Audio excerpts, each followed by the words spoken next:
I hope you like, and I hope you notice that it's pretty ridiculously hot. Absolutely. Sorry for that. Sorry for that. That's always the exciting one. Sorry for that small downtime there, a little bit of a stream glitch. But without further ado, we'll be getting into the first map of the And apparently I showcase. just crashed the stream by saying goodbye. Well, my no. power is that strong. Well, I sure hope this stream will go well. Whoops. Alright, that's it for me, guys. Have fun and take care. See ya. Yeah, see you later, Juan. First match of the day. Home Archer, Rings of Rainbow, mod by Cottager, and then I'm gonna say the name. This is like the third time in a row Cottager has had the density. And, I mean, I can see why. This map is 215 BPM, that's quite fast for sports streams. But at least it's short, only 2 minutes. Yeah, this is definitely going to be that sort of like speed density pick similar to AO Infinity. And actually, so is it, are we like, given there's what, 5 stages this tournament, like group stage, round of 16, quarterfinals, semis, finals, we're like 4 for 5 on Bangstock charts as the speed like density. Yeah, I guess, anyway.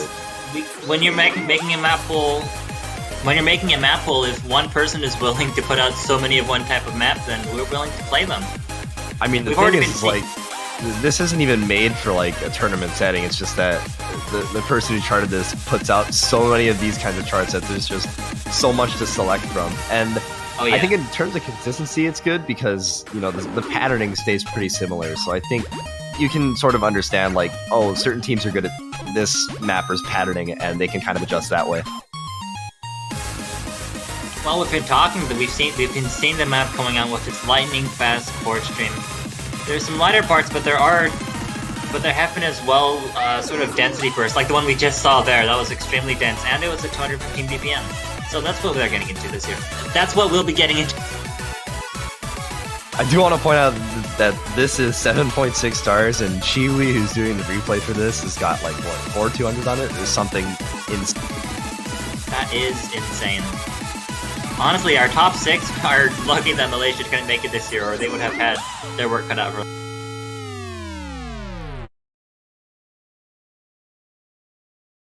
Yeah, actually, I can't even imagine what a Malaysian team would look like this year if they had their most optimal players, but I guess, I don't know, there's some sign-up issues along the way. And, okay, 7,200's not 4. But anyways, moving into our next pick, this is the LN density pick of the pool. We have TFC from Kim God C. This is coming in at 8.31 stars, OD 7.5. And I've actually played this quite extensively before this pool, so it's really exciting to see this being played, or at least being picked for the map pool. Mostly it's just LN streams with it really peaking in density towards the end, and I really should like forewarn anybody who's watching, you know, the stream right now. This chart gets very, very difficult, and I really can imagine that we might see some teams, you know, some players maybe struggling to even S. I could imagine, I don't know, I don't want to point fingers, but maybe like 1 or 2 players on Brazil, I'd imagine, and I know even on our team we might have issues with this, so really, really important to just look out for those kind of scores. I feel like this would be picked a lot for sure. Also, shoutouts to I Love Happy Sick for sending this replay. Oh yes, thank you very much. Stupid man, correct me if I'm wrong, but this, am I reading this correct? This map is 5 minutes and 48 seconds long? Oh yeah, it is very, very, very long. Jesus Christ. Yeah, it's really, it goes through the whole 9 yards. It's just all kinds of density, and it's just straight streams the whole way through. It's not even a stamina map. We have a different stamina map in the pool that's not this one. Yeah, and this is just, it's intensive in the sense that the reading is difficult. I wonder if there's like a reading stamina. Maybe this would fall. Maybe, yeah. There's definitely kind of like some brain activity that you have to keep going for a long. Actually, so this year for the US team, we had like a mini tryout, and this was one of the charts that I selected for it. So if anything, we have a little bit of experience with it already. Well, how fortunate. Guess you're kind of like on the same brain length as our map pool select. Yeah, we might actually have like a chance against Brazil on this now. I'm not kidding when I say their LN plays are pretty scary, so this would be something that would definitely benefit. We just watched it. It was crazy.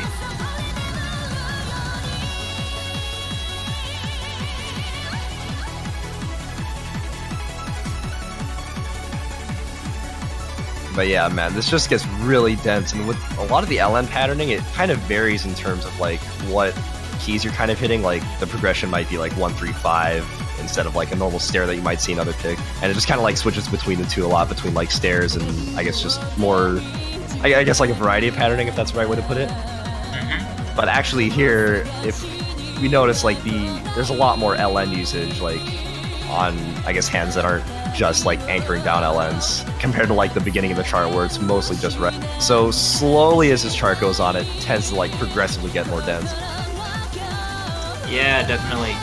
It almost looks like a mixed map in the first parts of it, but I'm guessing the difficulty of it comes from the long notes. Because this chord stream is pretty tame compared to what we just saw.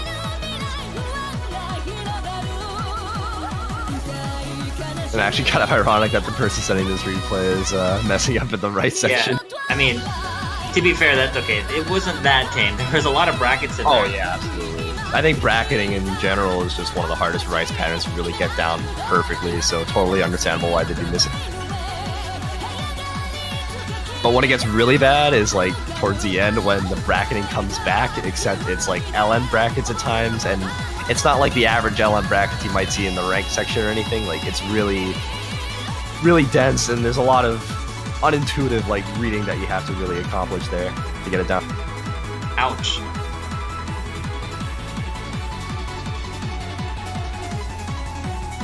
This melody sounds familiar.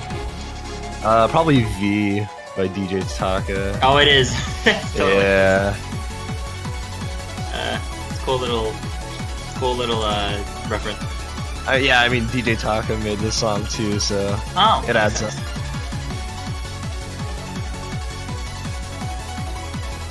Is this a remix of Vivaldi? Well, not exactly. I mean, technically V is. Yeah, so it's like 2 layers, I think. 2 layers of irony.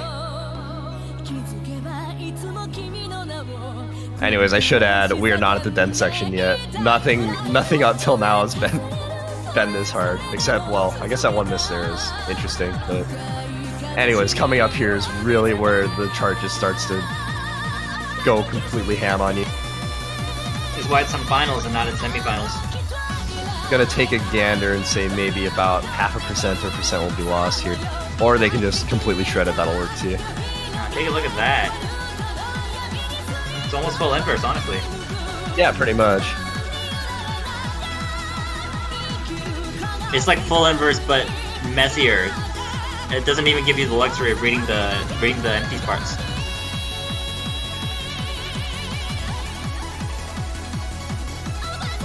Okay, I'm gonna take a wild guess and say like someone like Chiwu was the one who said this. Okay, there's the.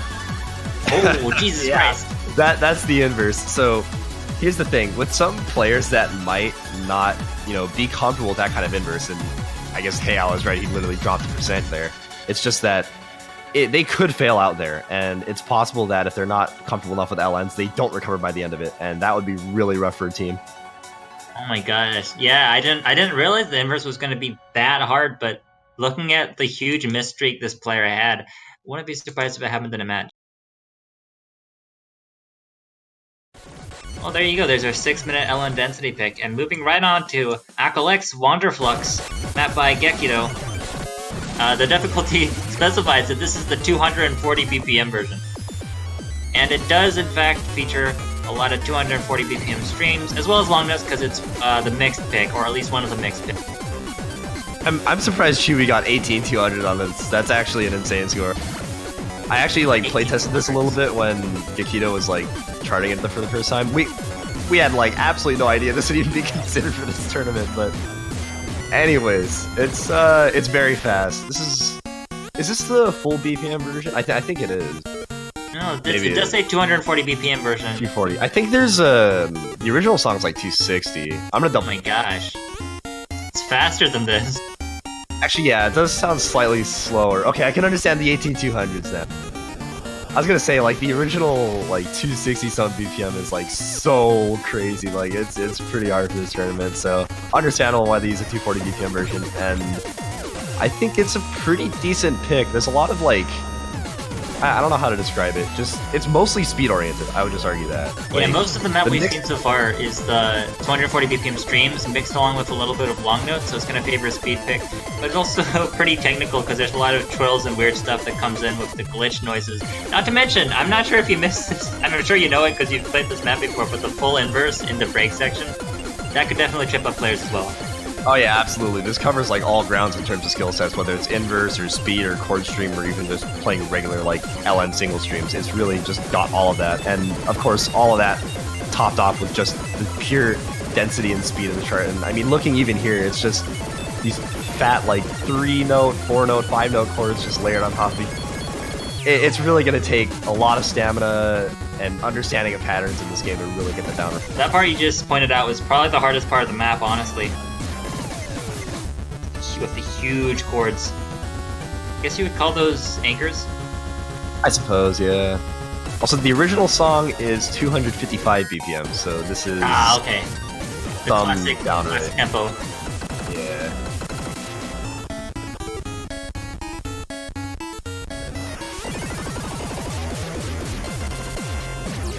Definitely a monstrous tune and a monstrous map. There's some more inverse, just to keep it interesting.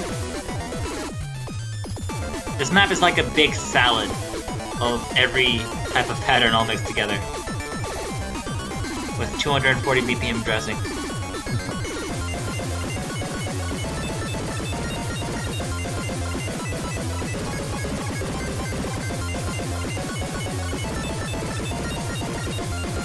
Very exciting pick all around, though. I can actually see this being played a lot. Sure hope so.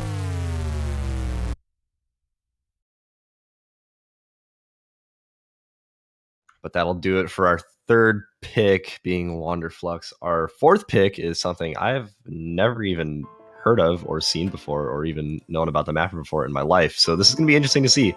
This is OD5 HP7. This is Terpsichore, I think, by Jun Kuroda. And this will be coming in at 8.1 stars. So very, very interesting star rating. But the fact that this is LN releases and it's coming in at OD5 is pretty interesting. Normally, like LN release charts, we'd see maybe at OD7, maybe even OD8 if they're really trying to push a difficulty on those releases. But I think here it's mostly releases in the sense that it should be pretty intuitive to stream, although I could be completely wrong on that. Okay, that's a lot of like near inverse there, but just not exactly. Yeah, when it says long note releases, it's not kidding. It took a minute to get into the hard part of the map, but I don't think it's going to be quite as intuitive as you might think at first. Plus some inverse sections just to keep it spicy. I'd have to say the releases are very similar to something we saw in like the Apocalypse and semifinals, where it's mostly like these stare-oriented releases. I know, looking at like replays from other matches when we were trying to figure out like what to pick against other teams, when we saw like Philippines, I think like one of their players, it might have been Entos, that had like specific maybe like issues or release issues on these stair releases. So I can imagine like a lot of other players might have issues with those stair releases, and I think this being on OD5 definitely will help. Oh yeah. It kind of does remind me of the hard part of the Apocalypse, but like over and over. Just even denser, yeah. Yeah. Also, I do want to add, this background is exactly the same as Cup's New World, which is like 9 stars and is like level 90 something in O2 Jam. And I would, well, this just said like he had a heart attack when he saw that background because he thought it. We're not going quite that hard. Not yet. We haven't seen the tiebreaker yet.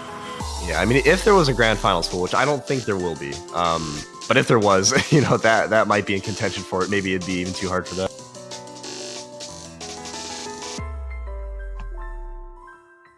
I mean, we gotta pick something really hard in order to make Korea, China, Philippines actually stumble a little bit.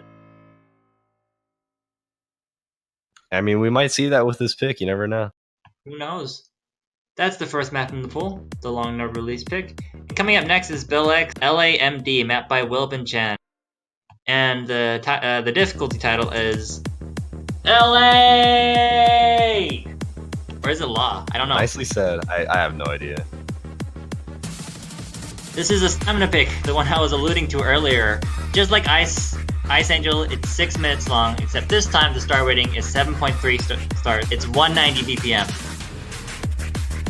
So, Chewy got 10,000 combo on this. Oh my god, 10,000 combo. 10,000. This is stamina like rice, and this is on Scorpy 2, so like there are literally 10,000 notes in this. So you know, last pool we had AO Infinity, which was 191 BPM core streams, and then we had Ice Angel, which was 6 minutes long. This is the length of Ice Angel with the density of AO Infinity, and it's one of the easiest picks in the pool as far as patterning goes. Yeah, considering this is a stamina pick in the pool, I mean the difficulty is just going to come from your physical capability more so than your reading ability. So the density probably won't exactly be there, although it's still going to get very dense. It's just the fact that it's 6 minutes long and it's just straight chord streaming the whole time. That's going to make it real.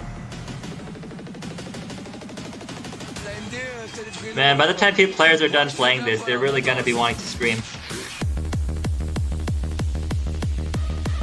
Ooh. I love this psytrance vibe here. I'm digging it.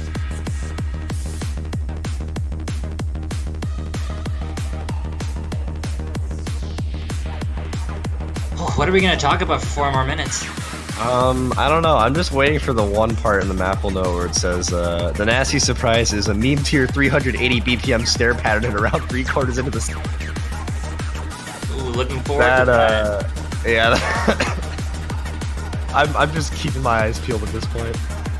Wilbin Chan had a goal when making this map, and it was to make the player suffer. I mean, yeah, I suppose. Although, Chewy's not really suffering that much. Yeah, it depends on what level you are. I'm kind of exaggerating just for the comedic effect, but some players do have this much stamina. They can just handle it. No big. The bigger question is which players do and which players don't, specifically out of the top 6. Look at that, 99.93%. Wow. Okay, I wonder if it's a stair like that, just even worse. That was pretty nasty, because when you have stairs doing zigzags and you have the 190 BPM anchors at the corners. Those get really hard to time as well, so I think that's something to look out for. Shouldn't be too much of a difference though, because as Juan was talking about earlier, in a map this big, each node counts for less, so even messing up on... So just messing up on a small section like that shouldn't factor too much into it.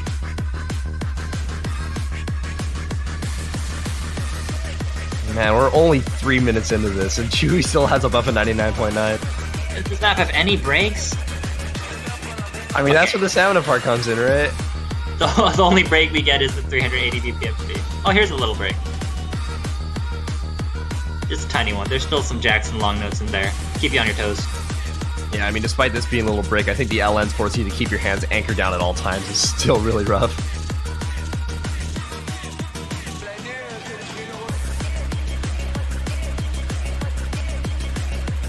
Oh man, those trills on the on each hand, like it goes like 1-2 chord and then 3-4 chord, and then goes like 7-6 chord and 5-4.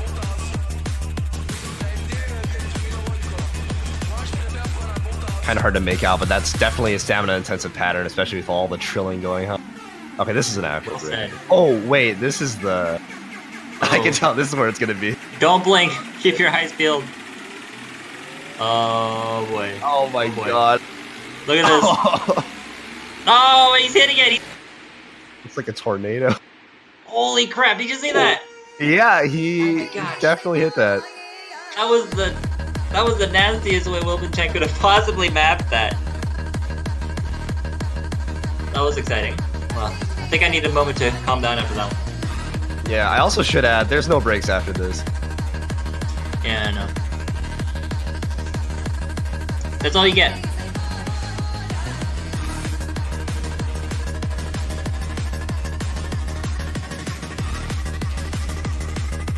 I'm getting word from Nate, or Silly Fangirl, that he really liked that section. So, well, of course they liked it. Yeah, that has been noted.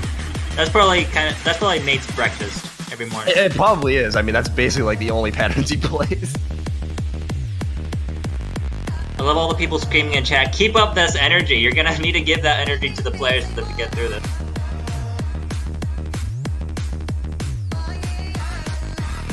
Well, at least it's winding down now.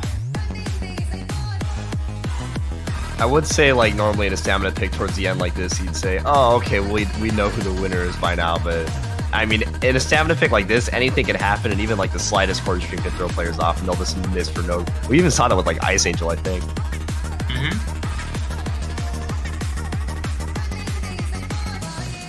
Focusing for this long takes a really big toll on you. Like, personally speaking, I don't have a lot of stamina as a player, so if I try to play any map longer than 3 minutes, it's just, like, substantially worse than playing a short song. Even if, like, I'm not physically tired, just the focus is hard. That's just me, though.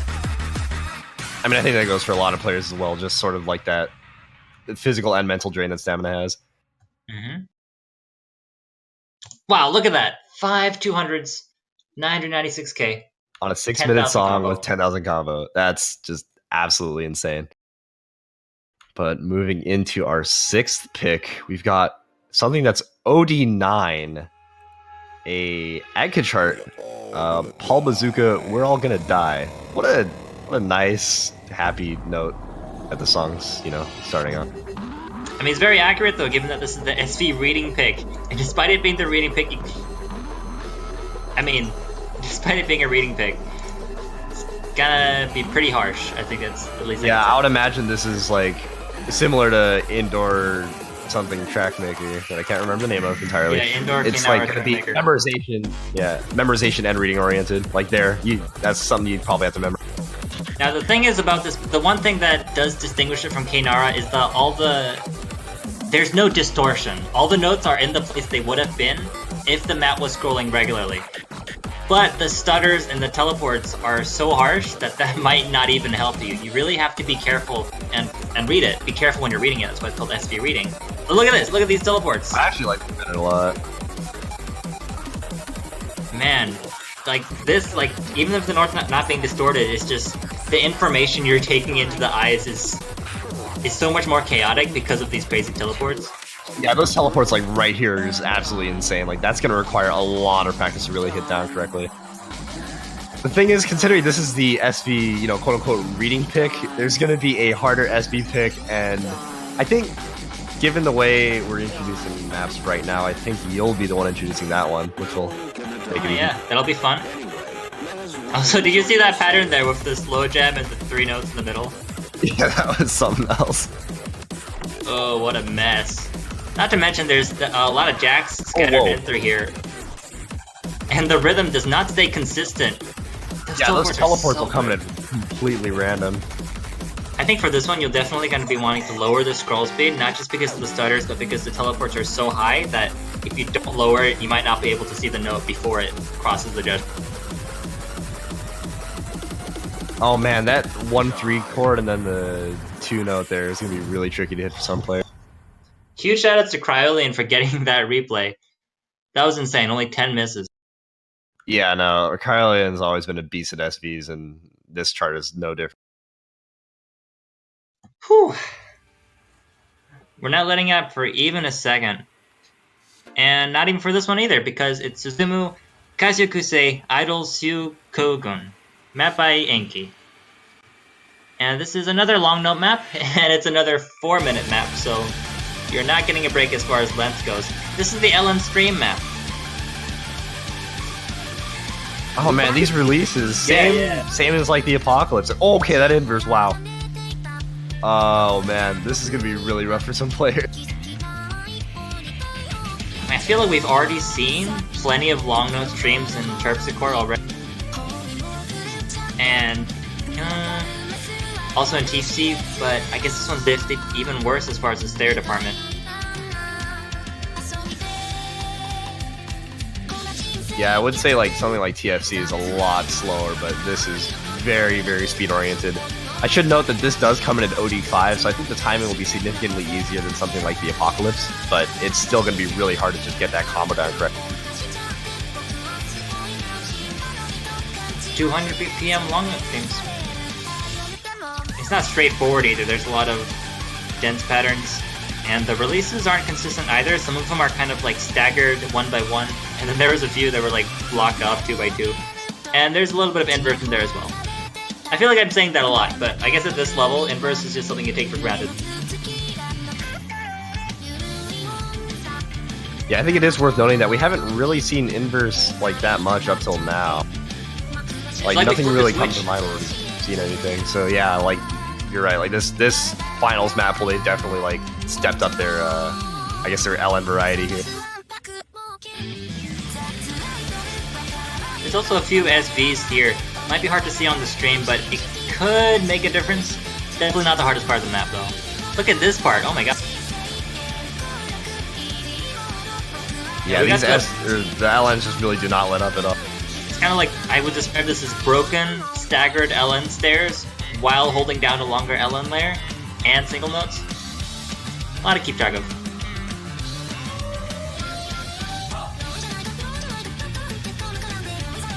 Having a discussion about the Vocaloid. Do you recognize this Vocaloid? I mean, I'm not familiar with anything like that, so I would have no idea. Apparently it's Gumi. I wouldn't know. Okay, so according to the map pool quiz, that means Cryolian picked this. Take note, everyone who's participating. Yeah. You know, lucky me, I'm not participating. Otherwise, I would have had a totally unfair advantage about a couple hours back. Oh yeah. But we don't need to talk about that. Commentators have been working closely with the map pool selectors. It's a lot of interplay it's a lot of interaction that we need to do to put on these map pool showcases and make sure that the commentators know what we're talking about and such. Not to mention, some of us are also mappers who are helping out in the tournament. Yeah, I will say, I guess being the only, because I am the only commentator, I think, that is actually playing in the tournament. So, yeah. As far as like my familiarity with the map pool goes, it's literally just like I get the map pool notes. It's like, okay, we gotta figure out this, you know, chart, and it's like I'm basically sight reading it right now. And man, just look at it. The inverse is insane here. Like that's gonna be really rough for a lot of players. Like I mentioned TFC might be hard, and some people might fail out of TFC, but if they're failing TFC, they're definitely gonna have some trouble on this. Oh yeah. We have so many long note pick. It's crazy. Map pool selectors really wanted to make the players run the gamut this time. Gamut. I don't know.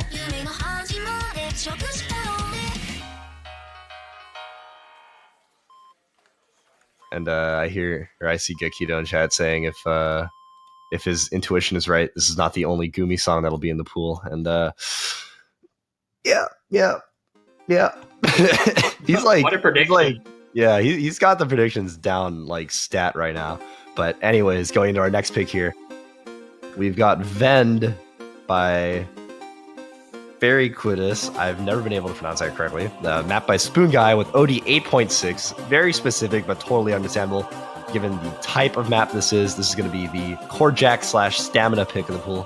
Coming in at 3 minutes and 5 seconds, only 6.69 stars, which is kind of surprising for a jack pick. So you could definitely expect some sort of technicality in regards to jack pick or jack patterns here, and maybe even a bit of like technicality here that might be a little bit hard to read. It's pretty similar to probably Turn Down from last year, I'd say. The map pool selectors went ahead and labeled this one as core jacks / stamina, because if one stamina pick wasn't enough, after having 6 minutes of court streams, you're going to be having 1 full minute of core jacks, and faster than last time too. It'll be exciting for the people watching, not so much for the people playing.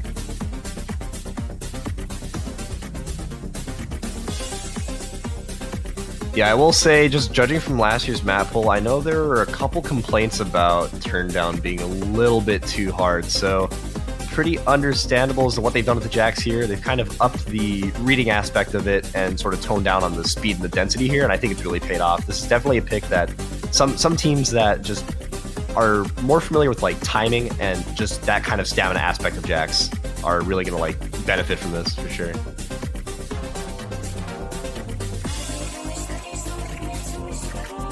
But what BPM is this? 124 jacks? I think, yeah, 124. Proto Flicker was 140, but at 1/3 snap, which is 105. We've jumped up an entire 20 BPM for this one. Yeah, that's definitely worth noting here. Like I mentioned, this plays into the stamina aspect a lot more, and at this point, like timing, like getting that marvelous or perfect Rainbow 300 count up to like the best you possibly can might not be as much of a priority anymore, and it might just be more so maintaining your stamina to hit the rest of the notes. Spoon Guy, by the way, has written was that he's very sorry for this pick. Spoon Guy being one of the map pool selectors, of course. I mean, I feel like if he's sorry about anything, I don't know like what it would exactly be. I would imagine it's probably like these stair chord jacks that we're seeing a lot, like the 3-note chord, like right here. You see like the patterns ascending a lot, and a lot of the chords that are overlaid on top of each other for an extensive period of time get really hard to hit, like towards the end. Yeah, chord jacks are hard enough, but when they're patterned like this, it just puts a lot of stress on a certain part of the playing field at a time rather than kind of like spreading it evenly, and that's pretty hard on the fingers.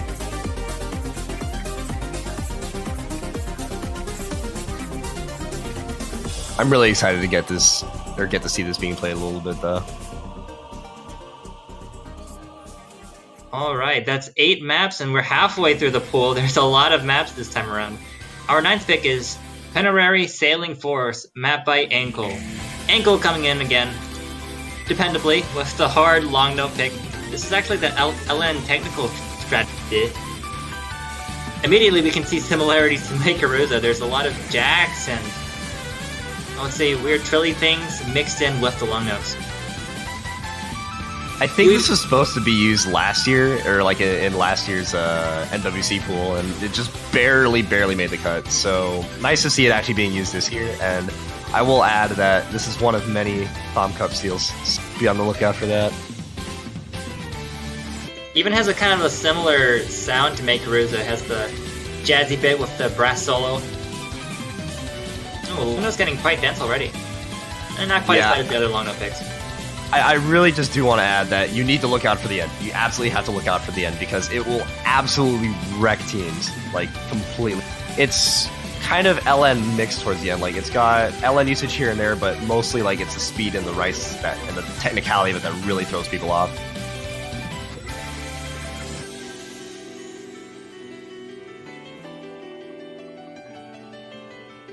Oh, it's a nice little break, which has weird releases, because actually there is no break.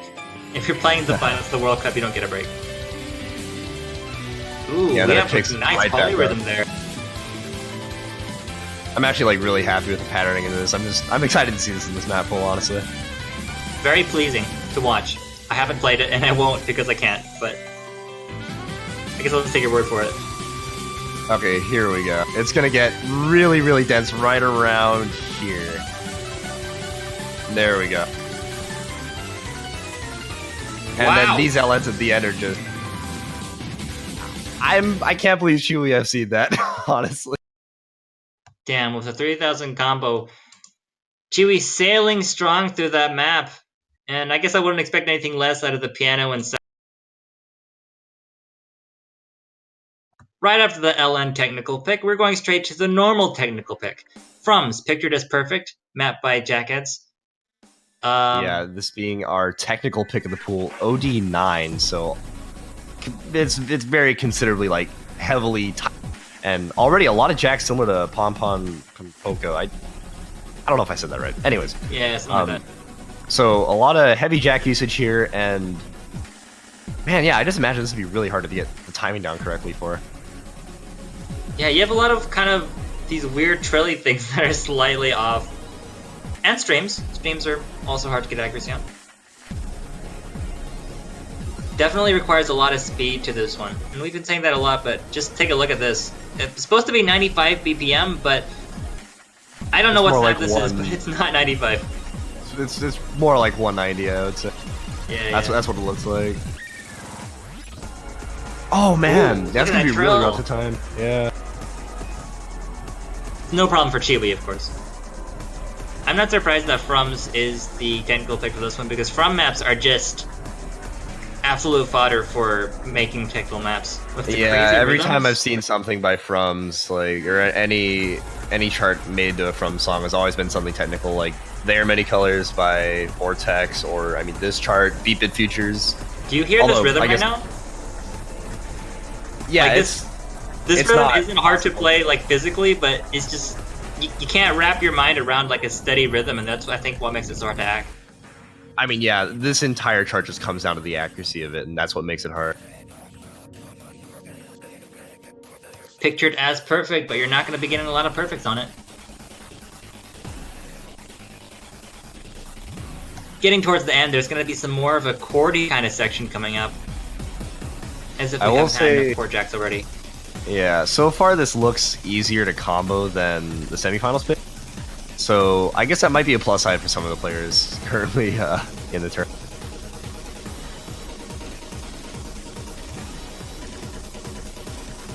The BPM change? Maybe the snaps did? I'm not I don't know what's going on. Yeah, this is always finding a new way to express itself. It's getting pretty dense here too, if the jack's on top of that the hurts. Rough.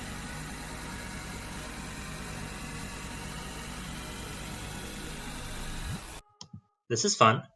Yeah, I suppose, really. Alright. I do like this BG too. It's very stylish.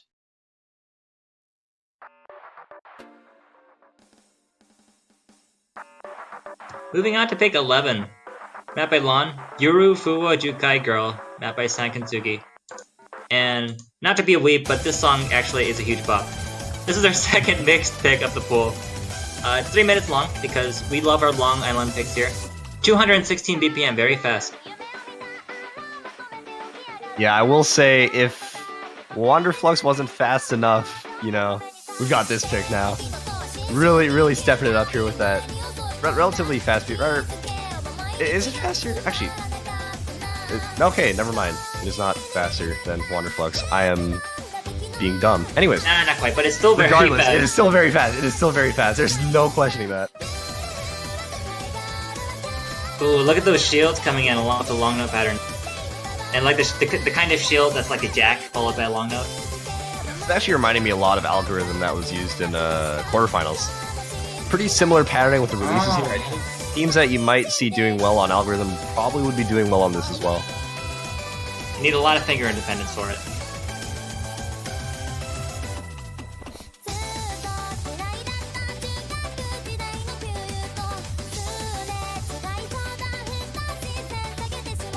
These jacks are just so nasty. There's just...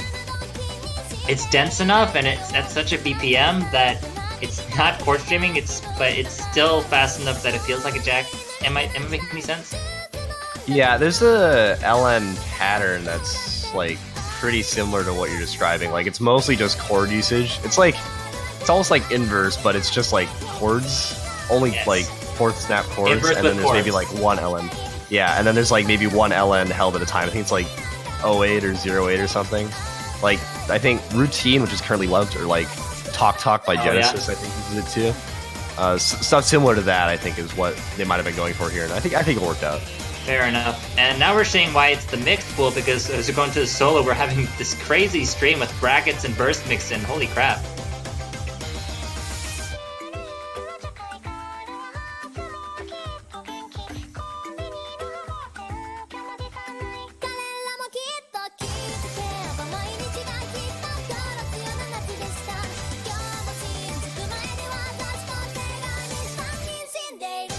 Oh, and here we actually have...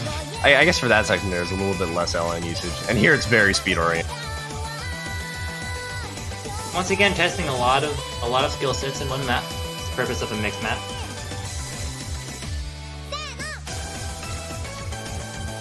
These core streams don't look as dense as we have in other maps, but just due to the fact that it's 216, it's definitely going to be a factor, the density.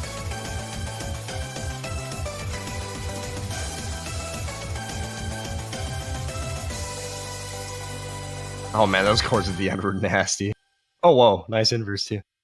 Wonderful. But that'll do it for pick number 11. Nice 200 count from the guys at the replay. But we will be moving into pick number 12, second of many Thom Cup steals. Illegal Trap by Camellia, mapped by Flexo123. First Flexo map of the tournament, I think, which is fairly surprising because he has a very, very large repertoire of maps to choose from. This is coming in at OD8, HP8, and this will be the single stream speed pick of the pool. equivalent to 44 River, Eternal Drain, etc.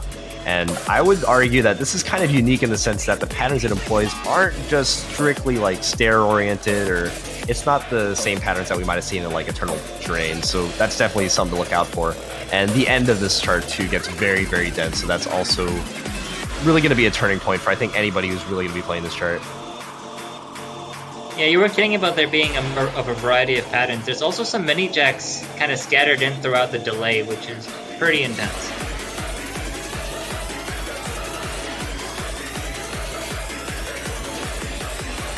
This really is a 3-minute map with 320 BPM patterning. And that in itself says a lot. Also, I will say, just as a PSA to all the mappers out there, y'all better start charting some more delay, because I'm pretty sure this is like the only chart that exists at this level. That's not like converted from a different game, right? It's just hard to find songs that are this fast. And also make a map that's equally as fast.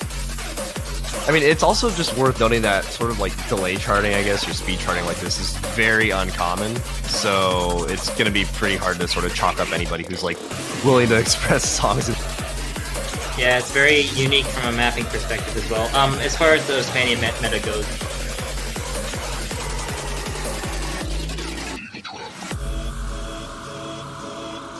Whew, a little bit of a break in the middle.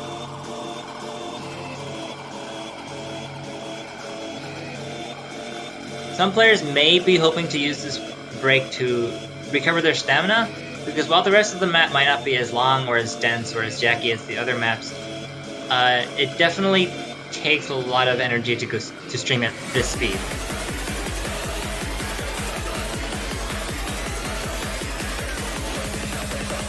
Yeah, unfortunately for those who may have not recovered enough stamina during that break, it just gets even denser. Even making dense enough to make Chewie miss, so that's worth noting. Wow. That's all I have to say, wow. The map poll selector suggests try to take a break after this map. It's a pretty good suggestion. I feel like you need a break after all the maps in this poll.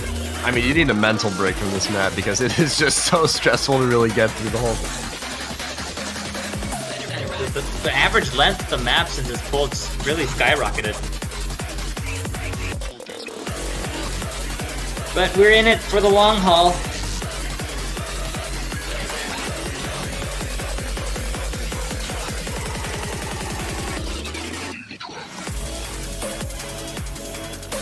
Oh, it's not over yet. There's some more streams. Yeah, I should add, I did say it does get dense towards the end. It's just like one burst that's like... It's really weird. It's like completely symmetrical patterning, but it's just... I don't know. You'll see. It's coming up. Oh my god. Yeah, that's really rough. That was so fast, it looked like the notes were... I don't know. Looked like some sort of visualization, not a sort of thing you're supposed to do with your finger. Yeah, I suppose it was one of those like visually appealing patterns that isn't exactly that fun to play. Like a lot of, I guess, Endozer's older charts, if you want to put it. Onikanojo comes to mind right away. Not in a bad way though. That's definitely not in a bad way. Yeah, fair enough. Next up, we have Utsupi Feet Gumi. Here's the other Gumi pick that was very accurately predicted. Chocolate Girl, mapped by Crowlian, of course. BPM 200. This one's also 4 minutes because short long note maps, we don't want anything to do with them. It's a long note mixed map. Short long note map. As the Australian commentators for 4TMWC would say, this is a schlong. Haha. Anyways. Yeah, this map's not quite as dense as the others. I'm gonna say something crazy here, but it's only 7 stars. Yeah, I think this is mostly like I feel like this is release, I guess. I don't know. This is very similar to Eurofua in the sense that like the releases really can throw people off, and this is probably the most similar to, or maybe not, because these streams are actually, yeah, this is fairly similar to Eurofua, Alan. I have to warn you though, this is still the easier part of the map. I don't think this is the part that's going to be giving people trouble, because the elements are going to get a lot denser, and I think that's kind of the reason why this is in the final pool. Also, there is a comment saying, what's left after this, an SV map and a tiebreaker. That is not true. We actually do have one other pick besides those two that you mentioned coming up. And it actually might be very exciting in your case. We'll see. I don't know. We're going into almost the second half of the map, accompanied by Gloomy screaming. There's a lot of screaming in this map pool. Yeah, maybe it's just gauging the player reaction after having to play all of this. Oh, the long discs are starting to get a lot denser. It's reminding me a lot. What was it? Of the Sankansuki map? Yeah, Urafu or Mikuruza or Urafua, yeah, Urafua.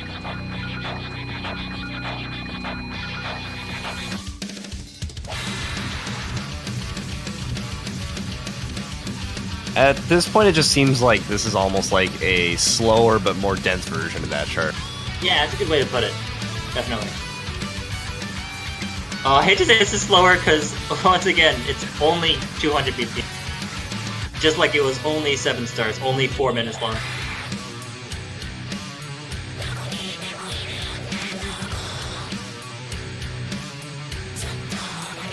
I'm headbanging to this, though. Actually, looking back at it, we have a lot of long picks in this pool. I think there's That's maybe... what I was saying! It's yeah, crazy. like...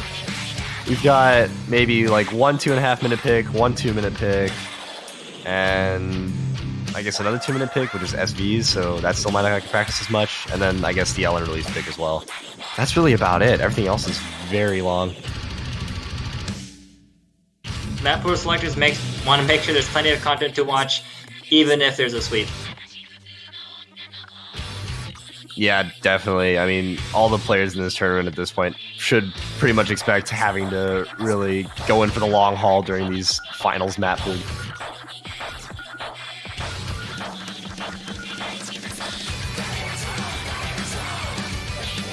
Oh man, these releases here are going to be rough.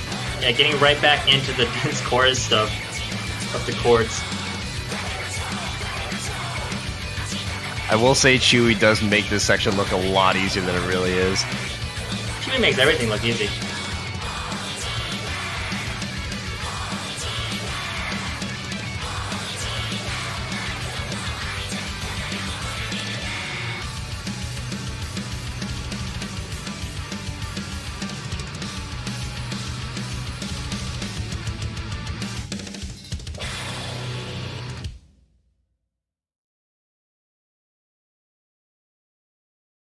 And that'll do it for pick number 13. That much being our Ellen mixed pick for the pool. Coming up now is a poll specialty, Pulse, or ._Pulse by Kamikaze, also using Thomco. OD8, HP8. This is coming in at around 228 BPM, give or take.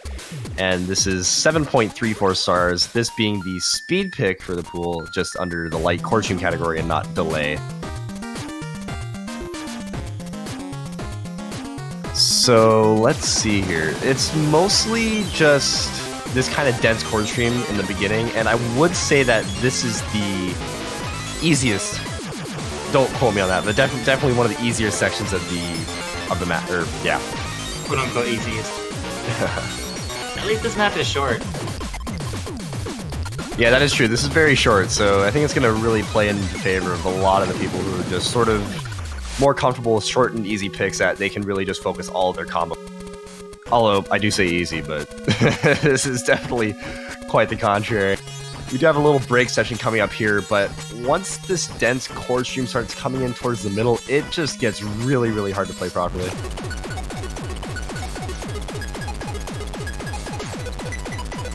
Yeah, look at those thick chords with the single stream on top of it. Ooh, and it's getting denser now too. Yeah, this part is definitely really hard to hit. There's a lot of really heavy chord usage there that's going to be hard for some players to hit. Yeah, different type of chord streams than from the beginning, which was more streaming. This one's more chordy. Definitely chordy. I don't know if that's a word, but definitely getting a variety of. And the jacks as well here.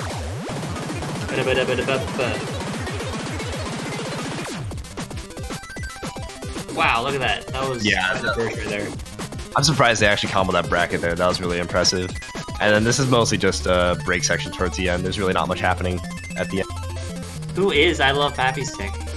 What Yeah, I actually want to know. We tried asking, and the map pool selector was like, it's a mystery. Okay, well, that's interesting.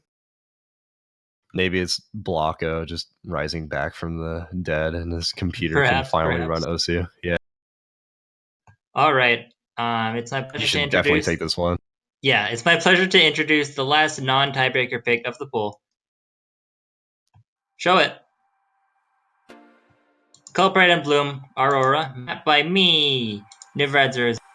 So, as I'm sure everyone's already expecting, this is the SV memorization pick. And, well, the hardest SV map in the tournament, which is what you'd expect in the finals. I think one general thing we can say about it is that it's not the sort of map that you'll straight up fail, because there's a lot of parts that you can read, a lot of readable parts as well as memorization parts, but it's going to take a lot of work to improve on it, and that's why it's so hard. First of all, it is 3 minutes, and there are breaks in there, but to get to some of the memo sections, you have to get to the rest of the map first. Here's the first memo section. Most of the hard part here is the slow ups and the slow downs. There's also a few bumps, but they shouldn't be really the hard part. In general, definitely take your rest here while you can, because the hardest part of the map is the second half.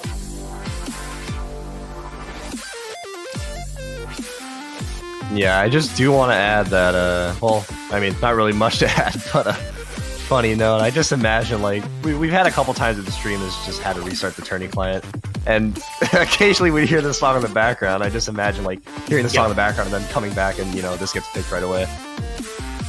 Every time that song has come on while the tourney client was restarting, I was like, oh, that's my map, but I couldn't say anything.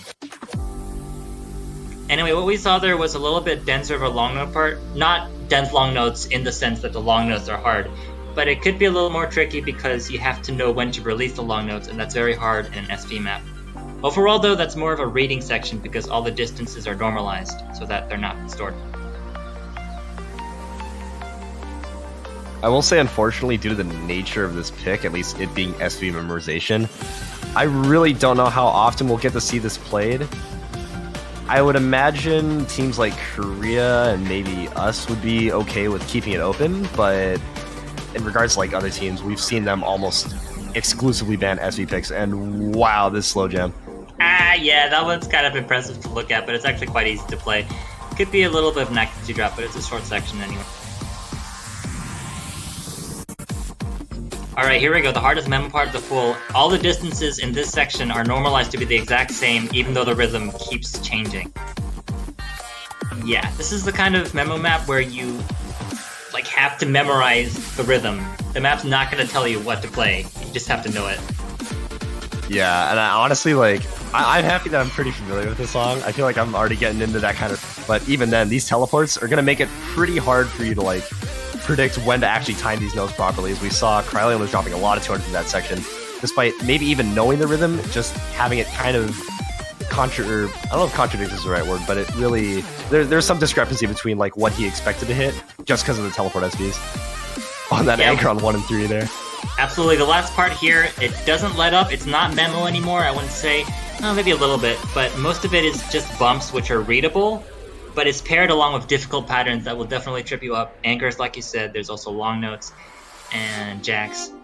In any case, look at that one misplay by Krylian. If anyone really insane can pull that off on stage, then... I should say before we get into the tiebreaker here, just fair warning. I'm pretty familiar with this tiebreaker. I really enjoy the map. I know in the player perspective, might not be the case, but all things considered, probably won't be played that often except for the showcase in the grand finals. But regardless, going into our tiebreaker here, we have at OD7 HP8 8.07 stars, Sink to the Deep Sea World by Chroma, mapped by Sankansuki. Woo! And yeah, this is man, this is one heck of a track, let me tell you. It's got, like, it really does have all grounds covered. It's just incredibly dense, and a lot of the pattern usage is very unconventional, so it is really gonna, I guess, throw players off a lot. At least that's what I'd imagine. I have played this map, and I'm the kind of player that can't play this kind of map. It was probably in like an NP lobby or something where I didn't have a choice about it. But I did very poorly. I'm excited to see. I mean, we probably won't be able to see, but if we do, then I'd be excited to see how the teams do on it. Yeah, definitely. I mean, it's a lot of like I mentioned, it's just that kind of patterning that really isn't too conventional. So we would see maybe like different performances on the chart that would honestly be interesting. A little bit of a technical bit. Not too hard. But yeah, I do want to say this chart is just, it is incredibly hard. If you're not ready for some of the brackets that it throws your way, it's just, it really just gets... Coming up here, we have a little SV section. Bit of a speed up. I do want to highlight some of the stair usage here with the LNs, like right in the middle there. It goes like 4, 3, 2, 1, 4, 5, 6, 7. And that kind of like back and forth pattern can really throw some players off. Yeah, it's just confusing me trying to look at it.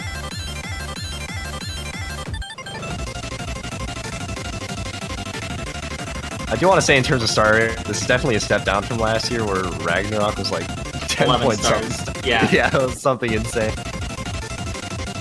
Okay, the Ooh, bracket here's the here bracket is- stage you were talking about. Yeah, So many brackets. this gets really, really hard to play properly. And then ending on that jack as well. This is a break section though, just for a little bit, and then it gets right back into the bracket.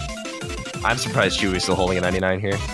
Oh, the Mania World Cup, the only cup in the world where you get to play a full checkerboard. I would argue, based on the semifinals map pool, it's more of the OC Stairs World Cup, but whatever works. What's the stairs? He actually hit that shield there. That's really insane. Wow.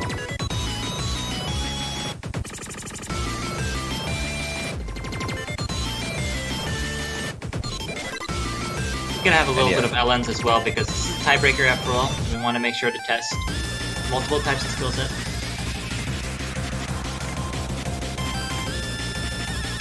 And yeah, this being still the break section here, and we'll probably still give players a lot of trouble.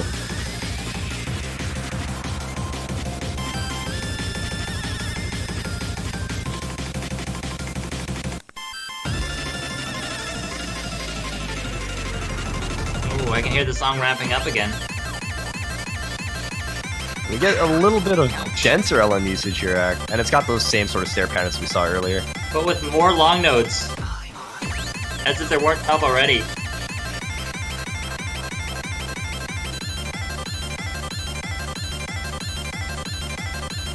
Those releases don't look easy either because they don't really seem to follow a sensible pattern. And we're right back to the dense stream. The brackets at the end have something really special added to them. You'll see in a bit. Right here. Ouch! All those LNs there. This gets really hard to time properly. We can see a lot of accuracy drops here, definitely. And that ending too just gets really dense, but of course closing it out with a bit of a slow jam here. Nice calming way to end off the piece. Whew, I could definitely use a little bit of calming down because that was quite an exciting pool. And a very long one too. Anyone who is still in the tournament at this point has their work cut out for them. Yeah, the pool is not kidding around, and I will say, despite being pretty hard, it's very like I would say the difficulty there is what makes this. I guess it gives it its own little touch, maybe making it a little more fun. Hopefully that'll be the reaction from a lot of the players involved. I think this is a pretty good pool. I'm pretty happy with what the map pool selectors were able to pull together, especially with the amount of maps they really had to select from, which, I mean, in my eyes, weren't really too many. So really props to all the map selectors for sure this tournament. And actually, I should mention, since this is what I believe is their last map pool, definitely a nice send-off. So once again, shout-outs to Wacko, Spoon Guy, Cryolian, and Len Fried for doing an amazing job map selecting for this tournament. Really happy that they did so, because I think I was almost scheduled to map select for this, but really awesome of those guys to really step up and do that. So once again, just really happy with the final product they've really put together. And Well yeah, said. I mean, just really happy. Map selectors, go on and take your rest. Your work is done for now, but Us commentators will see you again next week as we go into the finals week. Yeah, We just have one 2 more weekends thing. of finals. Yeah. Yeah, just like you mentioned, 2 weeks of finals, and just really be on the lookout for some of these matches next week. We've got Philippines and China, which I argue, we could see Philippines maybe winning that and securing second place, which would be even more historic than their win against us already. And of course, USA versus Brazil, the classic matchup that no one can seem to escape from. We've had it twice in the last 4Q World Cup. We had it once in the World Cup for 7Q last year. And of course, we had it once for third place in MWC 4Q of 2017. So, classic rivalry, definitely a match you guys don't want to miss. And of course, the winner of that match will face the winner of Korea and Thailand. So definitely stay around and look for that. If there's any info that you guys might have missed this weekend, definitely be sure to check out the wiki page. All the stats are going to be updated there. And of course, I believe we're on our last week that you can possibly buy team banners. So make sure if you want to support your team, now is the time to do it. These are $2.50 US in the OSU store. Be sure to check those out. I'm still rocking my Macau banner, and I'm sure you guys can too. Definitely a team I was really happy with their performance this year so far. So, But hey, your chances of guessing correctly has never been higher. It's the top 6, folks. 1 out of 6 chance. Yeah, that is true. So if you really want to actually, yeah, that's true. If you do guess the correct winning team, your banner does stay on a little bit longer than all the other guys that have guessed teams that did not make it in the first place. But regardless, I think that is it for this weekend. I don't know if there's anything else. No, I think that about wraps it up for us and the semifinals weekend. Take care, everybody. Hope to see you here again. Yep, see you guys next week. Schedule should be posted very shortly, I think within the next day or two, so be on the lookout for that. And without further ado, I think we will be taking our leave. So thank you guys so much for tuning in. We will definitely be around next week for the finals week 1 of the OSU Mania 7Q World Cup for 2019. Thank you guys so much for watching. See you.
Hello everyone, and welcome back to Mania 70 World Cup 2019. And we're back with more matches this week, as this is a finals week 1. We're going to be streaming Thailand versus South Korea in the losers bracket.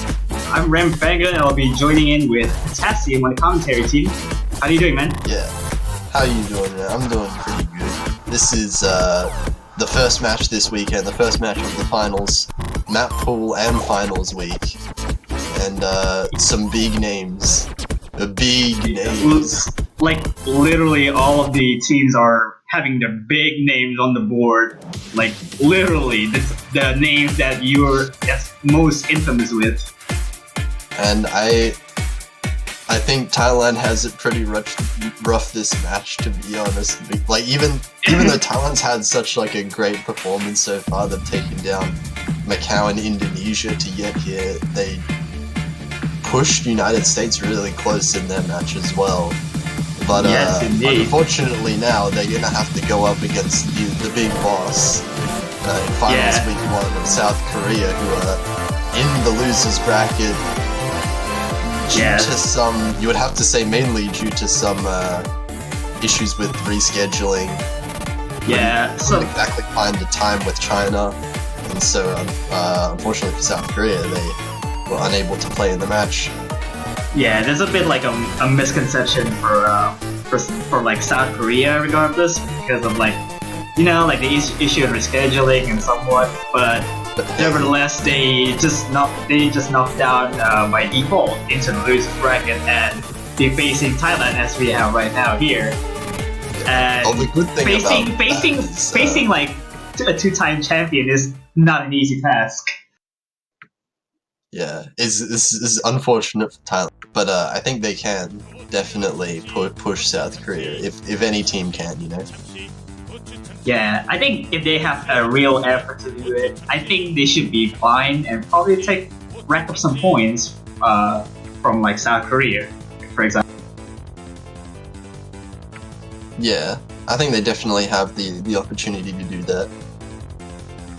And especially if they have, you know, they just need the right, you know, good mindset coming into this. Maybe even thinking of themselves as the underdog might put off some pressure from them, and, you know, try to get some nut scores.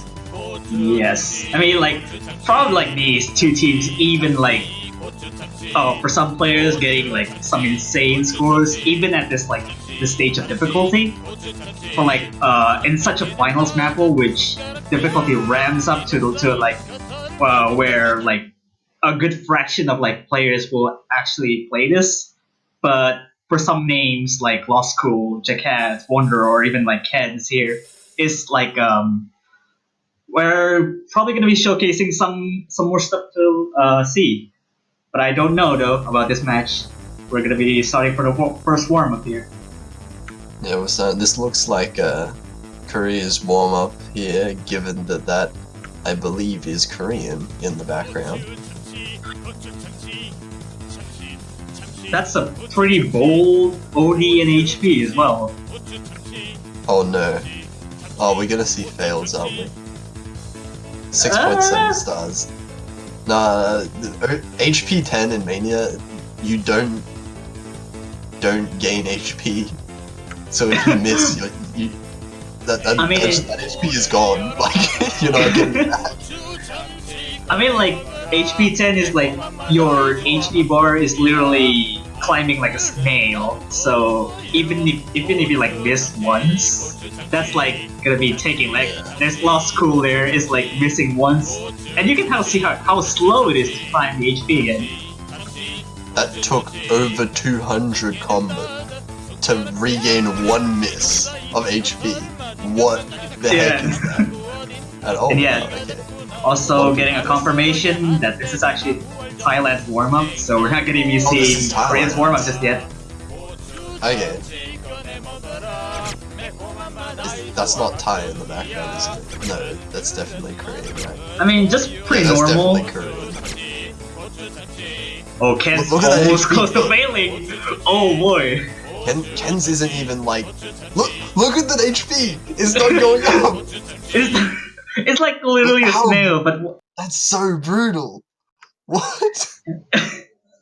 HP 10 just gives it its benefits. Even 12 miss could drain your HP like no tomorrow.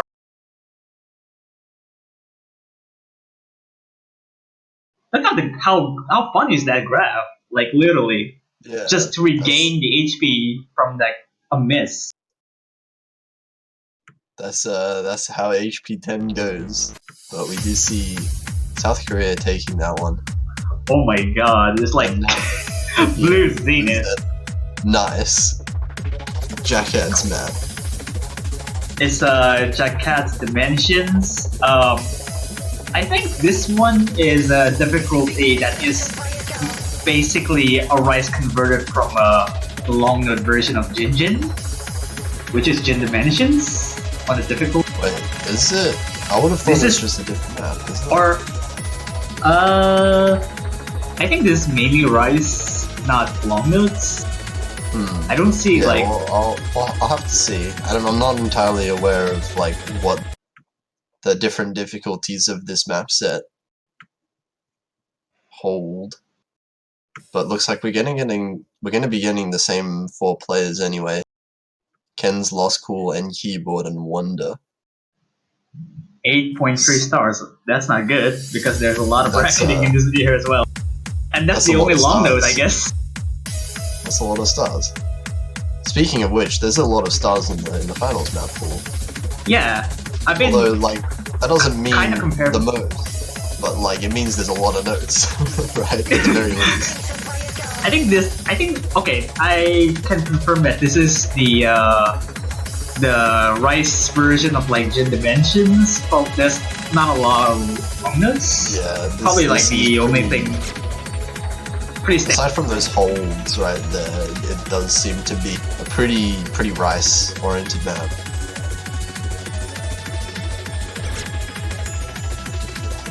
Jeez, that's still brutal, even like the patterning wise. And look how Wonder is like 99.82. Like, okay. It looks like Ken's is just struggling a little bit compared to the other 3 plays, that is. That's still a 97, which is really good, but other 3 players still all holding on to their full combos. And 99% for all of them as well. Still holding on to the full combos. I can't even curse them. I mean, this is like the pretty much basic patterning until the first quarter, and the last quarter it gets even worse. Also, Wonder with 99.7 somehow. That's like guess over and above. The difference between 99 and 99.7 is like insane. There's a huge difference. Well, I guess I really don't have anything to say regardless about that. Yeah, it's pretty hard.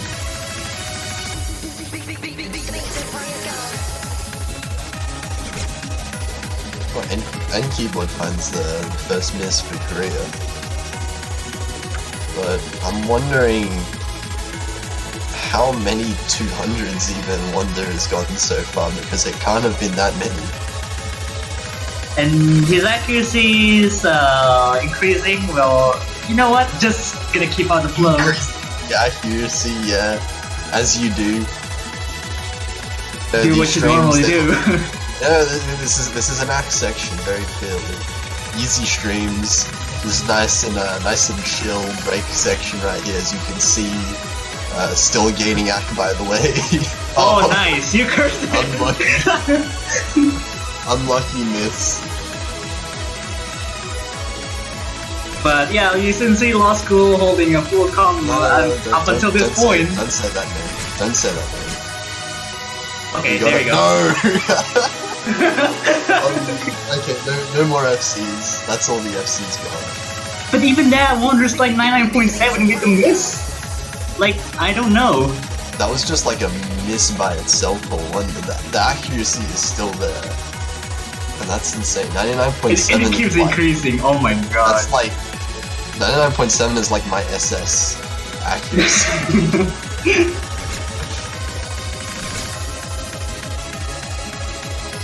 It's probably like the meat of the song in the last quarter. It gets even denser. So, still keeping up the S for most of the players. Ken, they all like kind of struggling a little bit just to keep it up. Probably the mate of the song where double stream heavy is included here. And this is coming through a lot from Ken's now.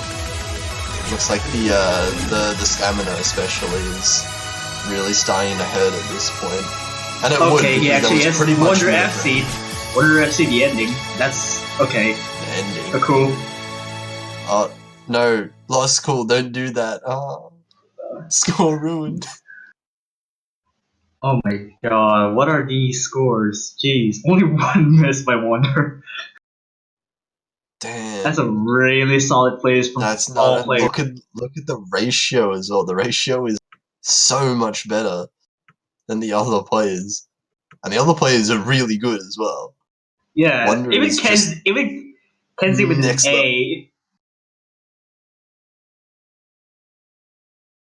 Yeah, but regardless, we're getting into the roles right now because all the warm-ups have been played. We'll see how it goes. That one would get me pretty warm, I would have to say. Wonder rolls a 46 and lost. Oh, Thailand rolls a 8. So Thailand will be banned first. Single digit. So Thailand gets the first ban. We'll see what they want to ban. Okay, so they banned pictures. But I was gonna say Thailand should probably just ban what they're least comfortable with, what they're worst at, because you can't really exploit any of South Korea's like strengths or weaknesses, right? Yeah, I think that's a pretty understandable because it's one of the really odd maps in terms of like technical side. Oh, South Korea actually banning LAMV, so break the stamina consistency. So that leaves 2 SVs open, or probably like the other SVs open, which kind of interesting.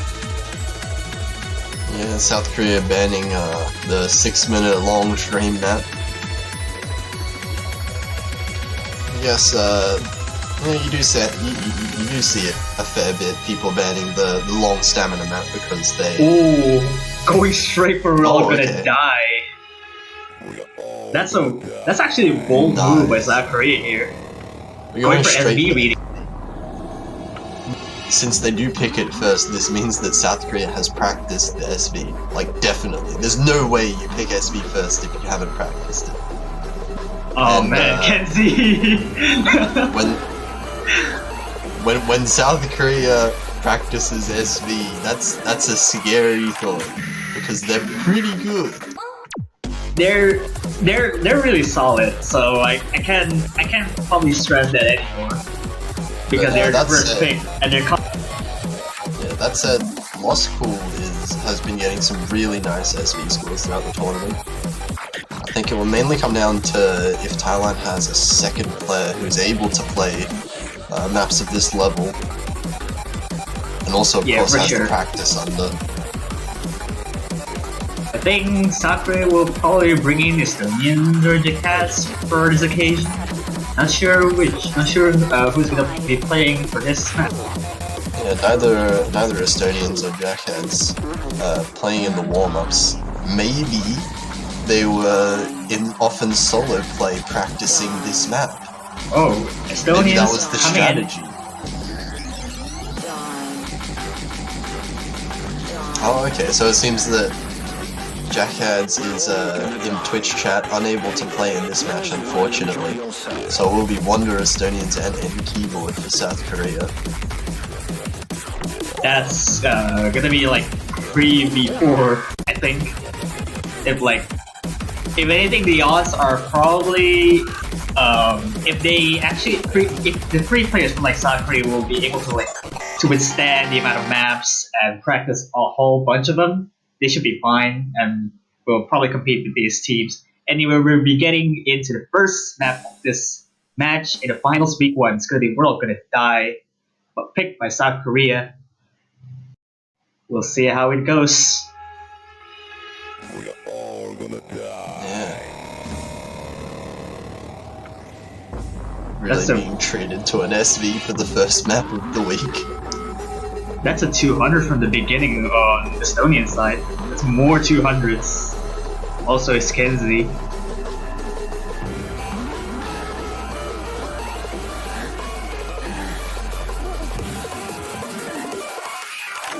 Okay, actually Thailand having a tiny... Okay, never mind, they don't have the lead anymore. Whoa! But they did. And that unfortunately... Finding breaks for Kenzie and Estonians again, even. Training multiple times, but Estonians with the accuracy lead over Ken's, Wonder with the accuracy lead over Lost Cool, and Ken's is still dropping. Yeah, these multiple mini jacks and with a bunch of core jacks, and here it goes with the stutter reading. Kenzie has a lot of issues on this. Estonians trying to back up. Wonder is destroying the map right now, 99.3%. Lost Cool also still on an FC with 97%. Understandably, because this is actually extremely hard to get good accuracy on. Here we go with the slow jab on it. Kind of a space bar jacks, and with accompanied with another 3 per fifth column right on the stairs. And oh my god, this is mind blocking. This is so mind blocking. Both. Oh, okay. Lost Cool actually losing the full combo, and Wonder is still going on this full combo. Yeah, combo lead just being carried by Wonder here, and the accuracy as well. The accuracy on the South Korean side is so much Kenzie is almost failing now. Yeah, Kenzie really struggling with an 86% as well, and not really managing to keep up combo at all. But I think that doesn't gonna matter anymore because South Korea has a massive lead right now, 230,000 points, and Wonder's trying to get an FC on this one, and he does it. And he does. FC by Wonder, 4200s. On an SV reading pick. That's insane. On a finals level SV map, you're not supposed to FC it. I'm sorry, Wonder, but this is illegal. Jeez, I actually wonder how he did that. Like, literally all of the maps played by him is like child's play. There's nothing We're to in be group compete. stages. What are you talking about? Wow, this is a group stage finals level. Yeah, he's like, what are these groups, man? When are the harder maps coming out?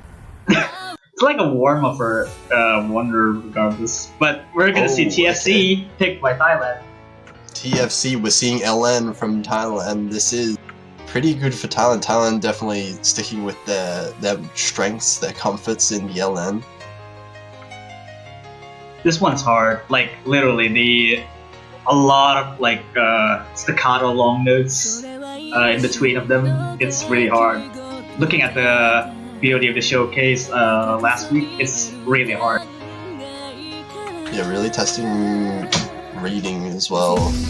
And for 6 minutes, that'll wear down on you. Yeah, this is actually the second longest map in the pool after LAMD, which was banned. Also, despite being like Thailand's pick on like long notes, they should be trying to amount like their methods and long note capability, trying to withstand South Korea's performance.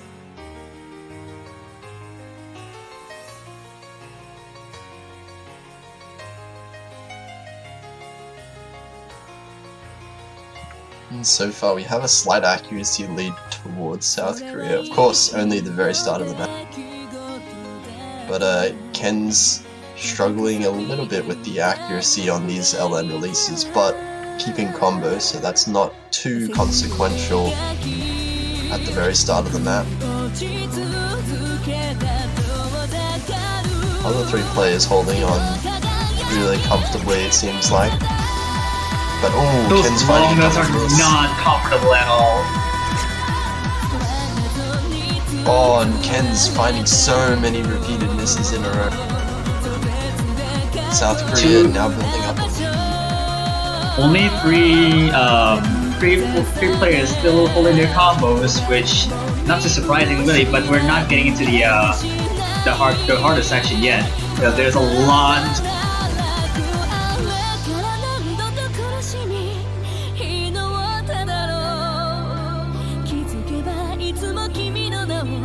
And still South Korea with a double full combo, 99.7 for each player. Whereas Moscow on 99.3, Ken's on 97. South Korea in the lead both Ak and combo. I mean, both players have the same, literally the same accuracy. They're just trying to match each other. They're the copies of each other. Yeah, actually just mirror copies of each other, and that's extremely hard to beat. No weaknesses being shown by South Korea. But unless misses happen, because this patterning are trying to get harder and harder as the long notes are keep increasing in density.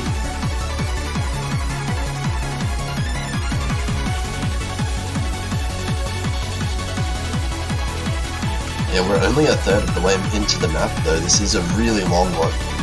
So there'll be Lost time. School finally finding a break on there. Lost Cool and Kenzie finding breaks. South Korea still on double full combos, still at exactly the same accuracy as well, both of the players. Jeez, like, there's no contest until at this point because Kenzie is now 97%, 2% below the highest accuracy. And I said there's time to come back, but that time is not going to matter at all unless South Korea gives some sort of win, and they're going to need a pretty huge window. And that's the first half done. The second half is getting more and more denser as the bracketing patterns here. Doesn't seem anyone can catch off guard unless the onslaught of longbows coming up through again. These scores are insane from South Korea. How are you supposed to beat this? I don't understand. Lost School holding on like a 99.3%, that's actually really insane, but when you compete it with the two players in South Korea, that's just like another really hard to beat. And they're like literally the same accuracy once again. Like I'm really speechless at the moment. Like, I'm just seeing two mirror image plays on the right hand side. Ken's again finding another drop, and Lost School as well. the Jacks, oh my god, that's not good. All Thai players are breaking. Estonia's finally finding a break. Finally, we find the first miss. We find multiple misses from the South Korean side. Thailand trades it right back. There's not going to be any room to claw back the score lead, as Wonder is still crushing it. 7,000 combo by Wonder, and she's still keeping up. And there's like the last quarter left, just like a minute and a half. This is a 7,000 combo. That's a huge number. That's really big. 70,000 points of difference, which literally means nothing. South Korea has a bunch of column blocks, but that's not going to happen here. The Lumnas are getting much more denser. And Wonder finally finding some breaks on that.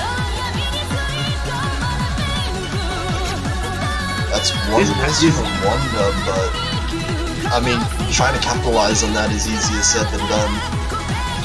Does look like this lead is just insurmountable at this point, because especially on such a long map, These patterns long are map it's hard to impossible. get score. Like literally, how can you tell me like long nose and Wonder finally finding a little bit of column blocks? Estonians. Oh, no one being able to keep combo throughout that inverse, and that's going to favor South Korea, who still have that accuracy advantage. Yeah, and that's gonna be like 120,000 points of difference. That's a really big amount. It's just the map that this long, and South Korea keeping up with 99% for both players. That's insane performances by both of them. 1 miss by Estonians and 6 misses by Wonder.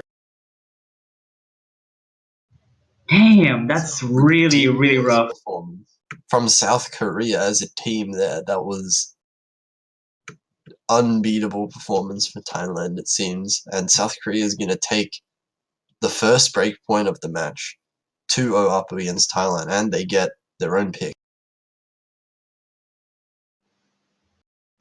Looks like Sakurai will be bringing an keyboard again, probably in the lobby. Maybe going for another long note pick. Or maybe... Oh, a chord jack! A Ven! Oh, okay. We're going to see Ven.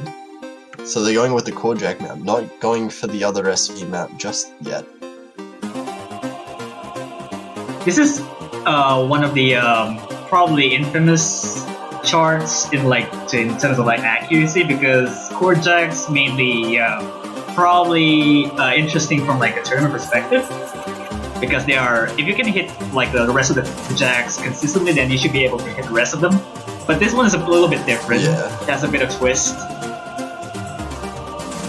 Yeah, usually what you see in chord jack maps in tournaments is either players can absolutely crush it, or they die. I mean, there's not really much in between. I mean, this is probably when you actually play chord jack, there's a thing when you're basically column rushing, probably long note does. But this one is rushing the entire column, meaning that you will hit consistently bad judgments overall. So this is really hard to keep up, even at the slower of the beat.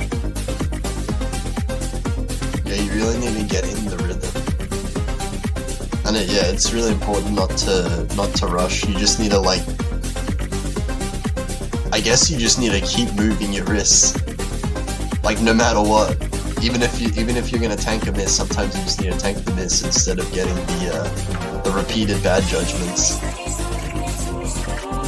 Sometimes wondering of probably when you actually play 4 key in terms of chord jack, you have to reading the negative space in between the columns. 7 key also kind of does, but this one is really insane. In terms of depends on how dense you're talking about in the chord jacks for 7 key, because they'd have to be 5-6 notes dense. Yeah, to be able to read inverse. So in general, you can't really afford to read the negative space in 7 key. But I mean, player's perspective, they eventually can kind of do it. Which, if it works, then it should be doing that. Yeah, also finding an early drop and keyboard as well. Keyboard trading. And keyboard scroll speed is actually really slow, isn't it? I think he actually uses a slow scroll, like he always does in warm-ups. Yeah.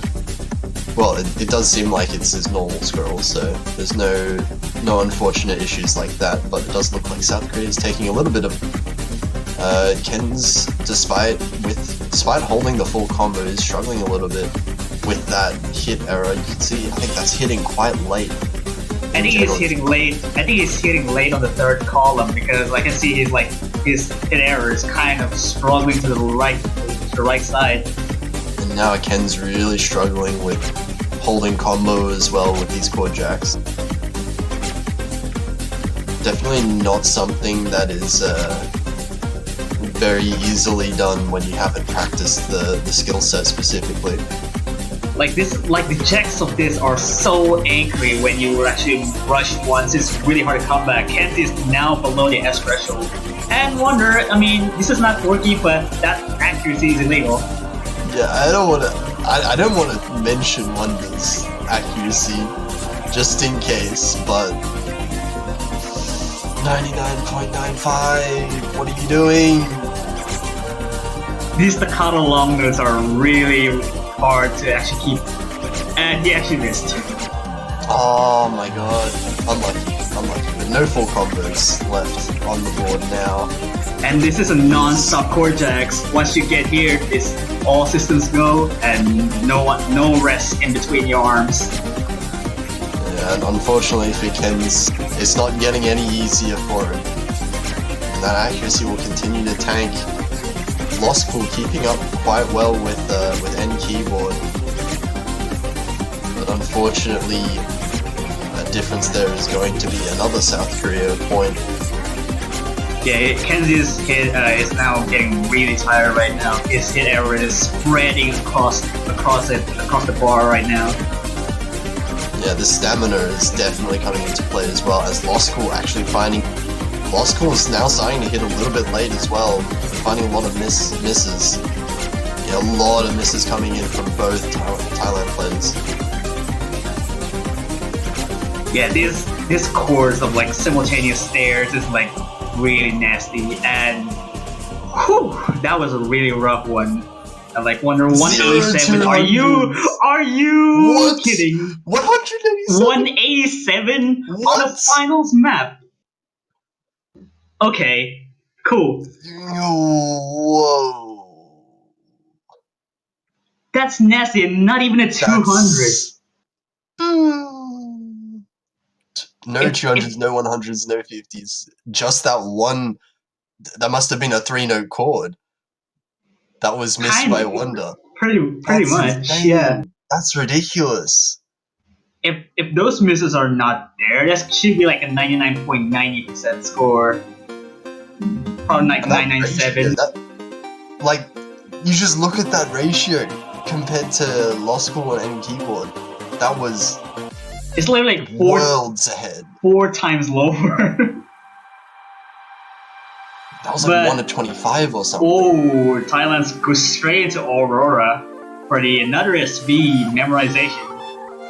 Oh, Thailand picking the SV map now. We're seeing Boss Mad Wolf coming in, actually. So this was Thailand's SV memorization player. And it looks like Estonians will be coming back in as he did on like We're All Gonna Die. Seemingly enough to practice the entire tool.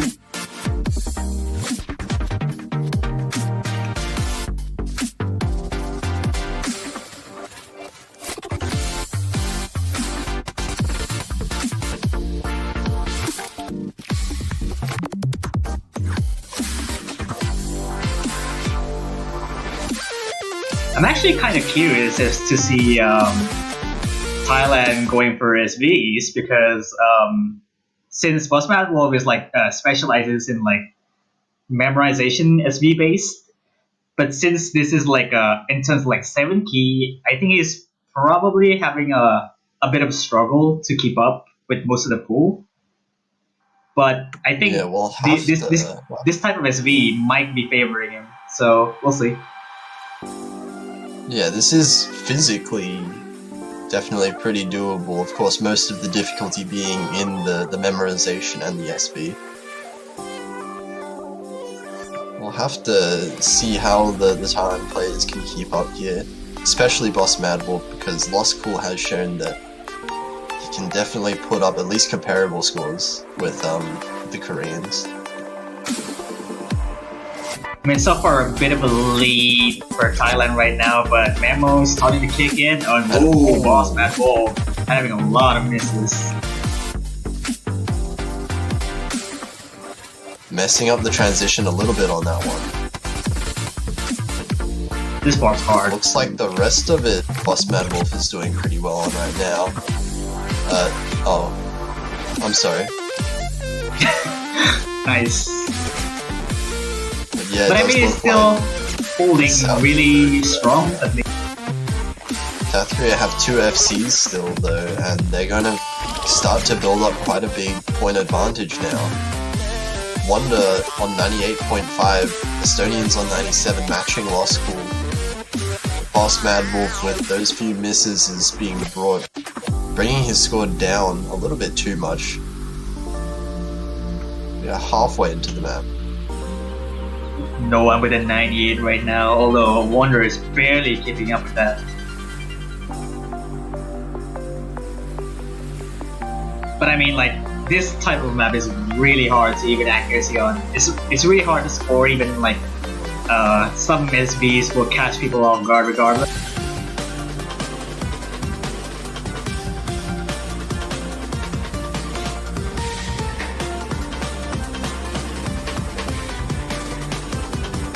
Yeah, and it does look like And these slow jams right here. No one seemed to struggle on that, which is surprisingly Some enough. accuracy drops from Wonder and Boss Madwalk, it looks like. Lost School a little bit too. But overall, not too bad. Now, with these stops, Boss Madwalk and Lost School both missing. Wonder missing as well. Yeah. Estonian still holding the full combo, it seems. Which... Oh, that was close. Almost dropped it. Oh, okay, there we go. Oh, multiple. There's a lot of accuracy drops, and Estonian is going for 96. Lost School almost losing the S now. Not quite any opportunity for Thailand to come back in this though, because Lost School did drop his accuracy down to low 95s. So even with the misses from Estonians and Wonder both still holding higher scores than Lost School. These patterns are really, really hard to even reach out. Even with the SBs kind of running in, it's still really hard to combo on.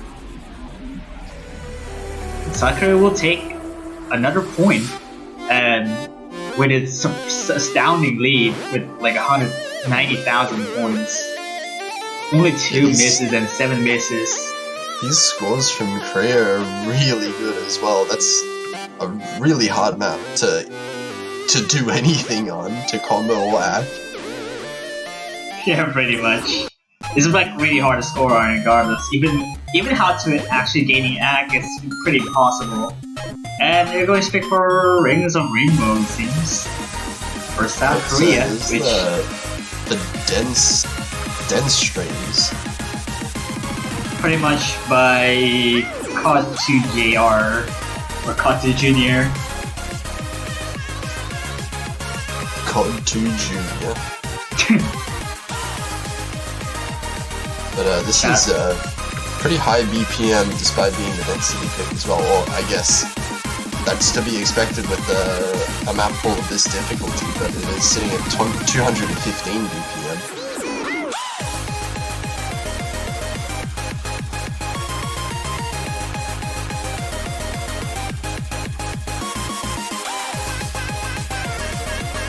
And I'm assuming it's gonna be an N keyboard will be coming in, or maybe trying to switch back to Estonians if he's comfortable with that.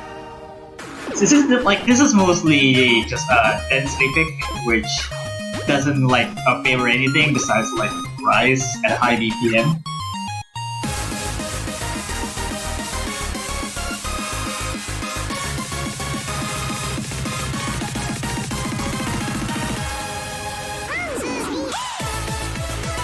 And yep, and keyboard finally going for South Korea right now.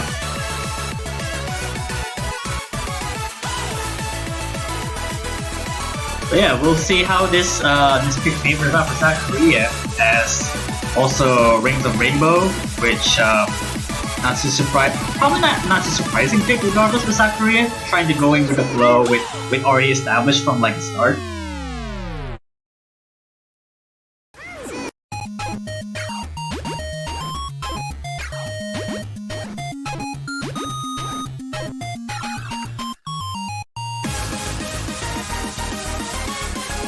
Looks like we should be getting into the map soon. This is of course South Korea's, so they'll be, well, they've been pretty comfortable on every type of map so far, so you can imagine they'd be pretty comfortable, but depends on how well Thailand fares at this map.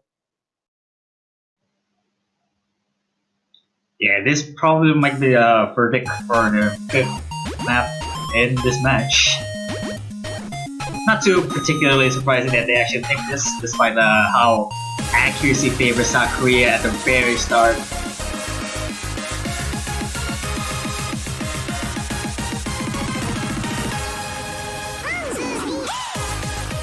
And Lost School with the break on the LN, it looked like at the end of that intro section. Still going to be keeping decent accuracy, but Wonder, again, crushing it with the accuracy 99.9, and Kenzie and Lost School both breaking at the same time. Kenzie having a lot of trouble with that. Oh my god. That was a huge drop. Yeah, he's having a lot of trouble in his court streaming. I mean, at this time of BPM, his hitting concentration is now spreading out once again. I think his stamina is coming back once more. Yeah, this And meanwhile, okay. really pushing Kens to the limits of his physical ability right now. It seems like. Yeah, there's actually a probably a simultaneous drop for South Korea, which means there's no more combos left, but still the leads grow massively.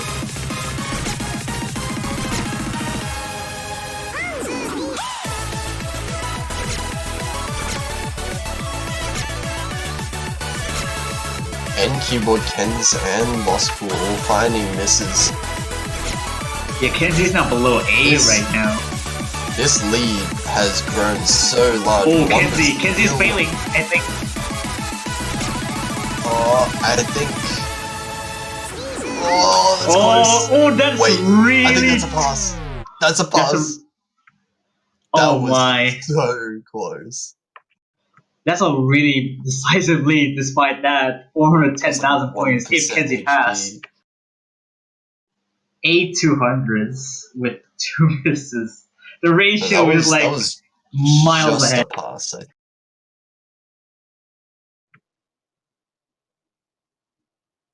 Oh no, that was unlucky. Just failed at the end, it looks like, from the MP link. Yeah, there's a million points of difference. Wonder with 8 200s, by the way. Just pointing that one out.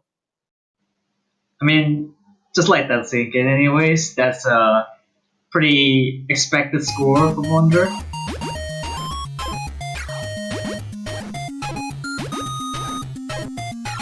And that's a very solid point for South Korea again. 5-0 up now.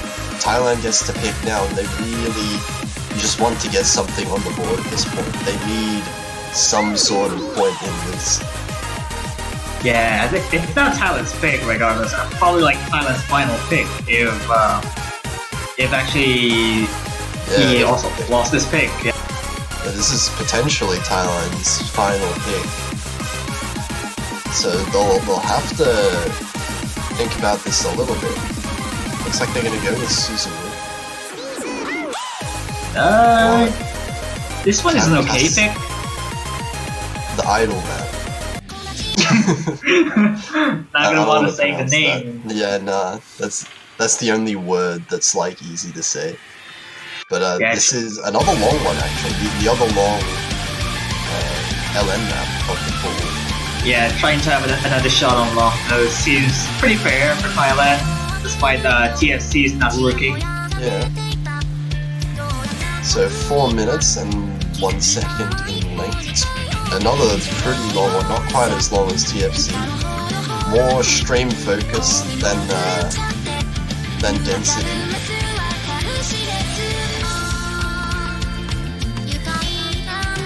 Yep, seems we're getting into the 6th map of the match right now. Trying to possibly scratch it out from South Korea the best that they can. We're gonna see N keyboard staying in. I believe we saw Estonians for TFC, right? Oh, that's a really rough start for Law School right there. Finding an early miss. Kenzie as well. Ken's with 2 early misses there. Or multiple. And a little bit of accuracy drops down to about 98, which is not the worst. As far as accuracy drops can go.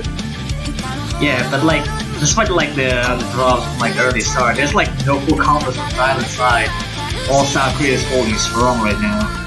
And it's like the last life of the tournament as well, so what can you do at this point? Oh, like that ooh, that's a lot of breaks. All 4 players dropping their combo, hard reset.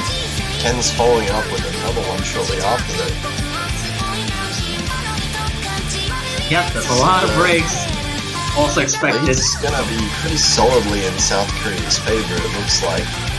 Ken's missing again. It looks like that lead is just gonna keep growing at this rate. And Lost School finding a miss as well. Still two really solid combos from South Korea. I would say full combo, but Yeah, just but that one 4-way break being the separator. yeah, pretty much. I think despite Law School is trying to match Ed Keyboard right now, he's having like the same accuracy, but that miss from like the staircases right there is not gonna help that. Yeah, dropping some accuracy as well. And Law School, unfortunately, again being caught out trying That speed to up's gross. match all 7.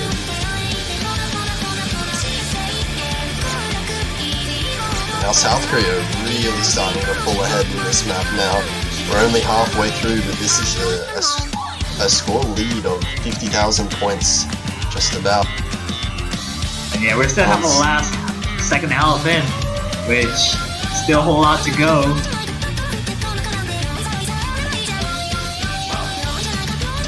Yeah, such a long map as well, 50,000 points, maybe on a shorter map wouldn't be as much, but on a 4-minute long map, 50,000 points is huge.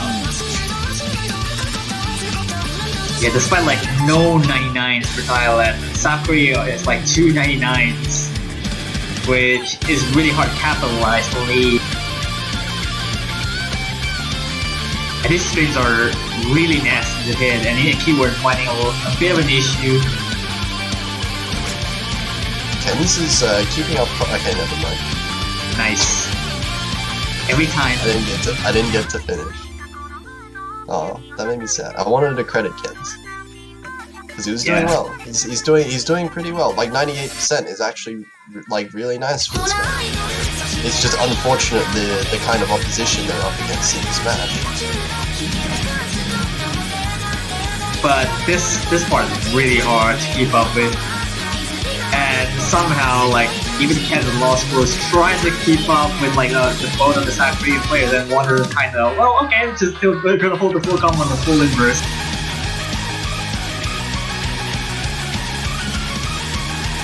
Yeah, Law School keeping up pretty decently with any keyboard. Not quite beating them, but Wonder still above everyone else in the one. As has been the common pattern throughout this match. Yeah, that's pretty much the outro of it, and looks like a massive bit, almost like a less than 100,000 points, which is surprisingly a little bit closer than I would expect it.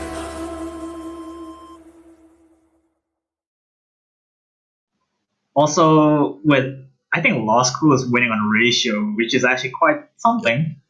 Law School actually having about, like, if you exclude the misses and 50s, Law School having the best accuracy, like pure accuracy, just breaking combo a little bit too much lowers the score down quite a lot.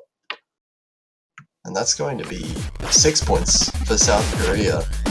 Yep, They're going and to be put on match point. Wonder picking dot pulse, and another probably a bit of a double stair heavy screen or core screen. Excuse me, that's a dot underscore pulse to you. Yeah, dot underscore pulse or just pulse, or whatever you Or want to just call pulse, it. yeah. You can just call it pulse. That works too. Beyond. But this is speed core string. Makes a lot of sense as well, especially because last time they didn't pick Prince of Rainbow, and Kenzie did struggle keeping up with the BPM of that. Well, the combination of BPM and density. This one, similar kind of pattern, but faster. I think this is a bit. I think this is like a kind of bit easier, like the density pick. Because this is mainly just core stream for every course every now and then for each stream, so this is a bit easier in that. Yeah, hopefully Kenzie finding the density of this easier than the previous one. That's going to help quite a lot. Also, Kamikaze is actually pleased that all of his maps before is actually being picked by Korea. I think he's gonna buy a South Korea banner after this. And Kenzie really struggling in the start section there. Messing bit of up a the technical rolls side. a little bit. Yeah. Those rolls are pretty evil. once this part starts, and there you go. Probably like the dead section of this. Even Wonder finding breaks on that one. Yeah, Wonder, Kenzie, and N-Keyboard all finding breaks. Lost Pool the only FC so far, but not anymore. And Yeah, this- everyone finding misses. Fundo is the one who's holding on the best. It looks like 99.4. Yeah, this part is really hard to keep up. And it's not even over yet. It's like another section which actually probably a 4 or 5 cores for every stream. It still keeps getting even denser from now and then. Yeah, South Korea's lead already at And there we go. 150,000. This is huge. Kenzie dropping below the A rank, while Wonder's still holding 99.5. And oh my god, that's really dense. And yep, Kenzie's almost to fail that as well. Holds onto the HP though.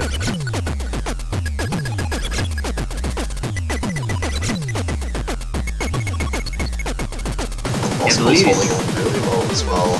Just below that 99 mark. Yeah, the lead is growing massively now to 70,000 points.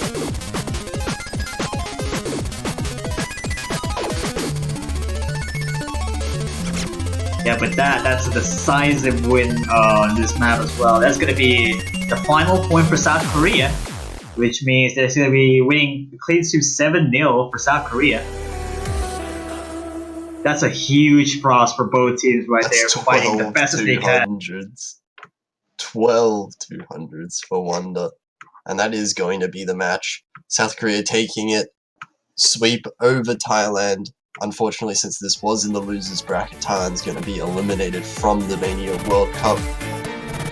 Yeah, that means Thailand will be getting into the top 6 for this tournament, which already an amazing run for their team.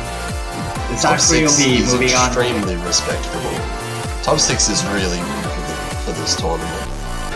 And yeah, South Korea will be moving on to face whoever's winning from Brazil versus United States, which will be coming on from 7 hours, which means they have a lot of time to go. Yeah. We still have, you can see in the match overview, next up being Brazil versus USA. And the other guaranteed match being Philippines versus China, being the winners finals. For the next day. Yeah, in 23 hours, so that's going to be quite a while away, but definitely one you want to keep your eye out on. All of these matches actually are going to be really good to watch. Yeah, this is the current bracket standing right here, and you can see right now that Korea will have to take a little bit of a step up for facing whoever winning from Brazil versus United States, which also that match is going to be a lot more interesting to watch. And Philippines versus China as well from the winners bracket, fighting for the top 2, which also going to be a lot more interesting. Well, we're approaching towards the end of the tournament now, getting the best of the best, all versing against each other. So definitely some exciting matches to come very soon. But as you can see, the next match is in 7 hours. That's that's a really long time. Yeah, that's a long time. We're not going to stay live for 7 hours, so yeah, this it's is your basically opportunity. This is your opportunity to go have a nap, go eat food, do whatever you want to do, and stay tuned for the next match. Brazil versus USA, one to keep your eye out on in 7 hours. Yeah, I think that would mean actually probably literally the first match that we're actually going to be streaming for now, because we're not probably going to keep it live for this now, because it's going to be a long time to wait. Yeah, so with that said, we'll be heading off now. See you guys later, and stay tuned. Yeah, see you guys later. We're signing off for today.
Hello everybody and welcome to the 2019 Osmania 7-Key World Cup Finals Week.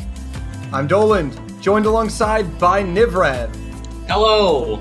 Apologies to everyone for the short bit of silence, but we're here. Our voices are broadcasting through the airwaves to bring you some amazing Mania action directly to your brain.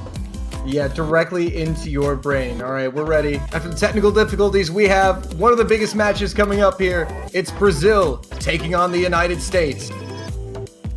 Oh man, I know there's only 4 matches in the finals weekend, so saying this is the match I'm most hyped for doesn't mean that much, but this is a classic match, and I don't know about you, but I think it could go either way. Oh yeah, definitely. Everybody knows in the Mania community, whether it's 4-key or 7-key, Brazil against the United States is always an intense match. Excited to see what these two teams can do. You look at the rosters, it tells the full story. We got Lothus, Silly Fangirl, Lazarento, Urso Manso for Brazil. For the US, it's Squishy, Stupid Man, Gekido, and Ayaya. It's gonna be insane. So this is a loser's bracket match in the finals, which means that they're competing for a spot in the top 4. No medal matches yet, but we already have, with South Korea's victory over Thailand, winning them a spot in the top 4. Philippines and China are in the winner's bracket still, so they also have a spot. But the last spot in the top 4 is still up for grabs, and it's either going to go to Brazil or to USA.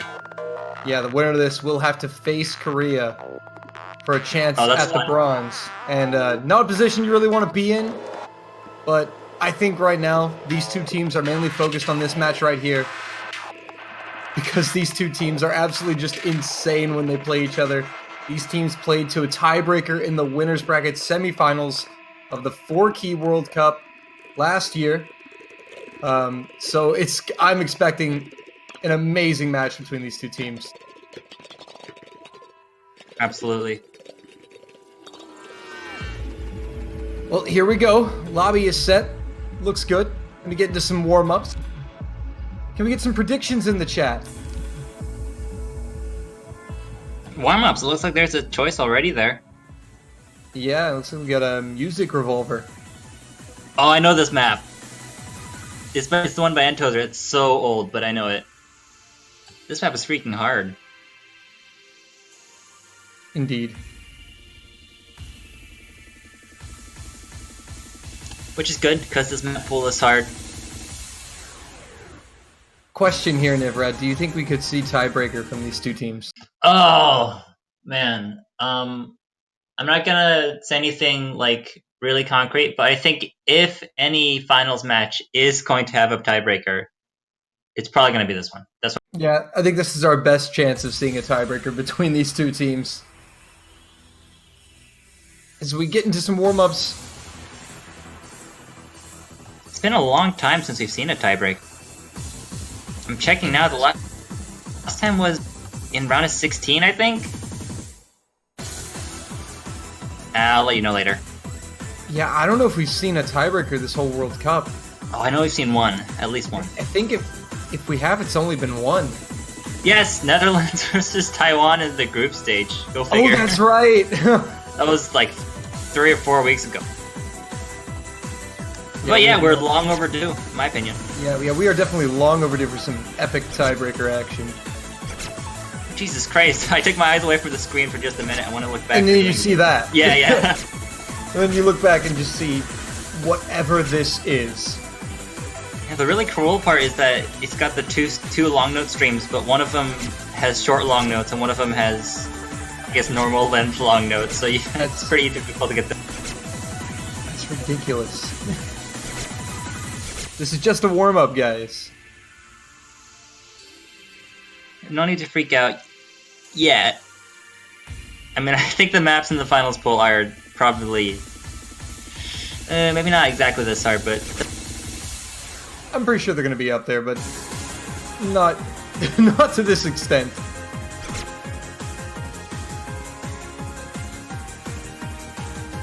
Oh yeah.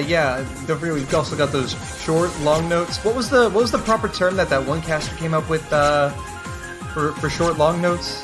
Short, long notes. Short notes? No. Short, long notes. Is there a word for that? How do I know this and you don't? I'm the catch play. Are you Oh, saying the man. term itself is short long notes? Man, you gotta go back and watch the 4-key World Cup. Oh, okay. I think I'm missing out. I think It I'm was, not in on the inside joke. Yeah. We're gonna keep this family friendly though. Oh, it's so you can't Oh even tell me. yeah. now, Okay, well, now I remember. Someone PM me. Someone send me a whisper on Twitch. I Yeah. need to know. Everybody whisper Nivrad on Twitch. Is it what I think it is? Yes. It Anyway, is definitely what you think it is. is this Quetzalcoatl Golem? Speaking of things that I know and don't know. Well, there you go. Is it the SV difficulty? It won't tell. The overlay isn't telling me. I'm in suspense. Yeah, the overlay is that's clearly not Music Revolver.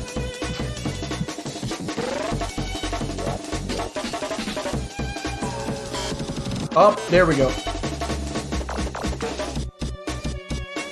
There you go, man. Oh! Yes, this is the SV diff. Who picked this? One of the two teams on the screen. That's gonna be my guess. Whoever picked this has some serious guts, because this is a really hard SV map. Oh man. We're in for a treat, and it's just the warm-ups. Oh yes. Warm-ups just get better and better. Yeah, I happen to be familiar with this map because it's made by my friend Wizard of Vale. An American mapper, as well. Makes some Come to think about it, we got a lot of Americans working this this broadcast today. Oh, yeah, it's true. I don't see a single we got Happy Brazilian. Stick. We've got you and me. We've got our referee Tiger Eyes. I think there's a little bit of bias here. Yeah, this isn't fair. We need to get some Portuguese what- casters on this stream. What? Anybody from Brazil? Hey, Spoon Guy, you want to sub in for me? We need to even this out. An all-American broadcast production crew here today. I remember being happy. It sounds so sad. I only remember being happy in comparison to what I forgot the lyrics.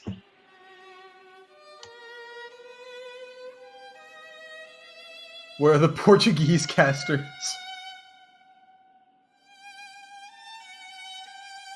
Thank you, Krenon. Krenon, I really appreciate your support when I'm here at the Castros booth. This is just making me sad.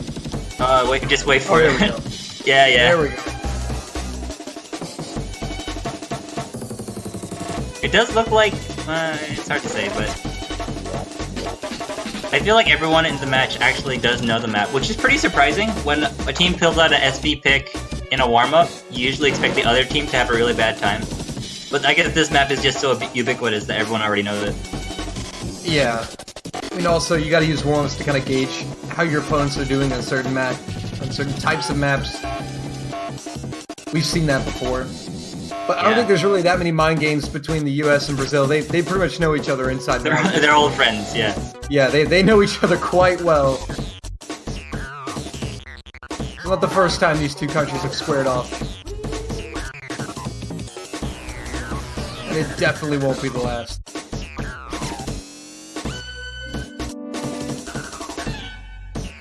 Man, some of these slowdowns. It's totally brutal. That's just mean. You know, it's actually... I'm starting to think it's Brazil that picked this one because, well, the US won the first warm-up and Brazil's winning this one, so that makes me think that's what's going on. And I know that the US likes to play SV picks in tournaments. Well, Brazil, maybe not so much. So if Brazil's willing to play one in the warm-up, then who knows, maybe they're willing to play one in the match too. Maybe they just been training on SV picks Yeah, I for mean, the past month that's the best case scenario. in preparation for this moment. I mean, I wouldn't go too far. You never know. Well, Chad, warm-ups are ending, and you know what that means. It's time to guess the roles. See if you of you have already started. You know, I've seen it once where one person in the chat got one of the roles I correct. remember being happy here. There was that one time Puffbuck got 1 away from both rolls. Oh, that's crazy. That was legendary. Man. All right, well, Lothus coming in with the S. 97% ac. All right, chat. Throw those rolls in. Let's see what you got.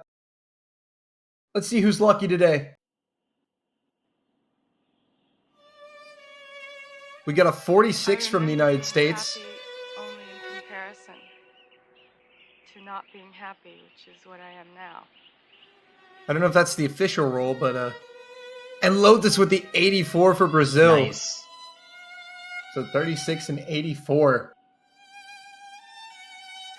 All right. Or 46, US will my be bad. banning first. Let's see what their strategy is. I haven't given much thought to this, honestly.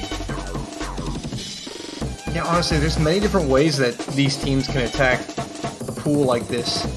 Considering just how much variety both of these teams offer. The US, probably one of the more well-rounded teams, Very I would well say. rounded. But I don't know if Brazil has one particular strength. I guess, like, I don't know if I can pick out one map that Brazil would just be dominant on. Honestly, between these two teams, it often comes down to who's just playing well on certain types of maps on that specific day. Yeah. Lothus is trying to jump the gun a little bit.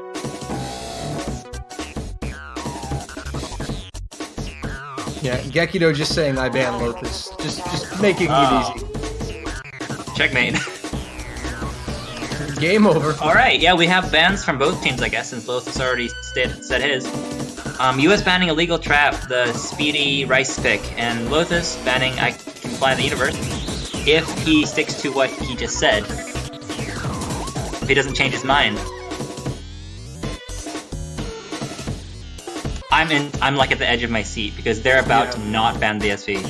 To not ban the SV. That would certainly make this match really interesting if the SV is What left is he saying? untouched. What is he saying to Lazarento?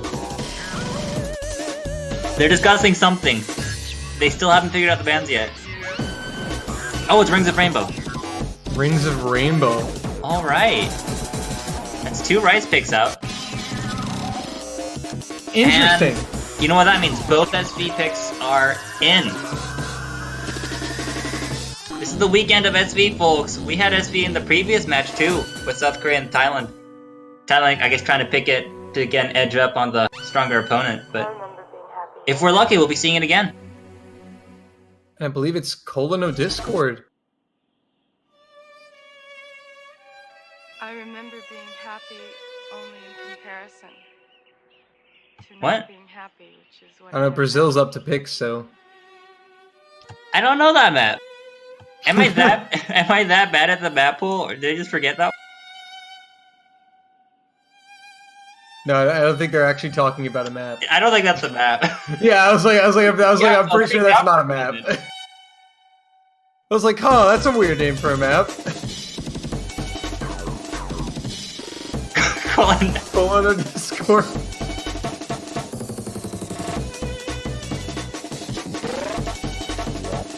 So we await the first pick from Brazil. Both SVs still intact, 2 rice picks banned. So it kind of looks like that both teams want to favor the LN route here. Yeah, I mean, honestly, I can't get inside their heads. I mean, I know Brazil's pretty speedy, but maybe that's why they banned the super fast pick. But I don't know why Brazil banned the density pick out of all things. Yeah, that just They seems figure their strange. accuracy doesn't keep up. Could be.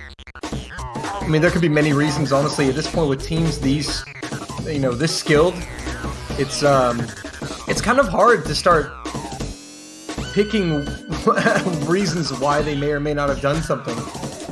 Yeah, and it seems like Brazil's having a hard time picking as well, because they still haven't made their pick yet. This is a very complex pool we're looking at here.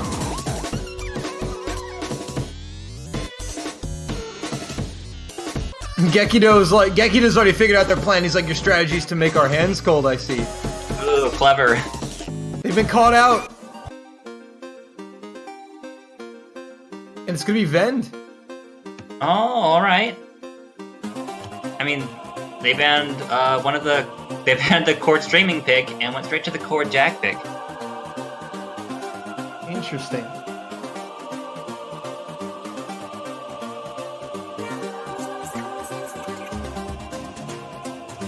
Well, so it seems like we're gonna be starting off with some super heated accuracy battles, because I don't expect any of these players to like be missing a ton or getting a bunch of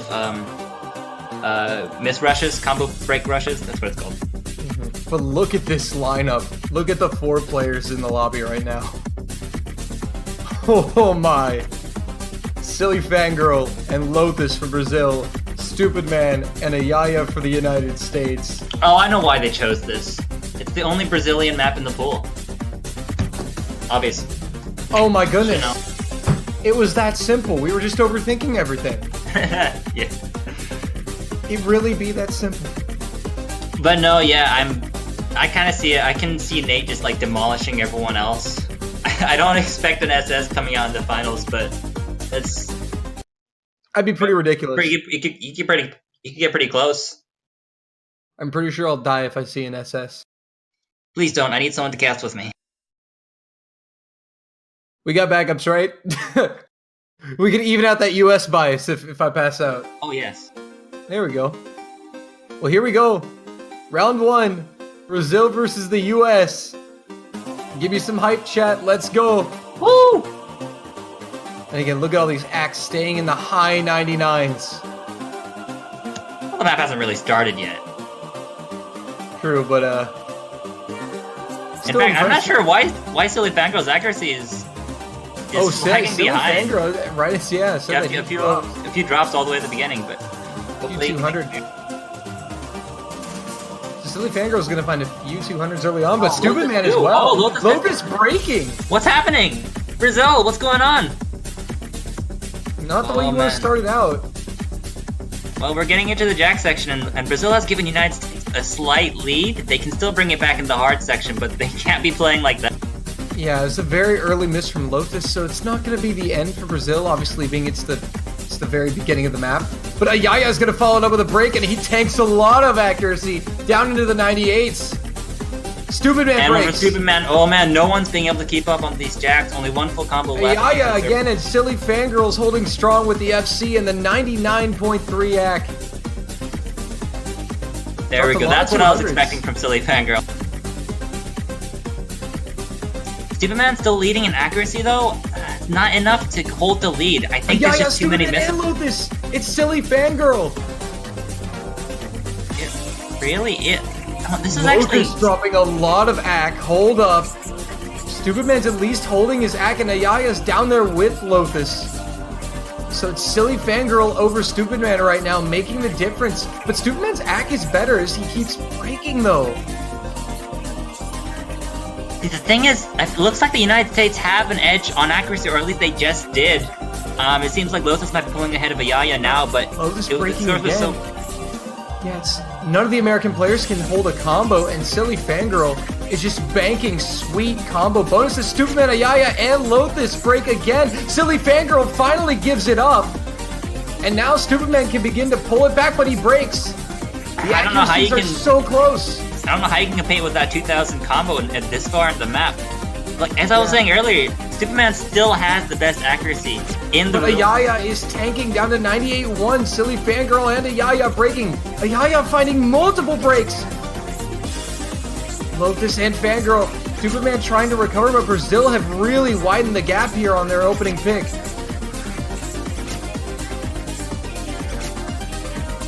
Oh man, it's Silly so crazy. Fangirl though. Wait a minute. Finding a ton of misses down into the 98s, but I don't think there's enough time for the United States to capitalize.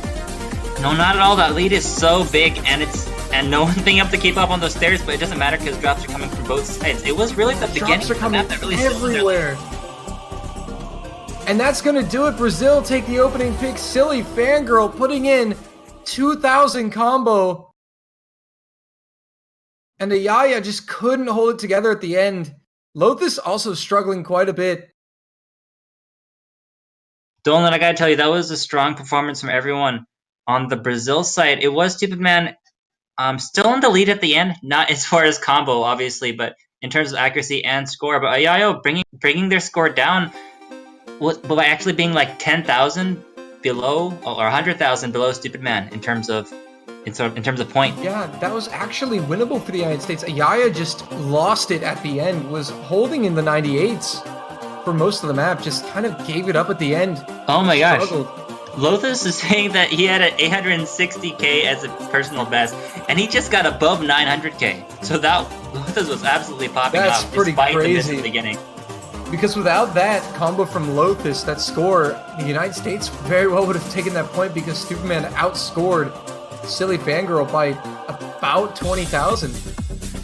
Yeah, could have been. When it's a 2v2 like this, one person setting a personal best or one person having a bad day can just make the lead so big. But I think Brazil was smart in picking that one. I guess they figured that It sounds like wouldn't it be was a able to bit keep of a up. gamble though. If Lothus only had an 863k. Well, 863k was still better than Ayaya's score by a little bit. Yeah, but that's still very risky. That's true. Like we Hey, said, I drop think for all the Brazil, maps though. are going to be close. Yeah, this is They- what you they gotta can expect win. from these two. Okay, Stupid Man asking for 18 minutes for the next pick. I don't know if we can wait for that long. I but think clear it's that. I'm pretty sure you gets like 2 or 3. Yeah, I think there's. I'm sure if you look in the wiki, there's some sort of cutoff, but There's a rule. It's there. it goes to show that it's not just us casters that don't know anything. I mean, like I don't know anything, but it's not just that. Tiger Eyes, 18 are just- minutes. They are just this well matched. And here we go. Looks like we're going for a Terpishore from the United States.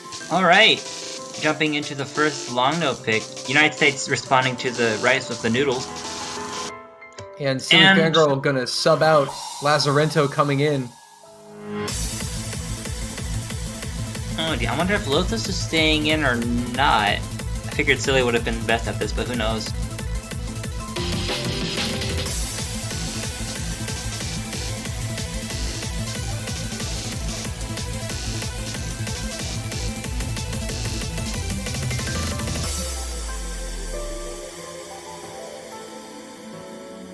All right, looks like we're set for round 2. This pick coming from the United States. And what is happening in that chat? Good lord. They're gonna get timed out if they're not careful. Get silenced mid-World Cup match.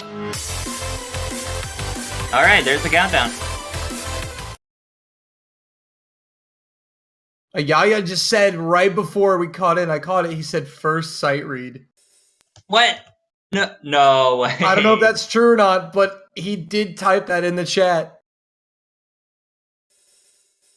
Well, this just got more interesting. And so the same roster for the US, Brazil swapping Silly Fangirl for Lazarento here on the LN pick. I mean, this is the US's pick, and I expect the US is very prepared. So Lazarento dropping a lot of AC at the start down to 983, but Ayaya and Lothus now both dropping. Stupid Man as well. Lazarento low AC though. Might not give Brazil that big of a lead. no, it's right in the middle. It's flickering. I think Lothus and Ayaya are pretty much keeping up with each other, and same with Lazarento and Stupid Man. Yeah, Stupid Man slightly beating out Lazarento and Lothus slightly beating out. Oh, but he drops a lot of accuracy with that miss. Stupid Man and Ayaya missing simultaneously together. Now everybody dropping. Accuracy's plummeting. Lothus highest stack with the man. 98.3. Brazil retain the lead, but Lazarento at a 96.3. Gonna hold Brazil back just a little bit. Americans on the recovery as Stupid Man approaches the 98 mark. Oh man, it looks like no one in the room really has the power to keep up with those crazy stares and bursts. But the thing is that everyone is dropping at about the same rate, so it's still super close. It's crazy. No team is really able to just capitalize fully off the 400 max cap combo bonus. Oh, here it is. There's a little bit Ayaya of and lead now. Lothus. Lothus and Ayaya finding breaks. Lazarento as well. Stupid Man coming through with the 1K combo. 1K. And he's trying to make a difference. He's put the Americans ahead here. Lazarento is Really falling opening it behind. up. Lazarento falling below 97 while everyone else is at 97 or 98. That's the difference, even if there wasn't a 1.5k combo. I can't believe he actually comboed through. Yeah, but now we actually have somebody capitalizing off the combo bonus from the misses, and Lazarento will provide yet another for Stupid Man to capitalize off. Yaya is there, he drops though. Lothus drops in the slow section, and as the map draws to the end, it's going to be the United States tying this one up, it looks like. And we're tied at 1. It's a great performance. As soon as Stupid Man started sticking the combo, from there to the end of the map, it was just more and more points in favor of United States. Once again, a 2K combo making a difference. You know, Mania is heavily based on accuracy, but when this many misses are coming in, if somebody's able to hold combo, that's a significant score advantage. Absolutely. Take a look at the difference in the miss count. Stupid Man only with 7, but the other numbers in the room, 15, 20, and 25, just doesn't hold a handle to it. Lazarento almost got as many misses as both US players combined. I'm not entirely sure what's going on in chat, but it seems like Lothus set another PB. Oh my goodness. Well, that's good a PB for him, but unfortunately for Brazil, the point goes to the United States. Brazil with the pick. US commentators can't stop saying capitalize. I don't say capitalize. That's me. Do I say capitalize? No, that's me. It must be the capitalism. It must be the capitalism. You're right, Coerton, it's the capitalism. Alright, we've got a tied match, no breaks points so far, and it is looking to be close, just as we had discussed earlier, but the United States performing very well in the LNs, and that was something we weren't sure of. We didn't get to see too much of it in warm-ups. We saw a hint of it from the first warm-up that the US picked. The US did do better on that one, so yeah. Makes sense. So it seems that the United States have the upper hand on LNs.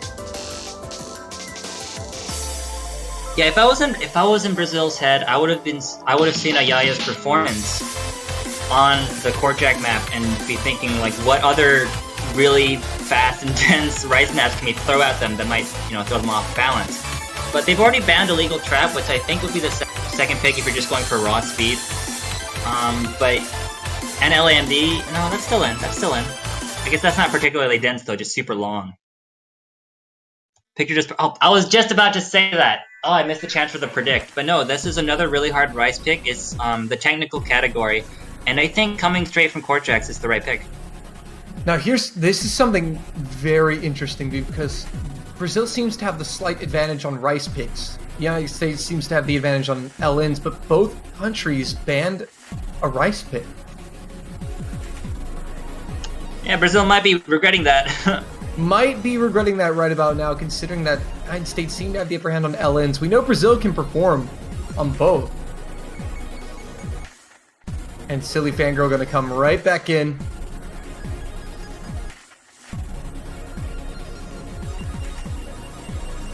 Makes about sense. We need Nate speed for this.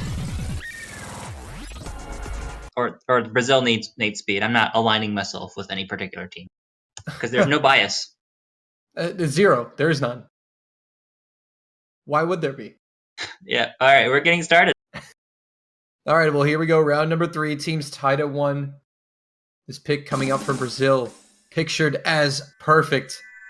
One thing I'm really happy about is that they've been choosing really short maps because there's so many long maps here. Early miss from Lothus there.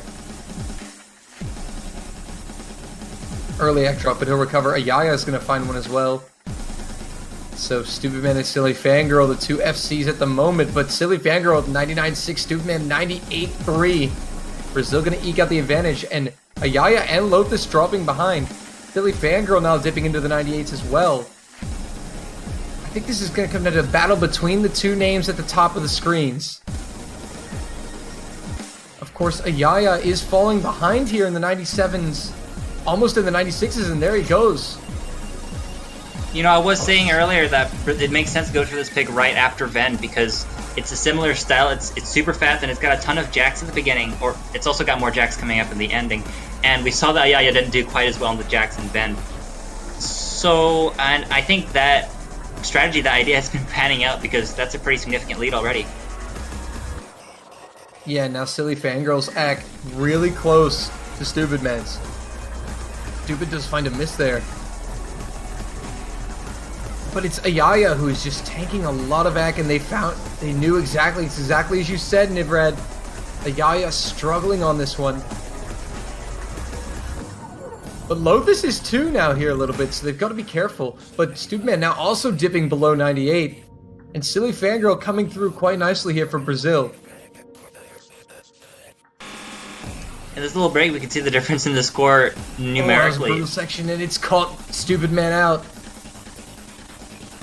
See, the thing is, not only is Silly Fangirl in the lead, I think Lothus is beating Stupid Man right now in terms of score, and that's huge, because that means that neither player in the United States is being able to give. Yeah, that wasn't the case at the break, but now Lothus pulling ahead of Stupid Man on the scoreline here. Basically even, so the difference is basically between Silly Fangirl and the Yaya right now. Yeah, quite a difference too. And Silly Fangirl gives it up after a 1600 combo, quite impressive. He's certainly put in the work, but there's nothing the United States can do. Brazil gonna be taking this point unless we see a fail.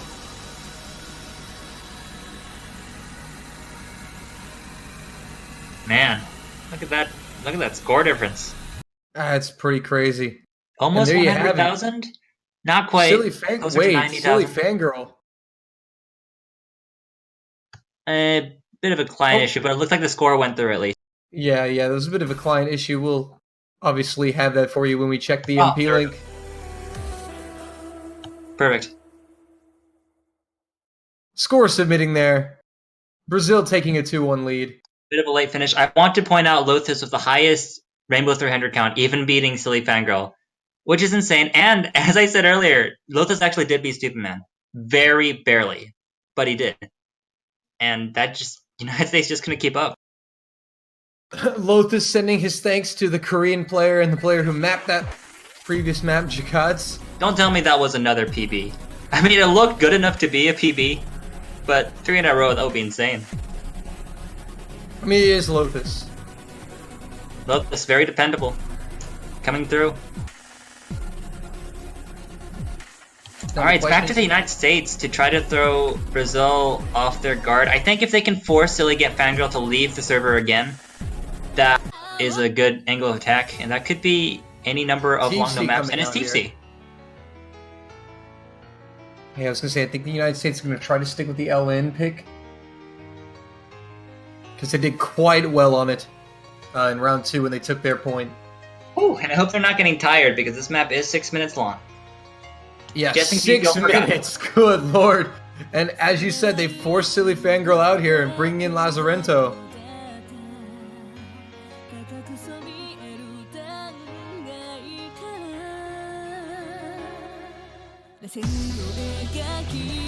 Looks like we're figuring out the colors in the chat. Very important, of course. I'm not actually sure how those colors work.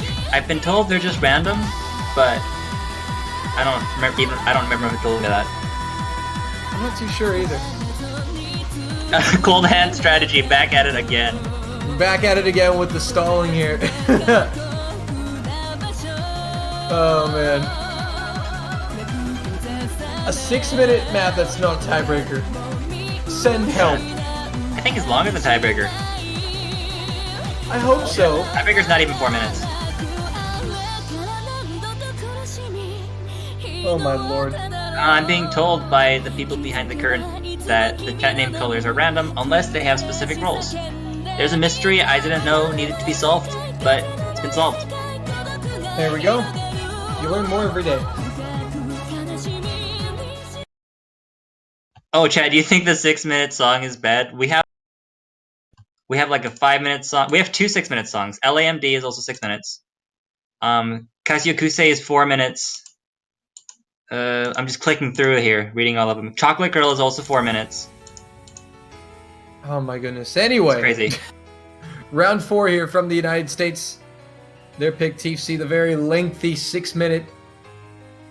And we see all these glorious noodles to start the match. Pretty even, no significant act drops. Lothus with the 99.9. pretty good way to start it off. Ooh, Lazarento with an early break. We'll take another Two one. breaks. He's down to the 98. Oh, that's not good. See, the thing about this map is because it's 6 minutes, it's more about the consistency than being able to hit any one particular dense long jump section. Which means that if Lazarento is missing on the intro, like the easy part, then... Oh, wait a minute. Wait a minute. The American players are down to the 98s. Lotus in the 99 threes. Lazarento Oh my gosh. just barely below 98. Very Lotus close. is popping off yet again. It is the Lotus show here on the Mania World Cup.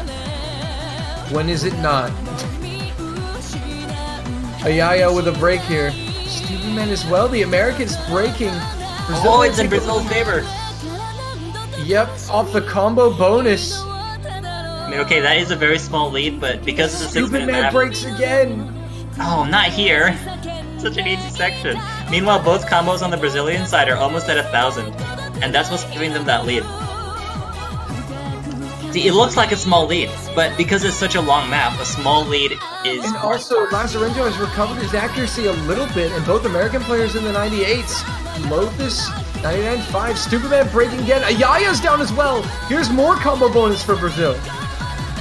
See, these accuracies are like really commendable on the United States side. Just the thing the thing that's just unfortunate is Lotus is doing so much better. Oh, but he just dropped. You've cursed him. Oh, Ayaya's his down accuracy as is well. still 99.5. And now it's on Lazarento, but he's dropped now. And it's Stupid Man with the combo, getting combo bonus, and they're going to start to pull it back. The only reason Brazil are pulling away is because the Americans kept missing. And Well, Brazil that was a kept lot of banking. misses from Lotus. You're right. Accuracy now dropping below 99. It looks like once we get to the dense part, United States' strength is showing a little bit more. Lotus dropping a lot of accuracy, dropping a lot of notes here. Stupid Man is finding a combo. He's now picking up the combo bonus. Above the 400 mark now. Ayaya getting there as well. Lazarento struggling here. 97.1. But both American players drop. Lotus now getting the combo bonus. You know what that looked like? It looked like Lotus was playing out of his mind, but then it got to the dense part, and it just like went. It was like the straw that broke the camel's back. It was a little too dense. Lotus couldn't keep it up, and the United States' more consistent long note performance is now showing through. And like I said, it's 6 minutes long. It's about consistency. Yeah, we're only halfway through, folks, and Stupid Man scored barely above Lotus's by a few thousand. And the difference between Ayaya and Lazarento is noticeable. It's about 15,000. Oh, a tough miss from Stupid Man there. Ayaya breaks, as well as Lotus. Lazarento, he's dropped now. Everybody's struggling on this. The question is, can anybody find a bit of combo to hold on to here? It's really going to pay dividends.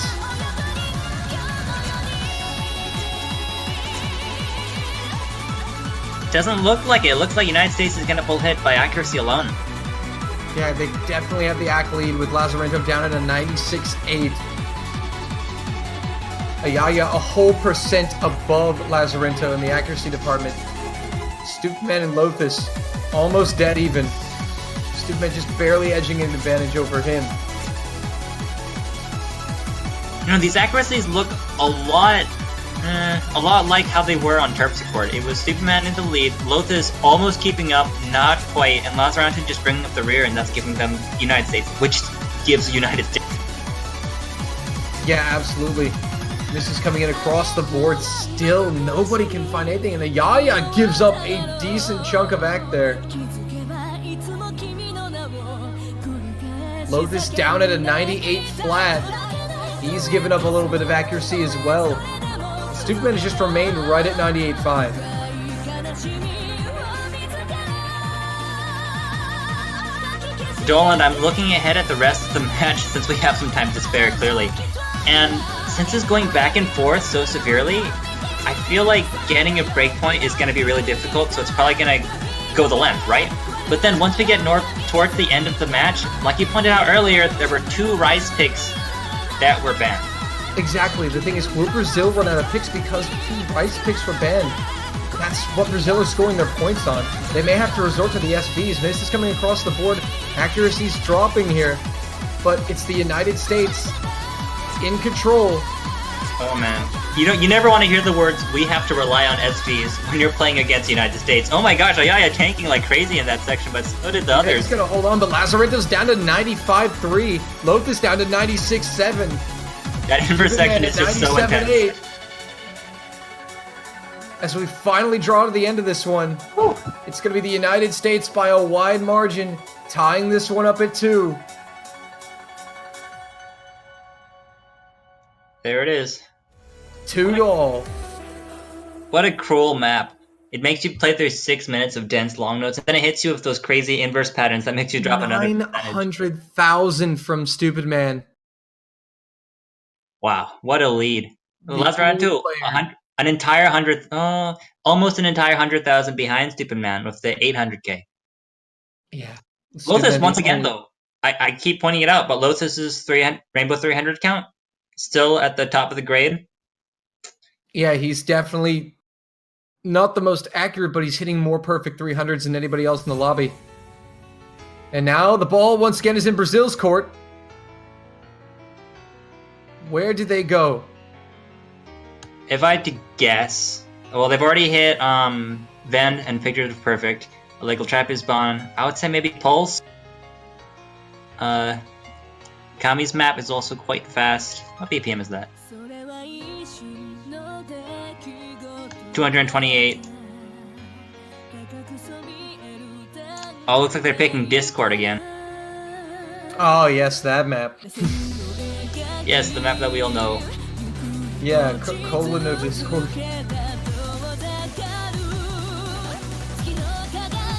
If you think about it, a break point at any time is going to be absolutely devastating. Wonderflux. You're right. Absolutely. Wonderflux. Yeah, Wonderflux Okay. coming in. Brazil going for a mixed pick, but it is super fast for a mixed pick, so Brazil's speed could see them through on this. I'm hoping that they have good scores on it. And this might be a chance for the United States to score a valuable breakpoint here on a mixed pick. Absolutely. Even though I do believe this will slightly favor Brazil, this is one of the better chances the United States will have at taking a firm control in this matchup.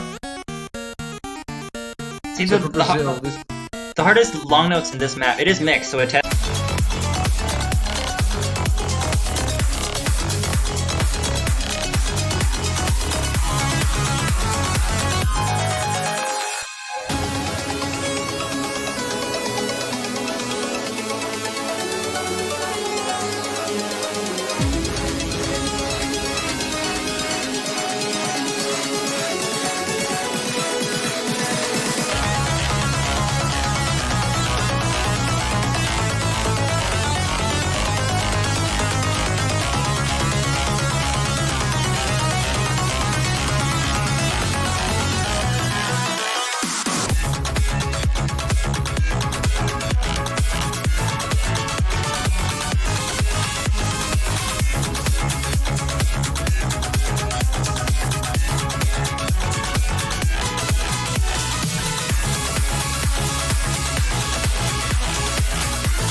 Hello, everybody.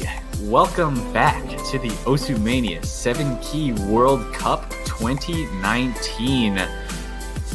We're back for more finals action. I am your first commentator, Toph Daddy. Joined with me, one of the commentators from the previous match, Dolan. How's it? Hey, what's going on, guys?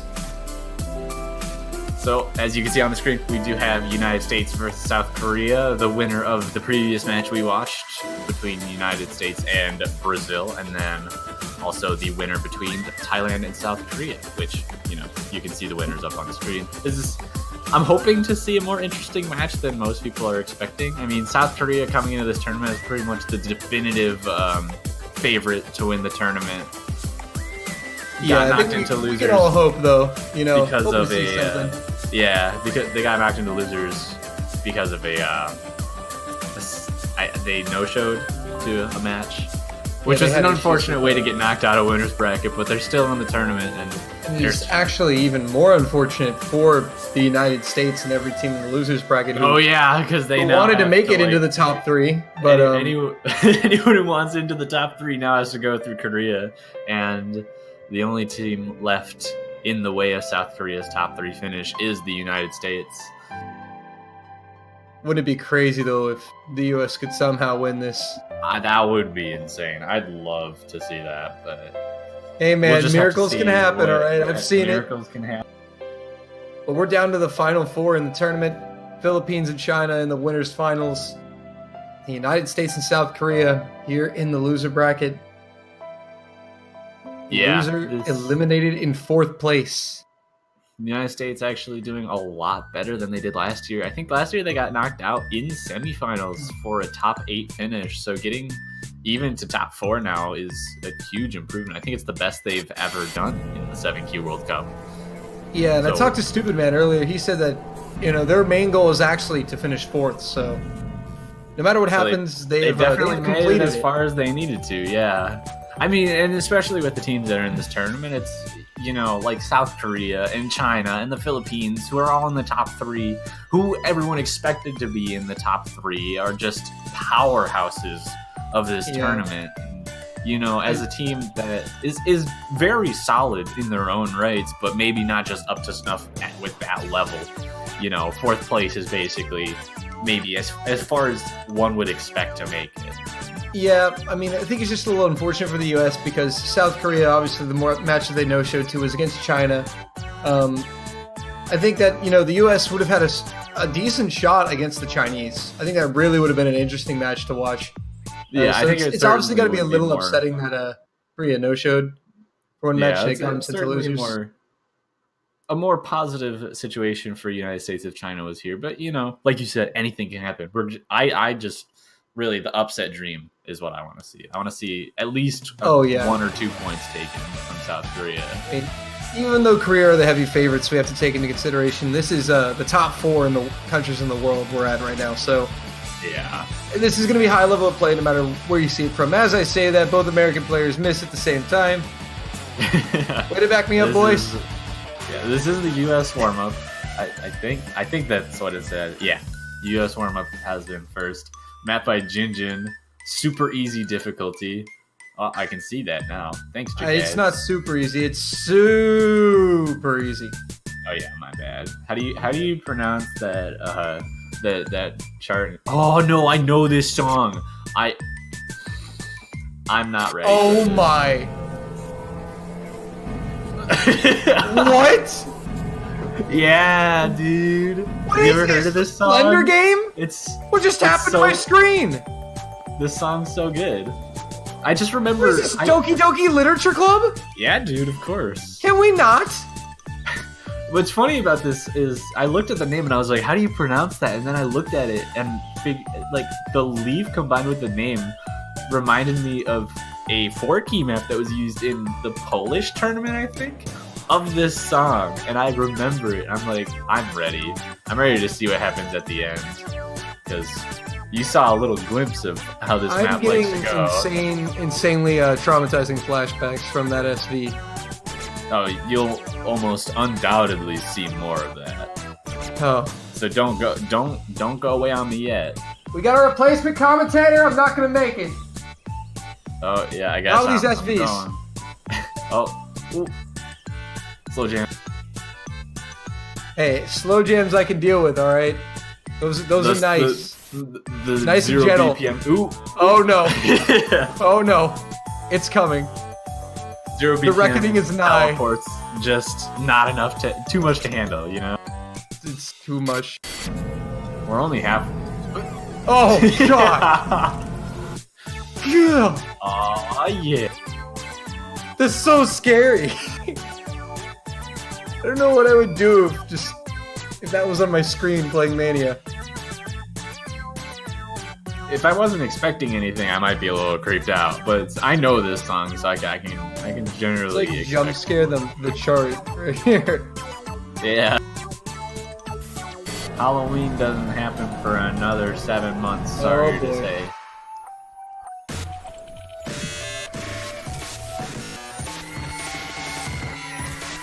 And we're going into some leaf break. All right, now. this is different. Yeah, a little bit of a different tone now. How do you combo this? Stupid man, what are you doing? Honestly, I can't tell you. Man, Stupid man is comboing this quite nicely. Everybody else seems to be struggling here. That's pretty ridiculous there.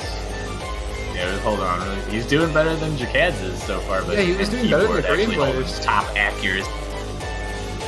Actually, right now, Stupid man is on par with both the Korean players. Just a slightly behind, a couple thousand points.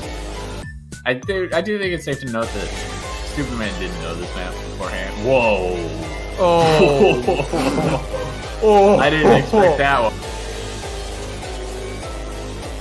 It's like if the Rapture happened in a single beat map. That's what that was right there, ladies and gentlemen. That just... Yeah, so like I could have seen the other stuff coming, but that teleport into the LM wall was not expected. Jacad's 7 key Goodness. spamming right now.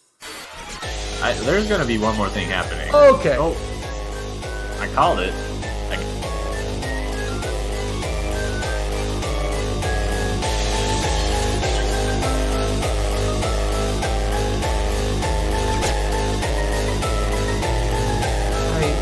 I can't anymore this map. Clearly the ideal warm-up. Chikadzo with the 97 AC and Stupid Man with the 96.8, as well as And keyboard, in keyboard. 96.8. Yeah, Gekido's struggling a little bit here, but Yeah. Stupid Man is on par with these Korean players, and I think it's going to be very important for the U.S. to kind of have a foothold in this match. Yeah. And that background now makes sense with the song. Didn't seem to at first, but I think we made it somewhat. Yeah, I think we need to move on to anything else. Literally anything. Somebody we'll in the have to chat says, I almost swallowed my pen nib. We'll have the return of Jacad's Don't Hug Me, I'm Scared warm-up from 4Key World Cup. Oh boy. Oh, I think the song was loaded. 357 BPM, folks. Mela, Syria, and the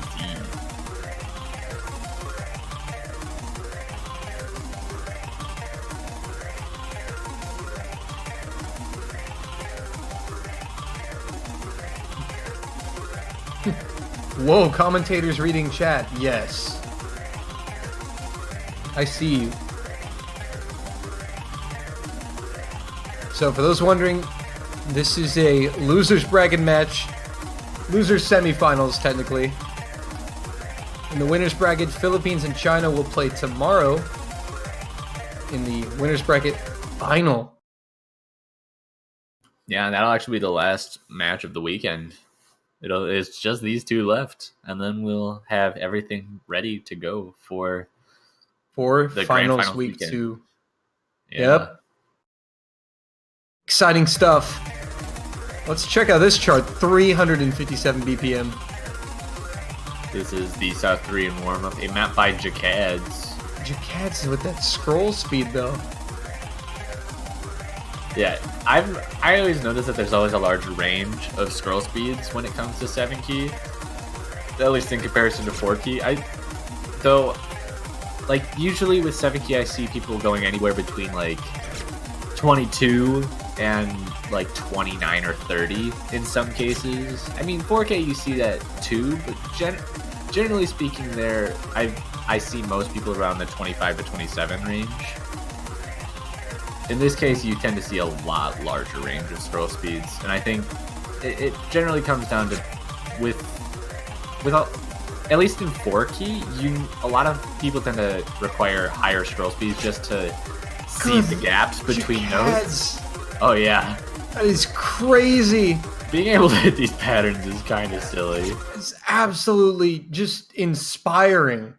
He had 2 misses, 2 breaks. 2 breaks! 18 200s! 960k! Jakad's is pretty good at this game if it wasn't up. You know, he might just be a little bit good at this game. Yeah, what's his rank again? You can't, I mean... What was it? What, you know what his rank is? I think he's up there a little bit, right? Yeah, I think he's pretty close. He's pretty close. Doing pretty good. Doing pretty good for himself. Yeah, I think he's a decent player. You know, maybe like top 50, right? He's on the first page, right? Yeah. Definitely. Yeah. Oh my goodness, that bit went way longer than it needed to. I know, but okay. Hey, I chat, saw predict rolls. Rolls already came out. Oh, Stupid Man rolled 47. Hey, Korea won. Spoilers. I don't know what Korea rolled, but Stupid Man from the U.S. rolled 47 and lost.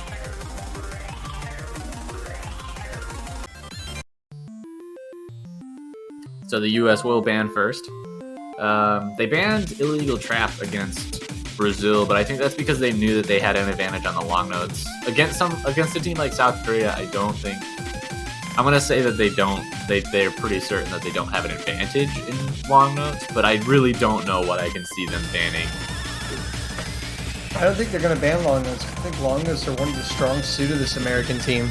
They banned illegal trap again. Honestly, when you're playing against a team like Korea, you just have to kind of play towards your strong suits. Yeah, do whatever you can. Play because what you know they're going to be absolute you monsters can. on everything. Yeah. And when it comes to like a pool like finals, you end up getting to a point where it's like this stuff is hard enough that if they have 2 players who are significantly better than the 2 players on the other team, then like even chokes aren't gonna matter. Yeah, and Aurora actually being banned by Korea. I will not call that a surprise. US is generally known as a pretty good SV team, and they did play the SV map against Brazil earlier, having gotten 2 S ranks. I believe South Korea, when they played the SV map against Thailand, they did not do that well, so getting rid of that is probably for their best interest. Yeah, definitely. So Korea are going to open up the picking.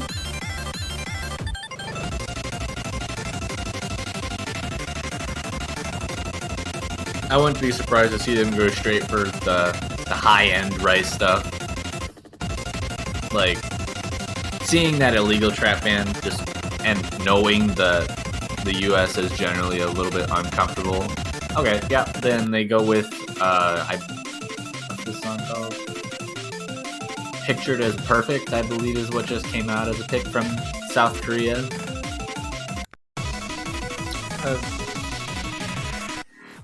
Yeah, there it is. Betzeljoy is the difficulty name. Yeah, and this is like a technical kind of bursty and speed kind of chart. And they did see the United States play this against Brazil. Yeah, they definitely did. This is one of the first 4 maps that was streamed, so... Yeah, the US kind of struggled a little bit on it, and I think the South Korean team also played this against Thailand and did very well on it, if I remember correctly. Well, here we go. MP start 10. United States against South Korea. Loser bracket semifinal. The final spot in the top 3 will go to one of these 2 countries. And the opening pick pictured as perfect from South Korea.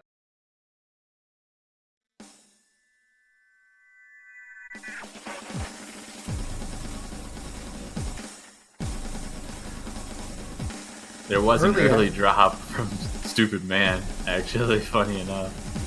Yeah, that was very Early droppy. drops aren't too important. Didn't have any of the combo bonus, and keyboard finding a drop of his own. Gonna balance out a little bit, but Except for I think Superman's accuracy is not looking too good right now with the 98.1 and keyboard at a 98.7. Jacad's at a 99.8. That's interesting. I mean, we're not super far into it, but we're seeing a lot of really difficult patterns already, and even staying above that accuracy.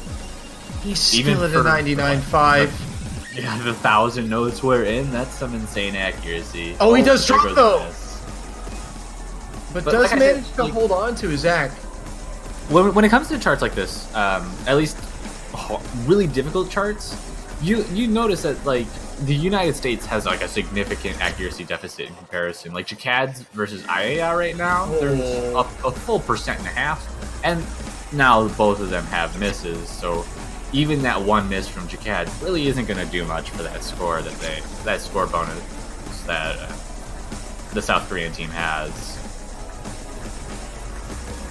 Yeah, this is already getting out of hand pretty quickly for the U.S. Getting close to that 2/3 mark, and there's an 80,000 point lead in favor of South Korea. It's going to take a miracle for the United States to come back in this. But I mean, just look at Jacad's 99.3. And keyboard playing well too at a 98.6. Both the American players now dipping into the 97s. And the United States, the American side, just constantly finding breaks. Jacad's and N keyboard both finding a groove with their combos. Haven't dropped in a very long. Okay, well, there's one of them dropped. My cursing powers are working. But Nice to know. yeah, Jacad's regardless carrying of on that, yeah, Jacad's with the 1800 combo now. I think this And is going to be a look at one that miss. That's a one miss from Jacad's on this. Is that a one miss? It might have actually been an LN break too, so he might have 0 misses on this chart. Let's see. Let's check it. Either way, it's a point for South Korea. it 0 was. misses. It was an one LN break. Wow. 1-0 South Korea. And the United Yeah, States. that is a big stamp for what the South Korean team's plans to do here. When you see scores like this, it's really hard to see them messing up significantly enough to give any amount of leeway to the United States. I feel challenged now. I feel like the chat is kind of provoking me here because saying Jacad's is immune to the caster curse. Oh, we'll see about that. No, but he puts in a great performance regardless. No one That was- is that was immune to crazy caster act. curse. Ooh. Interesting pick. We're all gonna die coming out from the United States. Do you think I there's fe- some I- sort of hidden message here? I figure that the United States is picking this just because, it's SV. SV is when you're against a team that is Yeah. leagues ahead of you, SV is the way to go. It's the easiest way to get what's it called? Upset points. Yeah, Because and really also, it's- you know, a big the US part of has it to, is- have to shake something up really quickly here. They need to try to get a point on Yeah. the board and shake up this Korean team and stop the momentum before it even starts. Yeah, the unfortunate part for the United States is, I'm sure they know this, they saw the score. Jacad's posted a score on this chart. I don't know if it was today, I don't know if it was yesterday, but it was recently of a full combo on this difficulty with like 3 200s. Good lord. Yeah, it's kind of insane. Yeah, but again, as you said, the United States are pretty decent at SVs, and that was one of Korea's bans. Oh my goodness, that's so painfully slow.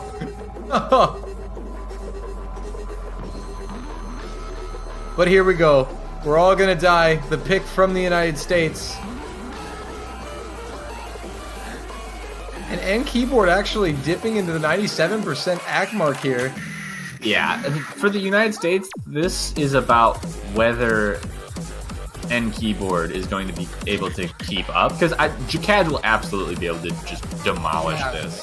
And I think that is the But mindset the United States need to have in this match, is that Jacad's is amazing, but is the second player for South Korea enough to carry the full team across the finish line here? Because if the United States can put up a two-man performance that's good enough, they may be able to sneak some points from this Korean team. But right now, through these stutter SVs, it seems N Keyboard is gaining a bit of footing. Stupid Man finding a break right there, not going to help them. Gekido having found quite a few. Keyboard trading it back and dipping and actually down to 94, 93. Now, I think that was a 3% accuracy drop there. USA has the lead going into this last third. That was even with Jacad's at a 99.8. That accuracy Double take break. was huge from N Keyboard, and it's so close. Look at these scores. Did you see that accuracy break again? That's another percent and a half. This Triple is break right there. Everyone except Jacad's, and the combo bonus is going to help Korea out here. And the US may have let one slip away here, but Jacad's is absolutely tearing through this last third. Yeah, huge accuracy breaks on the side of the United States are just allowing Jacad to take that and carry his team to victory here. 99-6. Yeah, okay, Jacad, I'm going to need you to calm down a little bit. That was a full combo. Oh my goodness. Okay, 200s. 988,284 from Jacad. That score didn't quite beat the one he posted earlier with 3 200s because of his ratio, but that's still insane. God. Oh. What do you do against that? What do you do? I mean, the U.S. played really well, and you even saw there, I mean, they were in the lead for a little bit at the end. Yeah. They held that lead. It was just the one part was such a huge tank to the US's accuracy that even like an 85 from, even if N Keyboard had an 85 on that map, Jacad's score would have overpowered the fact that both US players were almost cutting below 95. Yeah, that's still absolutely ridiculous. Because those scores from both those US players were very good considering the difficulty of that SV. I mean, those are not bad scores. Oh yeah, but absolutely. Jacad's. Can't really understate how good of a player Jacad's is.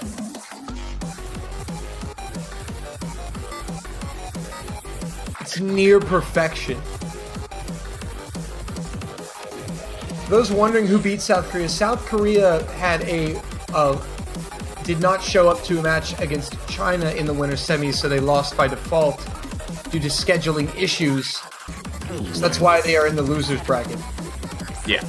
Looks like Sailing Force coming out as the South Korean pick next. Interesting choice. I think this is a good choice. Just Sailing Force is arguably, I think it's maybe the second hardest of the LN picks in this pool. If you could, I think this is classified as an LN pick. The only one that could arguably be harder is Yurafua, Jukai Girl, and they're hard for different reasons. But really, if you're in South Korea's shoes, you want to just blast the other team with as hard of stuff as possible, because the higher that difficulty is, the more the skill gap between the two teams shows.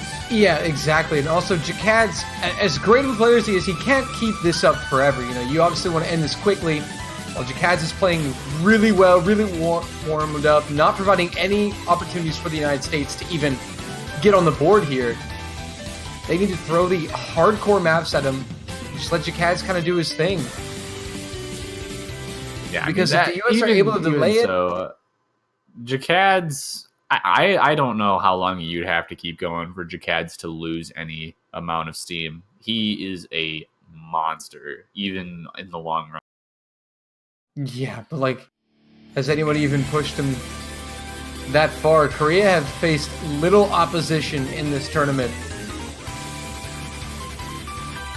But the US will try to fight them here round 3.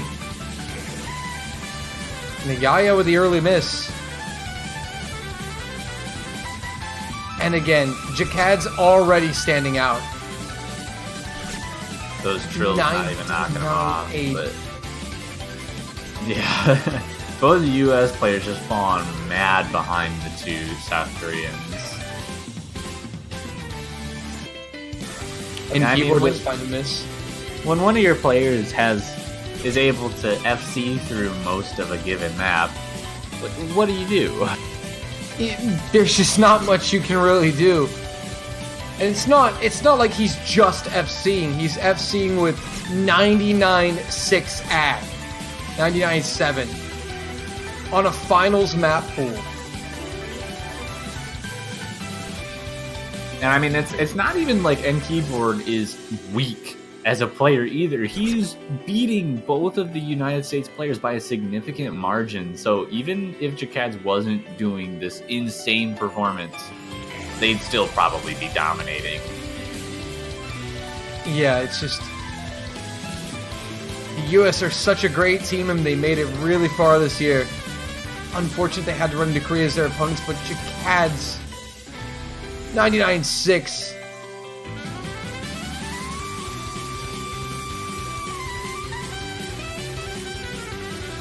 I mean, he's a 2800 combo. He just doesn't care. Guys, I can talk about him because the Caster's Curse has no effect on Jakad's. We've already proven this. He's just powering through another FC for this man. Yeah, he's had 3 maps, 1 LN break, 0 misses. An LN break. One LN break. That is it. And Stupid Man firing back instantly with Rings of Rainbow.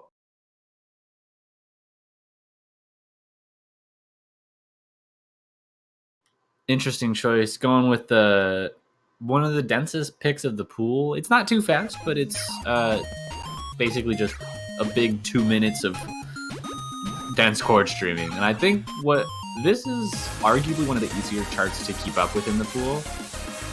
And if Stupid Man and I are both able to keep up relatively well, this is where that chance of getting an upset due to mistakes that the South Korean side will make or might make can come into play. Yeah, definitely. Obviously, the Koreans are picking the harder maps in the pool to throw at the US's face because they know there's a skill gap here, and they're trying to play it to their advantage. And it's working. Yeah.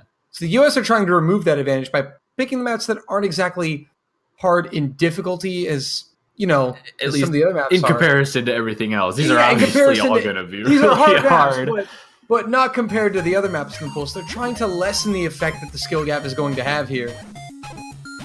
Yeah, and I think the US really just wants to focus on their specialties, which in at least Stupid Man's case, he's extremely good at these kinds of dense chord stream maps. And if he can keep it up for 2 minutes, he has a chance of throwing South Korea off of, you know, their groove that they have. But it is, I think, they're banking on mistakes on South Korea's side. This is very close. The closest, most highly contested one so far. Korea with a very slight ACK advantage. Yeah.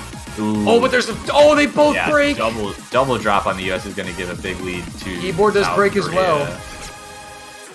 And I was going to mention this before the match even started, but there's something, like, even when you want to choose these and hope for the mistakes on the South Korean side, even like when you watched Jakad's FC, the SB reading pick, and one of the LN picks in the pool, can you really expect him to make mistakes on something like this? It's really hard to believe that he'll make a mistake. Yeah, and with the United States already having dropped multiple times and having major accuracy issues in comparison to South Korea now, it's hard to see a chance for the United States to come back here. My goodness, Chickheads. This guy is a walking, living, breathing highlight reel. He's going for the 99.9. He wants it. He's trying to bring home on 99.9. On a finals map. Ooh, I don't think he's gonna get it. He's gonna 99.89. He's just gonna between those two. Not quite. Not quite, but my goodness. Still Jacad. 996. 996. Okay. All right, that's nice. That's 99.88. Oh. 996. 1 200 to 1 100.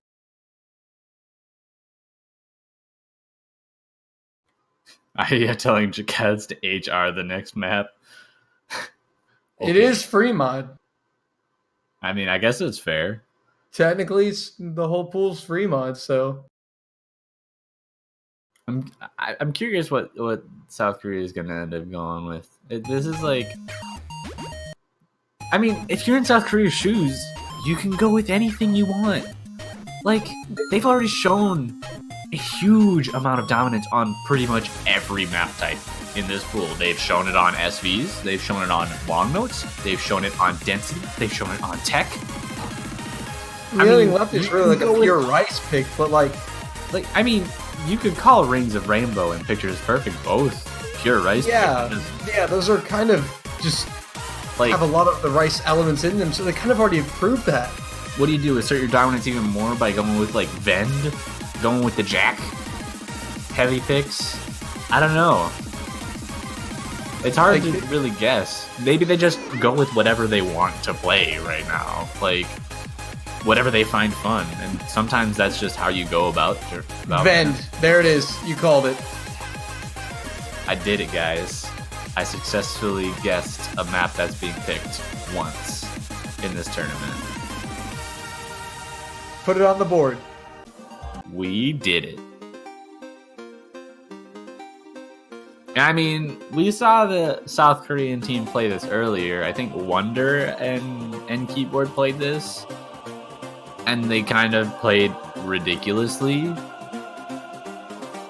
So I can only imagine that they're going to do the same thing here, just with Jacads instead.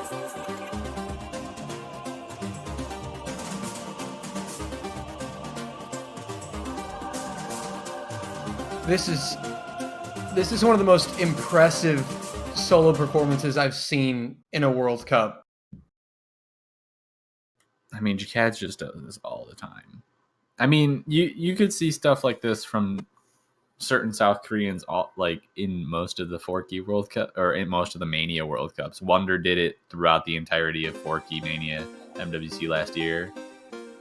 Jacads had been doing it in every World Cup previous to that. But 4 maps on a finals week pool, 1 LN break. Yeah, That's it. pretty good. He's pretty good at this game. That's it.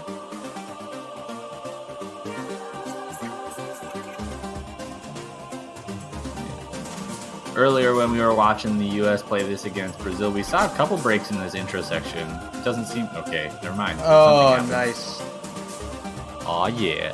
There's They're one. coming back. But no breaks from anybody else. Yeah. This intro really isn't too hard in comparison to the rest of it. I mean, I does find a break there. But I think we'll be seeing the biggest point of difference between these two teams, or between the players, at least come from the second half, where the patterns get really uncomfortable. And we especially saw Ayaya having major issues on this earlier. I just don't see something like that happening to South Korea. We might see a absolutely massive lead. I mean, we have been for all of these maps, but we might especially see that here. Especially with 2 full combos still on South Korea's keyboard, side. he and Jacads with almost the exact same accuracy. It's really just a battle of South Koreans at this point. I mean, Ila, Stupid Man, has some solid accuracy. He's just suffering in the fact that he's been missing a lot. And certainly a lot more than the South Koreans, given that the entire South Korean team has a total of 0 misses so far.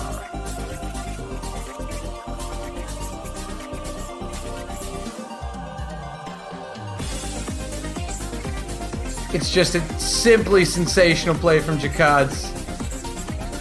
Ooh, there was some. I didn't even notice. And Keyboard had some minor accuracy issues, so he's now below Stupid Man, but the combo's keeping him alive. And being at the low 98, high 97 area is pretty much sealing that score lead in favor of South Korea.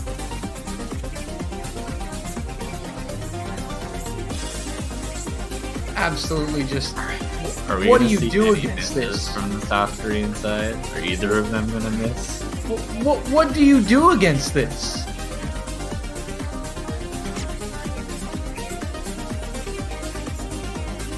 I mean, Stupid Man's doing all he can. His accuracy is 99.9. nothing to He's swear at by. 99.9. All right, Jacaz. I mean, Jack charts are arguably the easiest to get good accuracy on, but finals level, that's a double full combo.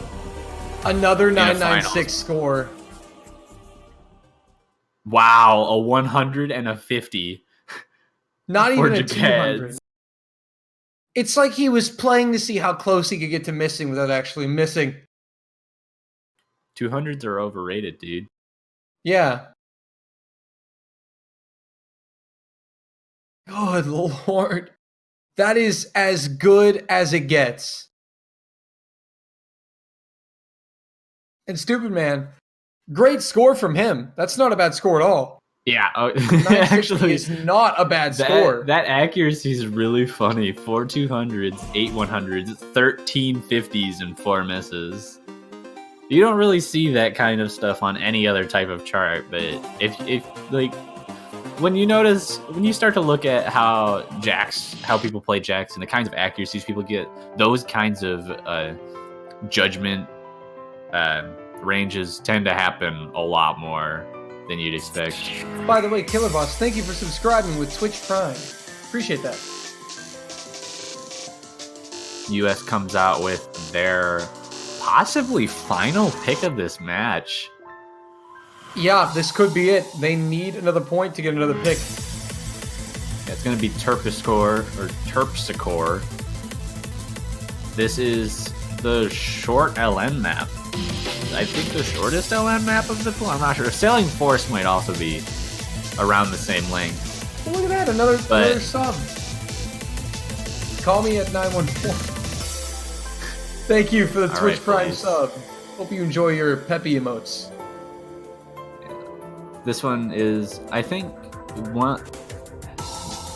We saw the US pick this first out of the LN picks, I think, against Brazil. I think they're the most comfortable out of all of the LN charts in the pool, and everything they've tried so far hasn't worked. I mean, I think what the US are just going back to is back to the basics, back to what they're good at. They know they're decent at LNs.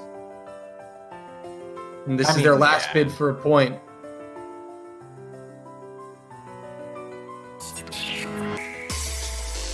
What's actually interesting is I don't really know the US as a long note team. They happened to pick them against Brazil because they were stronger at them, but I usually see them more comfortable on Rice stuff, which is interesting to see them going with like LNs against other teams. That's true. Act lead is with Korea here in the beginning. Jakads is holding a 99.77 at the moment. Misses from Stupid Man and Ayaya. There was an early miss from Keyboard, and he finds another one. But Jakads just simply won't miss, ladies and gentlemen.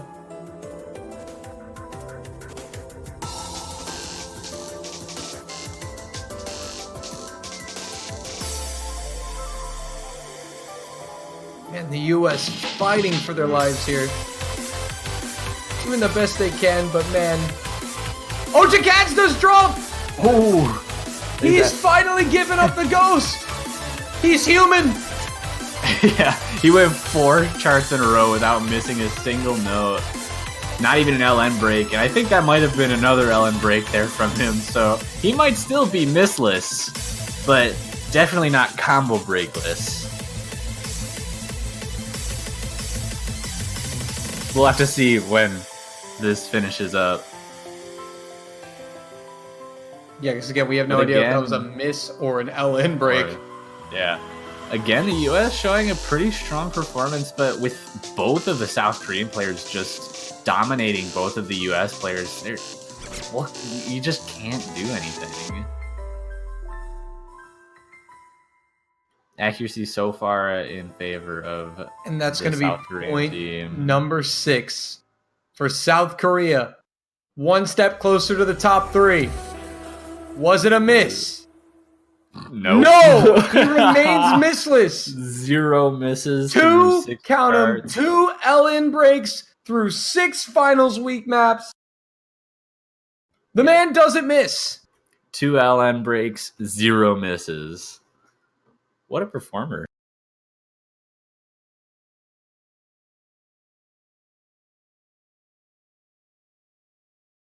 Well, South Korea now. They got one pick left here.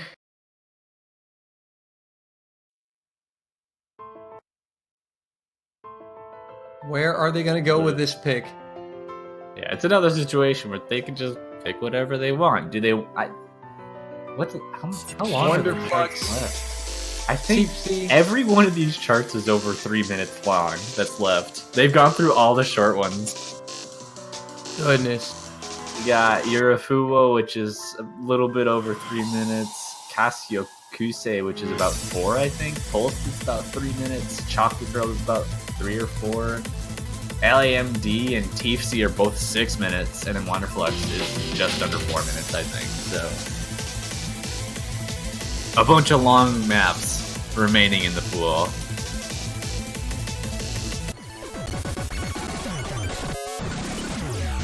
Wonderflux. I'm not really surprised at this pick. It's a pretty hard technical-ish choice. I think this is more of a streaming pick, but streaming, broken streaming, whatever you really want to call it.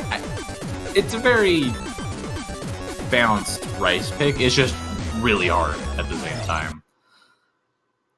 I think Jacad said something earlier about really liking this map, so I guess it's likely a combination of thinking it's a good choice and also just wanting. Stupid Man is going with Hidden, by the way. Aya and Stupid Yaya. Man are both going hidden. They're both going with Hidden. I'm not sure why they're doing that. Flexing. Flexing.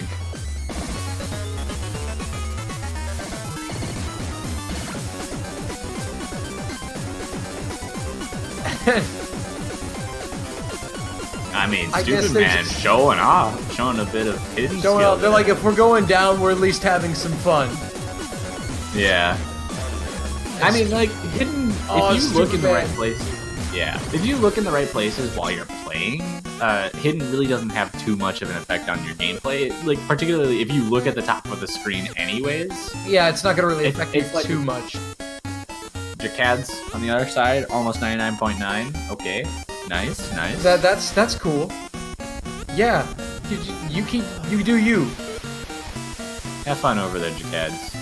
We're gonna go talk about Well, some more Jacad's, human people. I gotta give Jacad's props. The man who cannot be cursed. I mean, he has 0 misses so far. You Granted. cannot beat this guy. 2 combo breaks in the We form of found the LA antidote to drops, caster but cursing. It's Jacad's. It's just him. Everyone else can be. Just We've seen that everyone else can be. Even Wonder has been cursed by the man himself. but not Juan this Crystal, but not Jacad's. man. Look at this 2500 combo, 99.8. I mean, it gets to a point. It gets to a point where someone like Jacad's is so good at this game that maps like this are just so below his peak skill that it doesn't matter. Like, Some you of don't the chat see says, what if many it's people get to that point, but Jacad's is so far above the skills. of Actually, so we many don't know people. if he's uncursable because we haven't seen Jacad's versus Juan yet. I guess that's true, but that's just for this tournament. I'm sure Juan has commentated some of Jacad's matches in the past. He's going on 4,000 combo, folks. And keyboard is right behind him. Yeah, South I didn't even Korea. notice. And A quarter of a Keyboard map having away. Dropped right at the start. Hasn't given up an inch. No. This is one of the greatest solo performances I have seen in any World Cup from a single player. Jakad's with only 2 LN breaks through 7 maps. If he holds on, he's gonna have it. Like, A no-miss game. you know, I think a lot of people tend to expect like really good performances from Jakad's and just the South Korean team in general, given how much hype there was for this team to be pretty much the best that was. And there it signed is. up. South Korea complete the sweep. 7-0. The United States will finish in 4th place this year. Yeah, I just want to know that Jakad's got 4 scores that were above 996 that Yeah, match. 4 99.6 I scores. think. What do It's you either do 3 or against 4. that? Let's see. He got a 996 on Wanderflux. He got a 996 on Vend. He got a 996 on Rings of Rainbow. And that, I think, is it. But everything else was still above 970. And for a finals map pool, that's kind of good. A no-miss game on a finals map pool. I mean, do I even need to say anything else? Yeah, I don't know. I don't know. But ladies and gentlemen, this is it. We have your top 3 teams for the 2019 Mania 7 Key World Cup. Yes, It's we Philippines do. and China, along with South Korea. Philippines and China play tomorrow. Korea awaits the loser of that match. The winner of that match books a ticket to the grand finals and the top 2. Definitely going to be an exciting match. Philippines and China. I mean, personally, when I was looking at the brackets, I was expecting it to be Philippines versus South Korea, which, given many people, given exactly what we just saw against the United States, I think most people would have expected that to be very favorable for South Korea, just given how good they are. But with this match in winners finals, I think we can expect a much better match than we would have otherwise. So definitely not something we're going to want to miss. Well, there it is, folks. 12 UTC tomorrow. Do not miss it. The winner guaranteed at least a silver medal. It's the winter finals. Don't That is miss 8 it. hours from now, I believe. It's about 4 UTC. 8 or as it 9, is. something like that. But man, Jakads, you are truly uncursable, dude. I tried. I legit tried. You can't make him miss. He doesn't miss. He just doesn't miss, folks. Man can't miss. Jakads, in what he's saying is his last tournament in chat. Gotta flex a little bit. I mean, he's making one hell of an exit. Jakad's putting up just crazy numbers. I'm sure everybody will always remember Jakad's for what he's done in these World Cups. Absolutely insane. Well, Toph Daddy, that's all we got. Yeah, it is. Absolutely. Say goodbye to Just- the people. One match left for the weekend, and then all we have are the top 3 matches. And that's it. Well, it's time to say our painful goodbyes to the people for now. Yeah. We will have some new commentators back in about 8 hours, ready for that Philippines versus China match. But other than that, I think we are good to go. Hope to see you all back here at that time to see the last match of the weekend and see who books their ticket to grand finals. But without further ado, we will see you guys later. Yep. South Korea completes the sweep against the United States. 7-0 the final score. We will see you guys later. Philippines, China coming up next. Winners finals. Thank you for watching. We'll see you next time.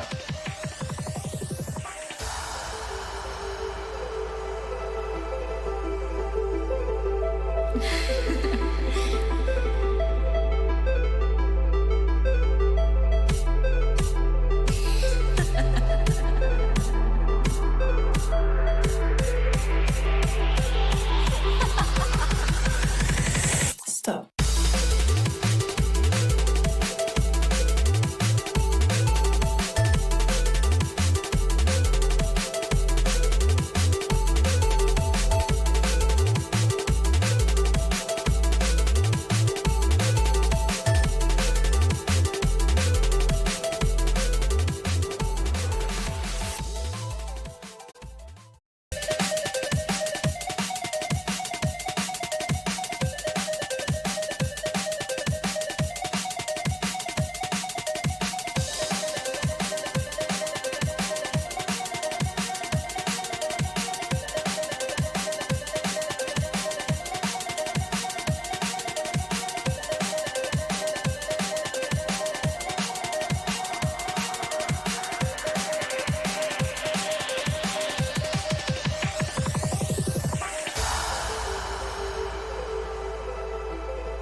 Stop.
Please.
Welcome back, everyone, to the main World Cup 2019. It's the final weekend, and we have South Korea is nowhere in sight. It's Philippines versus China. With me is Kamikaze. Hello, How you doing? I'm doing fine. Very excited for this match because this is the winners bracket finals, and this match between Philippines is gonna be very interesting. Yeah, that's right. There's not a lot of teams in the tournament that can hold up a candle to China, but I think if there is one, it's probably Philippines. Yeah, and it's an interesting battle of skills as well because China, as we saw, is pretty LN oriented of a team. But Philippines is also very, very strong at the LNs. both of the teams have players with auto jump backgrounds, so it'll be interesting to see who performs better at their favorite skill set. Yeah, that's true. It might not be so much of a back and forth like we saw in, say, Brazil versus US. It'll be interesting to see what their strategy is. Yeah. You have to just wait and see until the warm-ups, and then after what they decide to pick, or how their strategy will compare to. Now, I honestly, I have a hard time getting a read on China's skill this year in particular. I know China's always super strong, usually second place in the tournament. But this year I'm not so sure because they didn't get to play in the semifinals. It was win by default against South Korea, and that's kind of where I was hoping to see see them actually be competitive against the team. Because every other match of China, except for that one, has been sweeps. Except they lost a point to Macau. I think something went wrong with like the scroll speed. It was a scroll speed issue from what I remember. One of the players just had wrong scroll speed for the map. Right, and then against Brazil, they also lost the point on Kimi Todoreka. I actually don't know what happened there. Yeah, I think that was the turn that they had the scroll speed issue on. Oh, what about the one against Macau? Let me look at it. Ineffabilis? Oh, it was against Macau. I didn't. It looks like Wilbin was using hit and got a really bad score. Oh, damn. Maybe they were just dialing on Macau. But either way, China has almost been undefeated in terms of points. Well, obviously undefeated in terms of matches, because that's why they're in the winners bracket finals. But they have hardly dropped any points as well. Philippines has their work cut out for them. Oh yeah. They live their expectations in order to beat China. And now we see the warm-up. I believe this is the warm-up selected by China, looking at the mapper. It's a Will Chan's map, and it's on Chinese. DJ Dr. Crystal, yeah. Oh yeah, it's kind of really like flying a little bit.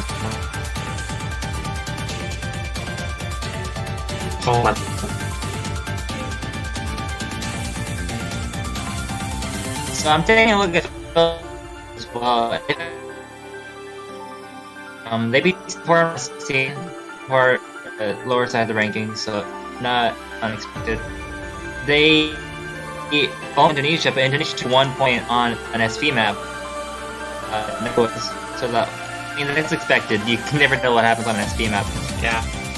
Now their next match against the United States in the semifinals was a bit closer. United States managed to get 2 points off. So they're not quite as dominant as China has been, but they've gone against a couple of really strong top seed teams, and they've come out on top.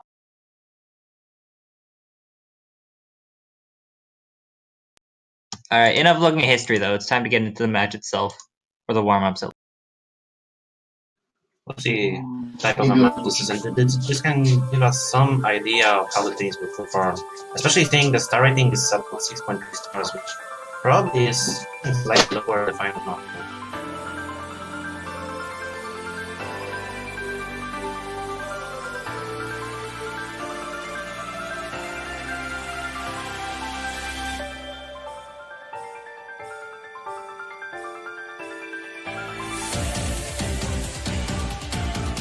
As we're seeing so far, it's kind of tame, but it's also more rise-oriented so far.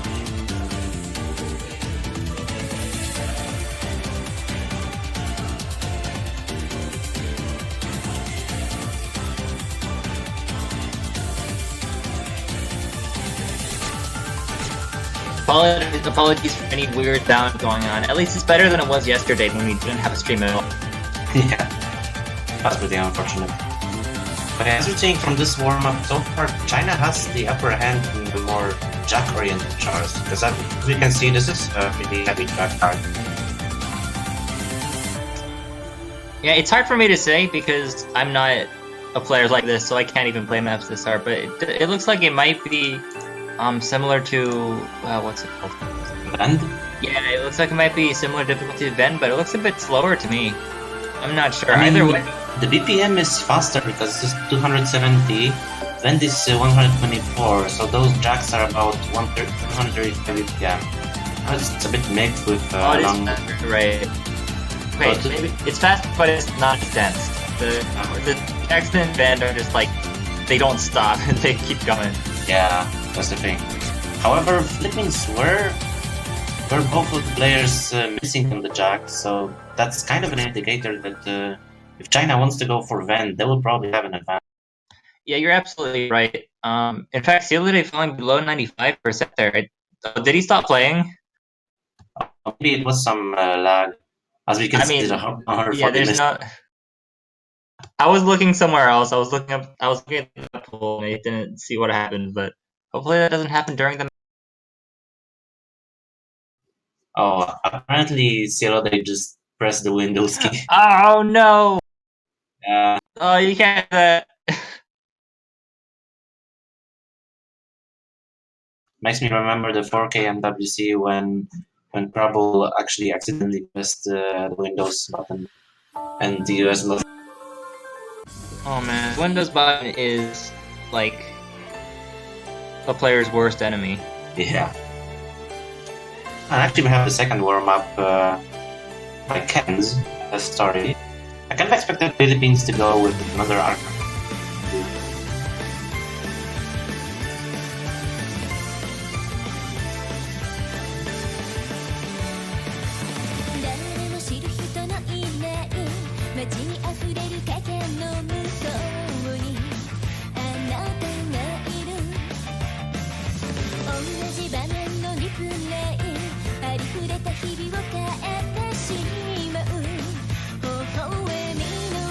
You made a good point about, and I think what we've seen so far in the losers bracket matches is the team that is just higher ranked has huge advantage on Ben just because because it's one of the few maps on this. I don't know how to say it. Or on the skill range. Yeah. Vend is a type of chart. Core charts on the higher level are usually you either do well on it and get around 999, or you just fail completely because it's so hard to keep up with. If you don't have the speed forward, you'll just keep failing. Right, that's pretty much what I was gonna say. Thank you. Yeah, so if one of the players on the team can't keep up with Van, then it's gonna be a pretty bad pick for them. Even be a good choice for a ban on the Philippines side. We were talking before the match that China typically doesn't do very well on SD maps either, so Philippines probably doesn't want to ban those. China might though. I would expect China to ban one of the SB picks. They do have Wilton Chan, who pulled off this insane score on Nice Boys in the quarterfinals, but they might not have a second player. Yeah, that's why I would expect them to ban We're All Gonna Die, because it's more reading oriented. I would expect them to practice Aurora more. Yeah, that's true. I guess Aurora is something that you can practice and learn pretty well, but We're All Gonna Die, even if you know the patterns, it's still really hard to read it, just because of the type of FPs it is. Still, that's a lot of time you need to spend. Yeah. So, I think it could go either way. We'll have to see once the warm-ups conclude.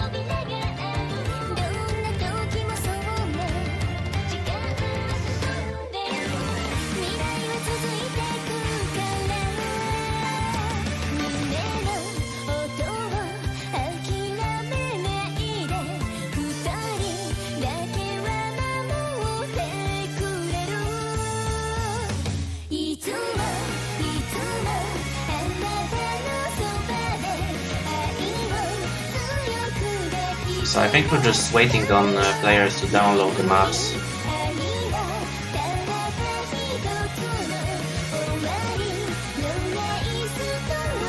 Players are weak, knees are heavy. Wait, that's not how it goes. Palms are sweaty. Okay, but we're finally getting into the map.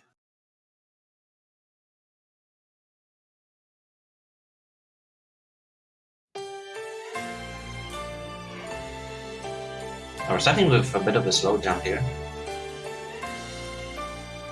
Might be good practice for We're All Gonna Die. I mean, not really on the same level, but Yeah. I mean, it picked up really fast. Actually, looking at the star rating, is 9.9 stars. oh my gosh, that's one that's 0.1 stars away from 2 digits. Yeah. It was a It's a slow good warm up to see which team performs better on the lens, though. Yeah, Philippines is taking a lead on this right off the bat. It is their own pick. Maybe they're a little more practiced on. Yeah, but it still says that Philippines is gonna be really dangerous on all the Olympics. It's gonna be something that China has to know. Absolutely.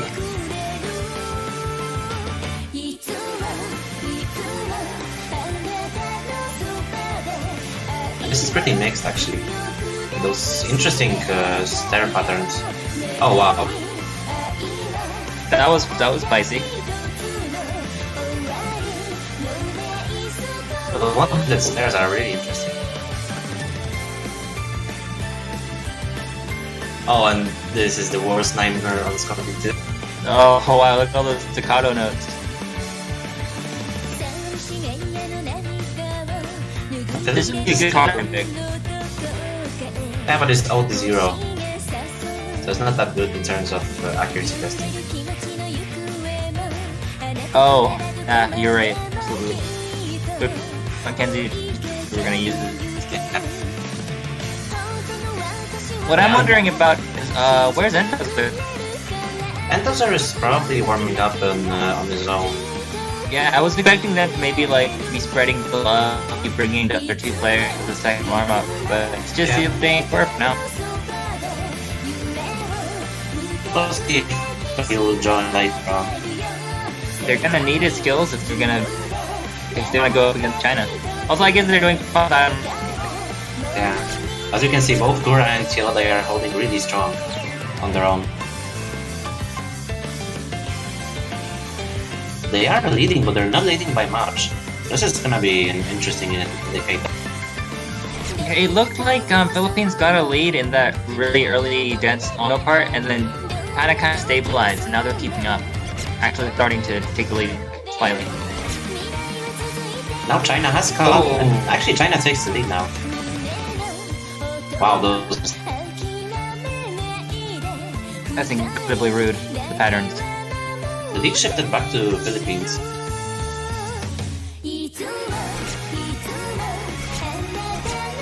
Ah, here we go.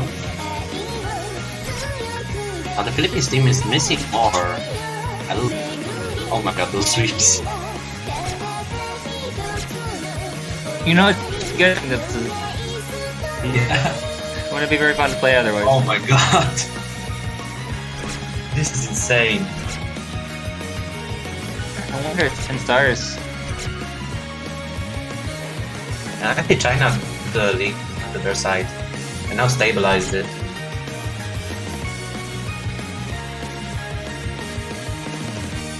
Wow. An absolute deluge of long notes. Deluge of long notes. Yeah. Giving China the advantage, I guess. I'm not too surprised. I would suppose that once we get to, this level of play, the team that's higher ranked probably do better on it because accuracy doesn't matter at all. Yeah.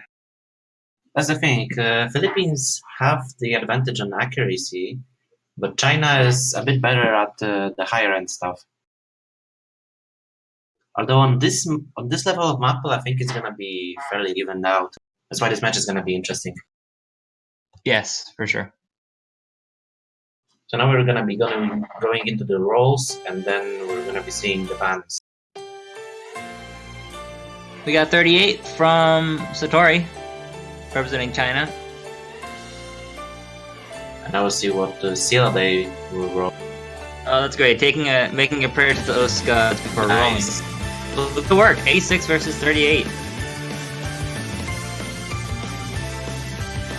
So we'll now be seeing China banning first, so I expect them to ban Aurora straight away.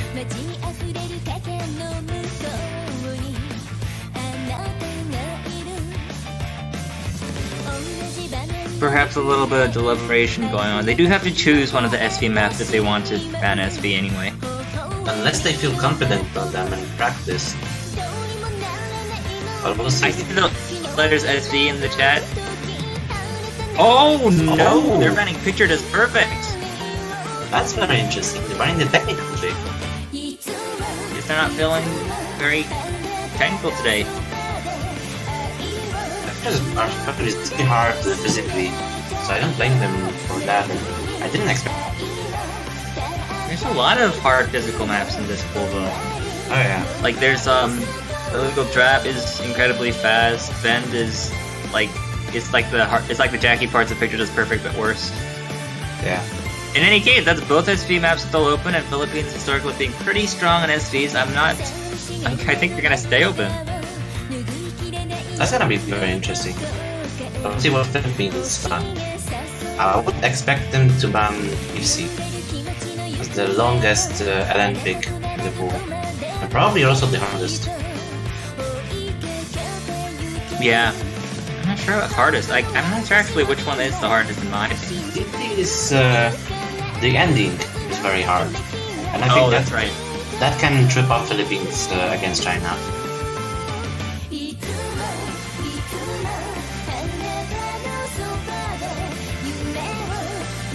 They're still deciding on their ban.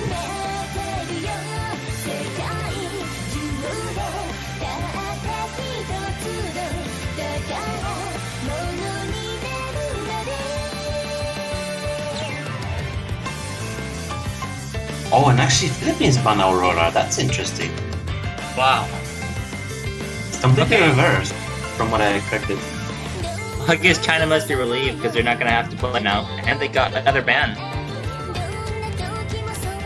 Unless they actually practiced it, then they're gonna be probably not so happy about it. Kura is saying that they never practiced it, so it's probably a good ban. Yeah, and Satora is saying Wilbin Jinju probably indicates that Winwood was going to play. Yeah, that's what I would expect. GG indeed.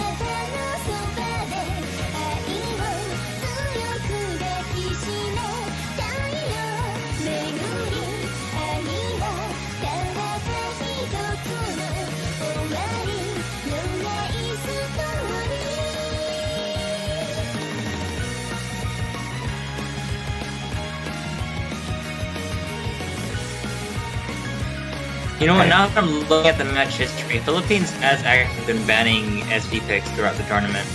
Oh, that On makes the sense. mix with a different team. So they might have just picked one SV map, practiced it, and banned it.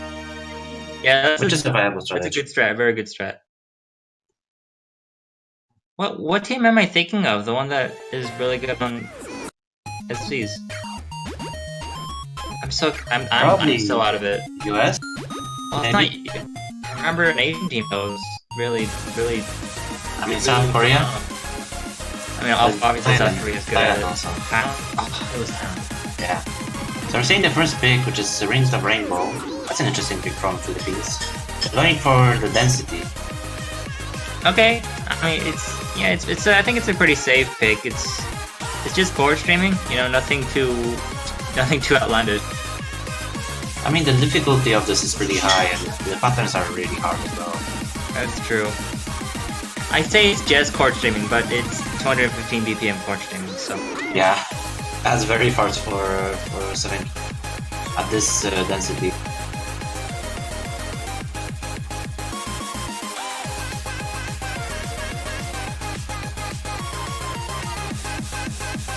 So everyone is getting ready, and we're gonna be starting with the first pick of this match. Homarju Rainbow, picked by Philippines. then Tozer. Yeah, I could swap in for Cielo Day. I knew he was lurking around somewhere. We also have FQ coming in for China, or backwards QX Yeah, and Zhangfang. X comes out for China and Entozer and Kura for Philippines. It's their starting lineup, so to speak. Yeah. So far we're not seeing much difference at all, but the charge is just starting. And QX with the first miss. That's interesting.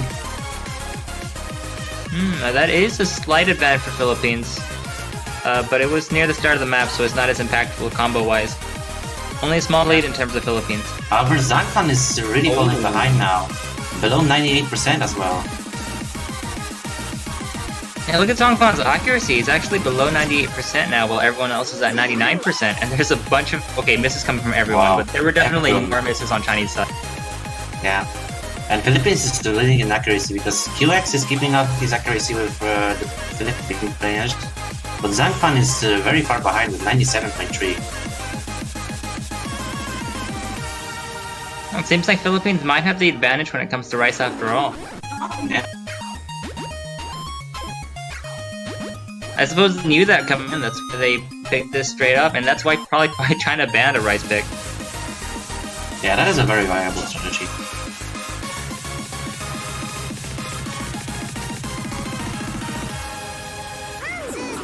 And now Kura missing at the end of that burst. But that's not good. That's not gonna be nearly enough. Especially with QX and Zangfan missing again. That was a crazy burst. You know what's crazy? Looking at Intozer and QX screen, they're side by side, but their scroll speeds are so different. Yeah. Now everyone missing in that last part, but that's gonna be a win for Philippines. Pretty comfortably. Yeah, very comfortable. That's like 50,000 points, half of a 100k.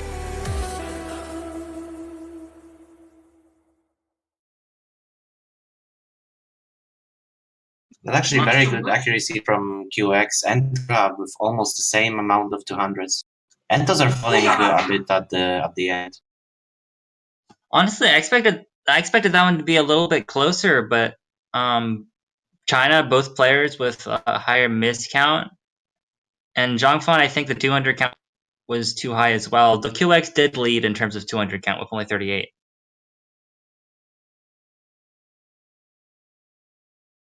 Oh, actually, okay, QX had the best accuracy, but Kura had the best score, which is, of course, what matters. Yeah, Kura had less misses on his account.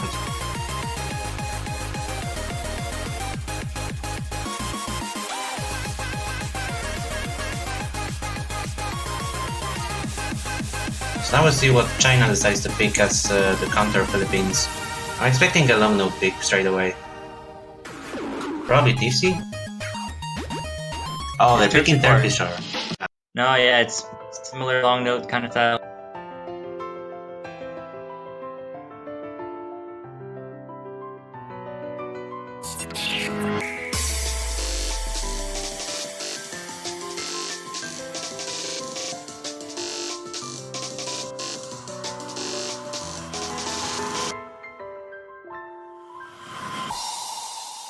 And we're seeing Satori come in, replacing Zangfan for this.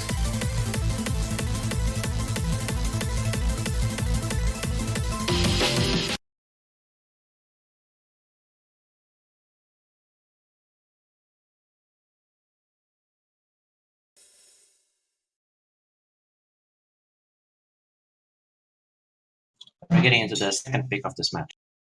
We got a lot of hype going on Twitch chat, and that is totally justified because that's such a strong start from Philippines. Not just beating China on their own pick, but like actually, well, when I say their own, I mean beating China on Philippines pick, Yeah. which is not just by a little bit, but like by a very decisive amount. And they even have the early lead here.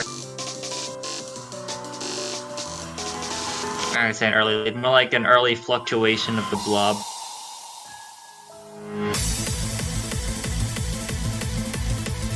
And here we go, the meat of the map.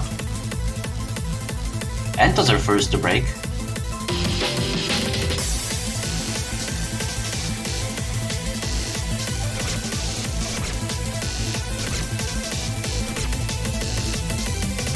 Now we're seeing repeated misses from Entos are actually. Entos are falling pretty low at 97%. That gives China a big advantage, especially with QX holding 99% and amazing. Absolutely, and QX's partner now, Satori, who's subbed in, is definitely holding their own as well. With the second place accuracy in the... And now QX finally missing, but still, China's got the really big advantage with 299.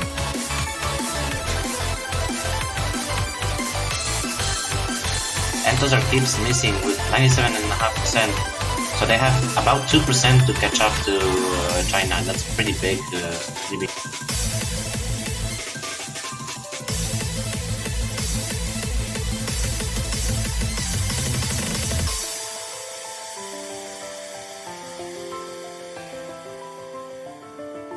As we're coming closer and closer to the end, China's looking very strong and is about 70,000 points of advantage.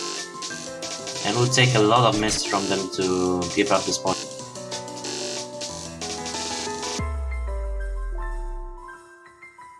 Yeah, China proving that they weren't as strong on the rice pick, but they're definitely here in the finals for a reason. In fact, this lead is bigger than the lead that Philippines had at the last pick. Yeah, and those are actually amazing scores from both QX and Satori. QX with 0 misses, only 1 LN break. That's so pretty close. impressive. So close to the full combo.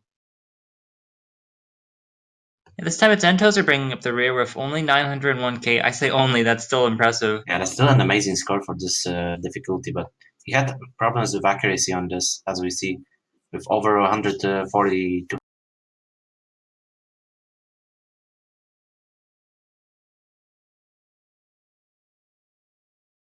Of 973,000 points from QX, that's not beatable. So now we'll see what the Philippines will go for. Will they go for We're All Gonna Die, or will they stay with Rise? If I'm Philippines, I don't know if I want to take the chance, because I think that their lead on the rice pick, I mean, they've seen it now. They know that they have that advantage.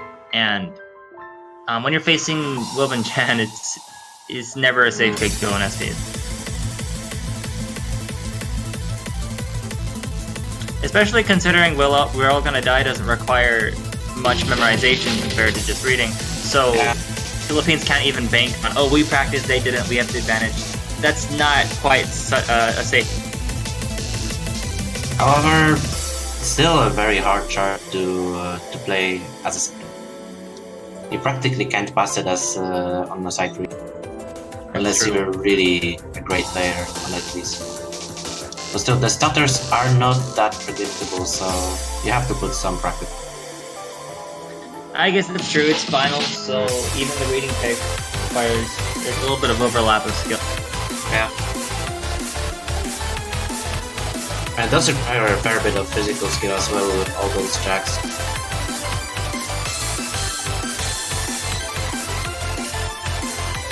Satori doesn't know what to pick. Oh no, Satori's asking Philippines what they're gonna pick, and Philippines doesn't know what they're gonna pick. I'd say if they want something similar to Rings of Rainbow, LAMD might be a good choice. It's also Korchi, a little easier but much longer. Maybe even one of the speed picks, Pulse or Legal Trap. I think LAMD might be an interesting pick as well. Considering you need more accuracy and consistency on it compared to most of the maps. Yeah, I'm not sure. Oh, both teams they are actually really going with LAMD. Alright, totally called it. Sticking with the core streams, going to the 6-minute Psytrance map. Actually, an interesting point there that Wilbin-chan map this. So this is sort of a Chinese map. It's must be well known to them. Yeah, it's home field advantage once again. Yeah. Although it's not gonna be helping much if it's just a consistency chart. Yeah, I don't think so. Sometimes when you map, like when you map something, you like usually test it over and over again, so you already have a lot of practice on it. But this map, the hardest part of it is the stamina. That's not something you can learn through practice. Yeah, of course. And also sometimes when you map the chart and you play it over and over and see the patterns, you can easily get mind blocked. I've experienced it too many times. That's true too.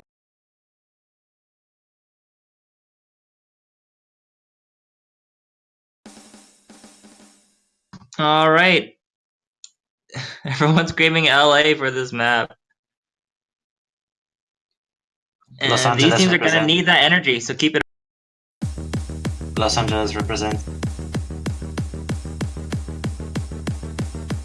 So yeah, we're kicking off with the third pick, second pick by Philippines. So far there was no breakpoint. So the first breakpoint is going to be very crucial, but we'll see if China manages to make some dent in Philippines.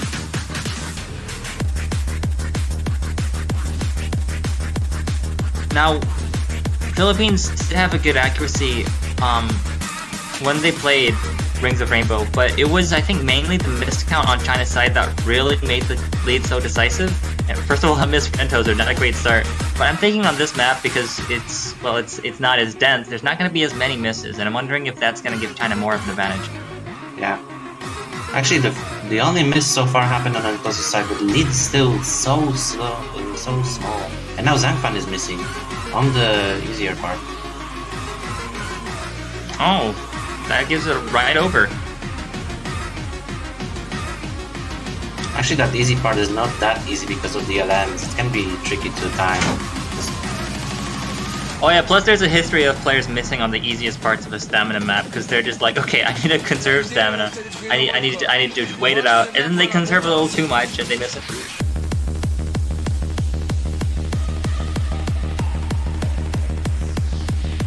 This part's so hype.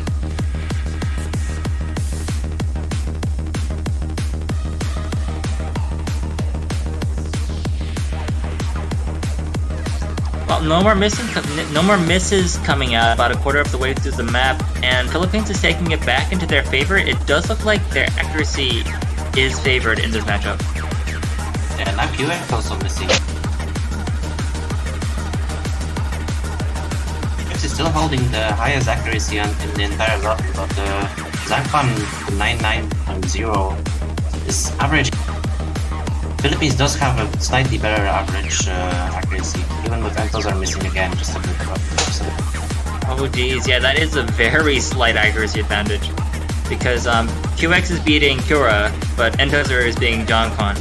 Yeah. At the very least, Cura is holding up that godlike combo, which should definitely give a little bit of... Yeah, Cura is holding really strong, especially with accuracy 99.6. Zhangfan missing again, just dropping below 98.9 for a slight. Cura finally missing.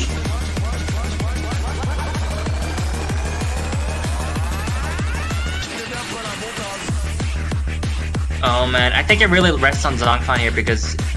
Well, Zhangfan and Entozer, because if Zhangfan manages to catch up to Entozer, maybe because of better stamina, or just better focus, then that would definitely give China the lead. Yeah, the lead is still in Philippines' favor, where it's very, very small. Entozer missing again. See, like that. If Entozer keeps missing like that, then Zhangfan has a chance to catch up. Yeah, but Entozer's misses aren't as impactful as QX's misses. Because QX is still holding the highest accuracy in the lobby. That's true. All the accuracies have dropped though. QX is 99.5 now. It's only natural as the map goes on. Yeah, both Philippine players are about 99.3 in accuracy. But Zhangfan has finally dropped below 99.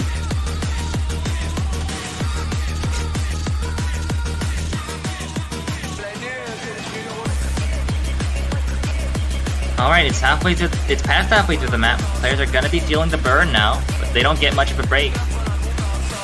Actually, it gets denser. Yeah, QX missed again just before, but he's still holding the highest accuracy. And the lead is not really moving, it's pretty stable. And now here we go.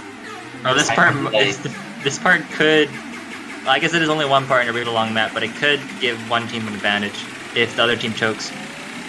And let's see who gets it. QX misses. QX misses again. Entozer now misses, and Cura and Zhangfan managed to hold on. That's two comboing through that insane stream. And it's gonna be beneficial for China probably, because Zhangfan kept a pretty big combo before that as well. But the lead is still in Philippines' favor. Yeah, it's not like really I said, moving. Like I said, it's just such a long map that though that one part is really hard, it doesn't really matter that much. The lead is still about 10,000 points from what I see. Entozer are missing again. Zhangfan's combo is really high, but his accuracy has dropped to almost to 98.5. Yeah, that combo alone is not going to be enough. Combo doesn't matter. Well, it does matter, but when everyone's missing this much, it's not the biggest indication of who's gonna win. Oh, and now QX with 2 misses, Kura only 1. Entos are missing now. There's still some time for China to recover. Ooh, not that much time. I think Philippines is feeling pretty safe here, unless they hit a Windows key or something like that. Oh no. Don't jinx it. Okay, I didn't say anything.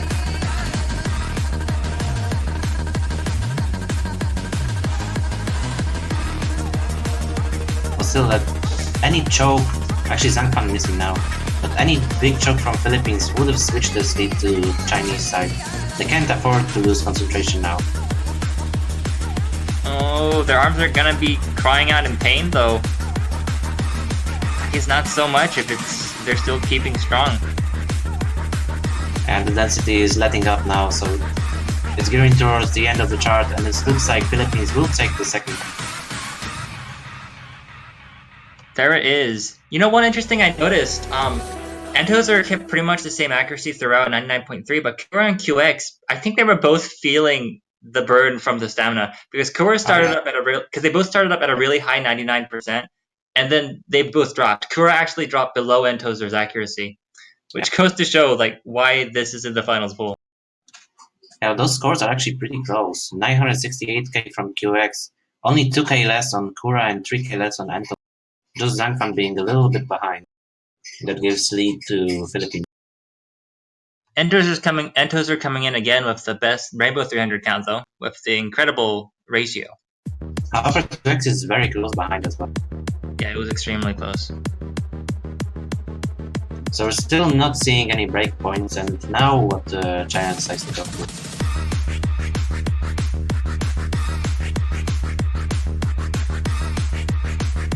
I would expect them to go for a lens again. So probably either TC or Cassiope. No, I spelled that wrong. Cassiokusei. Oh, and they actually going with Sailing Force. Alright, Sailing Force. That's interesting because the only 2 points that Philippines had lost against the US in the previous round were actually a mixed pick. This is a mixed pick. Oh, that might be a smart choice then. Entos is calling on Kura to carry. They're both gonna have to pull their own weight if they want to beat China on their own pick. Yeah, on the previous map they had almost exactly the same score, so that's a good thing from them. We'll see how they manage to handle this map.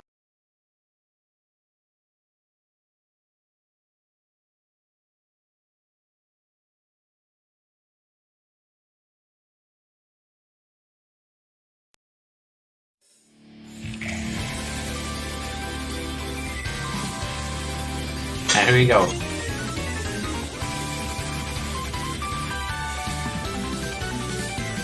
So far, a pretty weak start from Zhangfan in terms of accuracy, but so does Entos. Both dropping below 98%. Ooh, that's a lot of 200 drops from Entoser there, but Zhangfan did drop a miss. The lead is still in Chinese favor. Satori holding 99% through the intro. If you take a look at Entoser's accuracy, it's rapidly recovering, but it fell to like 96% on that crazy trill part.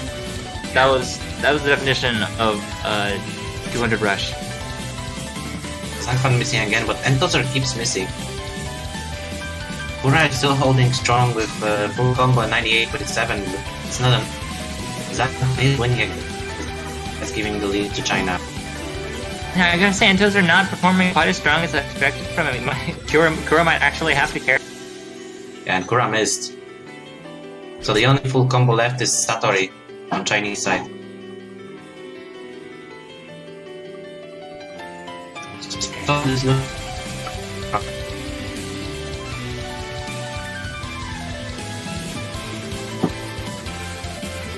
Satori finally losing the full combo. Accuracy is still of 99%. It was right on the cusp there. That those bursts were a little too hard, but it definitely hanging on.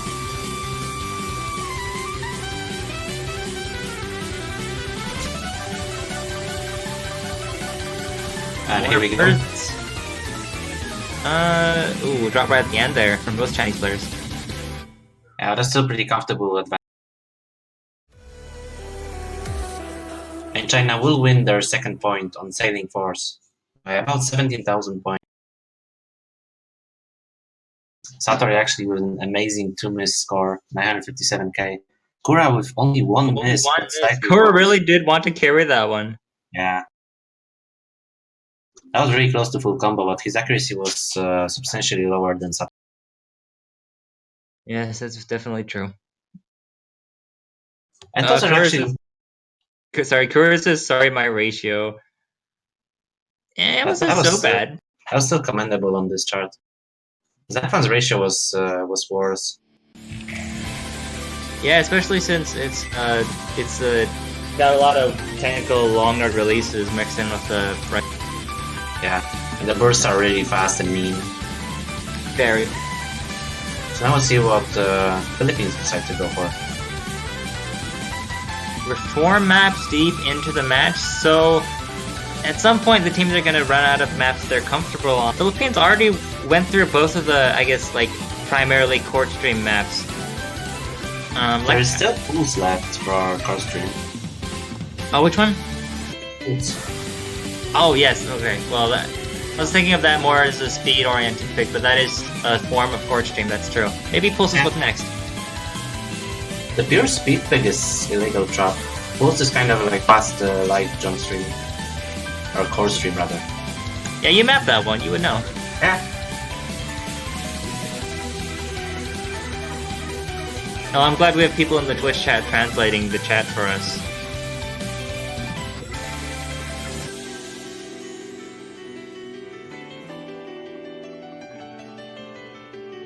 So yeah.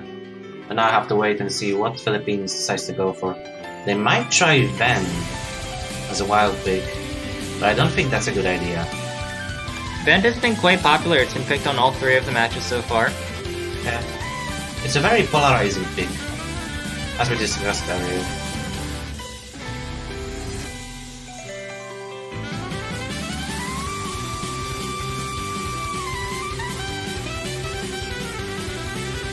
Yellow can't enter.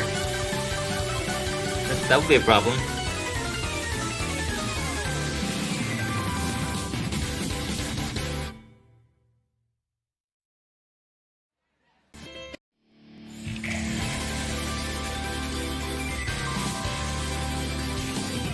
So I think we're still waiting for Cielo Day to just come in and give the pick.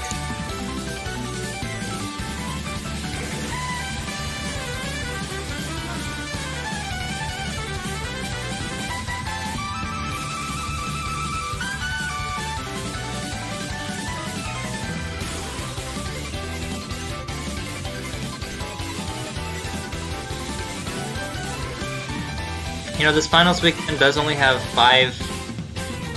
Well, I guess it's got more if you count next weekend. But only 5 this weekend, which means that we don't have as much of a chance to see the maps. There's 2 maps that still haven't been picked yet. It's Eurofua and Illegal Trap, which we were just talking about. Oh yeah. Illegal Trap was banned once, I think? Banned twice. The United States banned it against both opponents. I didn't see the second one, but yeah. Yeah, Eurofua was completely ignored so far. That makes sense, they're both extremely dense and difficult.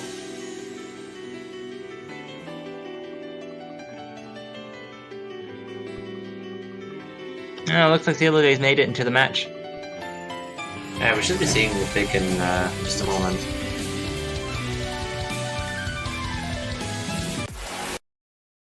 Oh, and they're actually going for illegal trap. Oh wow, we were just talking about that.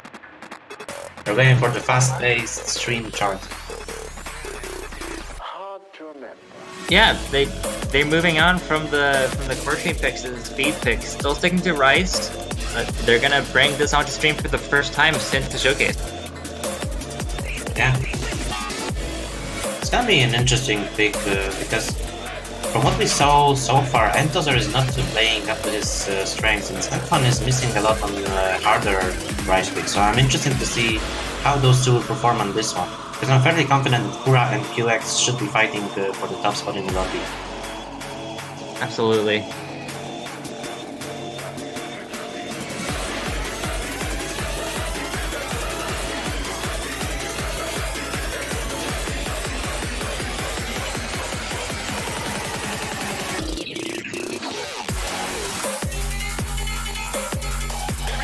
Yeah, we should be getting ready and should be getting the match started in just a moment.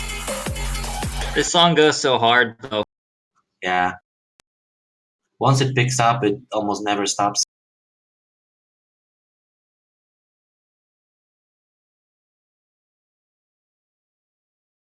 All right, here China's looking to take a break point as Philippines picks get slowly get less. There isn't any real need to change things just for the sake of changing.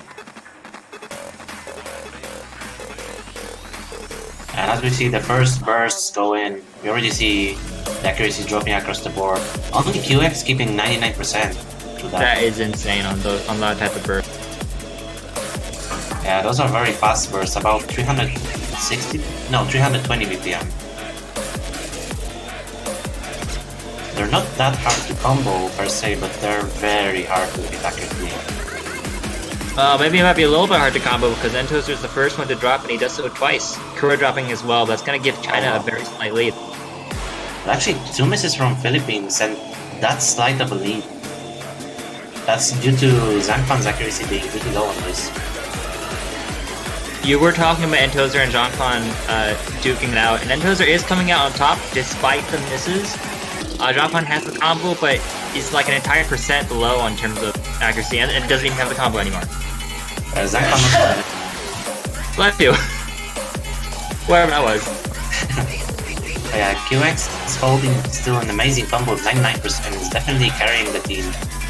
But the lead is just shifting. There goes the last full combo. But even despite that, the lead has shifted towards China slightly, especially with Entozer missing now.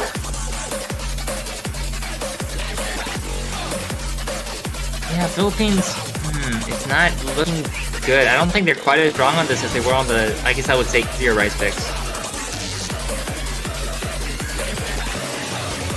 China just has that raw speed. QX almost getting back up to 99%, which is insane on this map. That is amazing. And now for the only break in this chart. Oh, and while I wasn't paying attention, Zhangfan came up from behind. It is now matching Entozer in terms of accuracy. Or maybe it was maybe it was Entozer that dropped, but either way, that's... Yeah, both Entozer dropped and Zhangfan has got up to 98%.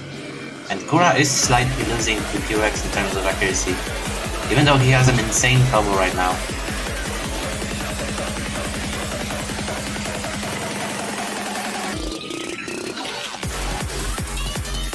Only Zhangfan and Entozer comboing to that.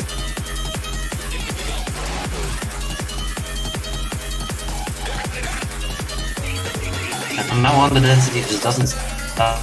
China does have a lead, but it's a pretty small lead, especially compared to what it was in the previous few matches. Yeah. The previous few songs.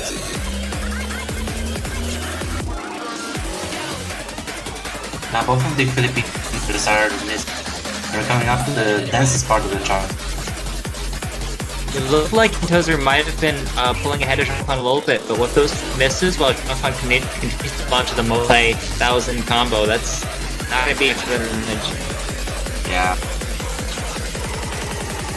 Oh, that was so fast. Part. That was several misses from Entozer. Kura has held the combo, but his accuracy is a bit lower than QX. Although QX can do it. Yeah, oh, I gotta say, I think Kura is catching up to QX in terms of accuracy, and Entozer slowly pulling ahead, and I think smaller and smaller. This is getting really close. But China can't be missing it like now. Philippines is bringing it back. Oh, that was a huge choke on China's side. Oh wow. Wow, this is so close. They can't afford to miss a single note here. Oh, there's like nothing left in the map. How? Oh my god. It's getting closer. Oh wow. Oh my god. Like 864 points. 864. This is... Wow, that's insane. Philippines bringing it back, and Kura actually finishing out the map with a higher accuracy than XQ and the best score in the lobby, which is crazy. Wow. I think there was a choke there at the very end for. Yeah, Philippines have brought that back in the last bit. Whew. They flipped it. Kura came up. 800 points. That's so little. Like how? Like that's like I don't know. I was gonna say that's like 300. the 300 can actually get 300 points because of how mania scoring works. But it's very close. Yeah. One miss on either side could switch that.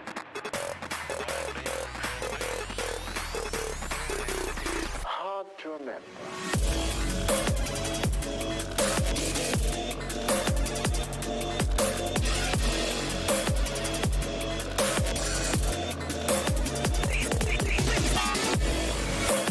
Oh, alright. Coming down from the hype on that one, and it wasn't a break point, but Philippines just barely hung on. That's good. They can't afford a match. But now it's China's pick, and China is looking a lot stronger. They all took that one. Almost as in like one miss away from taking that. Yeah, that was insane. But Philippines have managed to hold on to their point. So it's still open, still no breakpoints. 5 bucks in.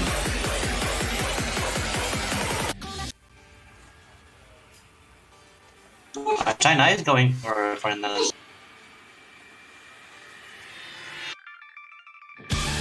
What is it? Kazuke?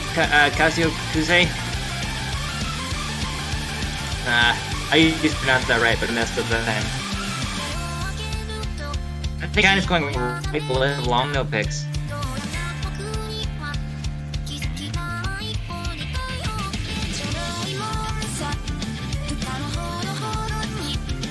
How many long no picks are left? We saw Sailing Force. We saw my memory's failing me. Great. We didn't see TFC yet, so that one's still open. I guess no one's really looking forward to playing TFC, even if they think they're gonna win. Yeah, TFC is very low of training. That's surprising.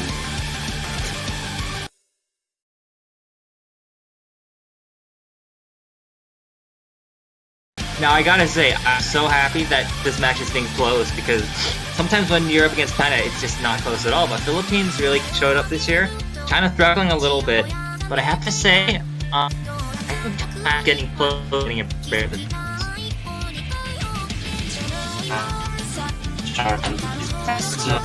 The teams on their own picks. China picks, the difference is bigger. And Philippines can't add the sort of dense long note stuff that China really likes. Which is crazy, because throughout the tournament, Philippines has been so strong on long note. Yeah, just a matter of Philippines being really strong, but China being stronger. It looks like the SD might have caught Satori off guard. Satori, swapping in now. I just noticed that. Yeah, QX is still holding very strong with 99%, and that's carrying China. Entos are fighting with Satori right now, but Kura is behind all of them.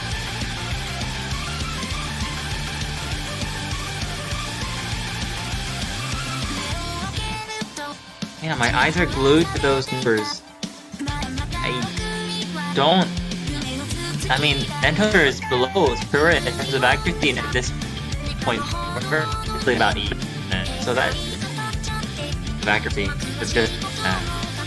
Yeah, Entoser's accuracy dropped a decent bit, and they now QX now missing, but QX is still above 99%. Satori is also above 99%, with both Philippines players at around 98.5%.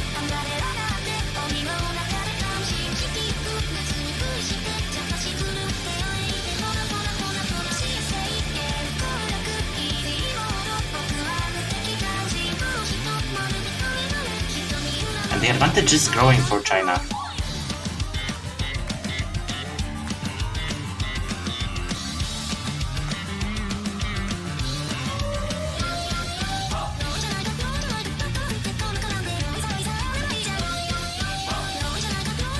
I mean, it looks to me that that lead is just going bigger and bigger, and Entos are actually continuing to lose combo, which is interesting. I'm not sure why the...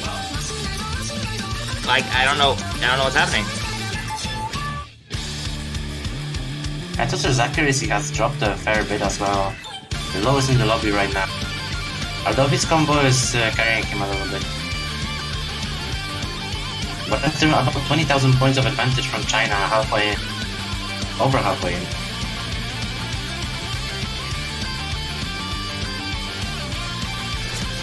Entos are holding on to that 98 with everything he's got with those crazy releases, not quite holding on to it.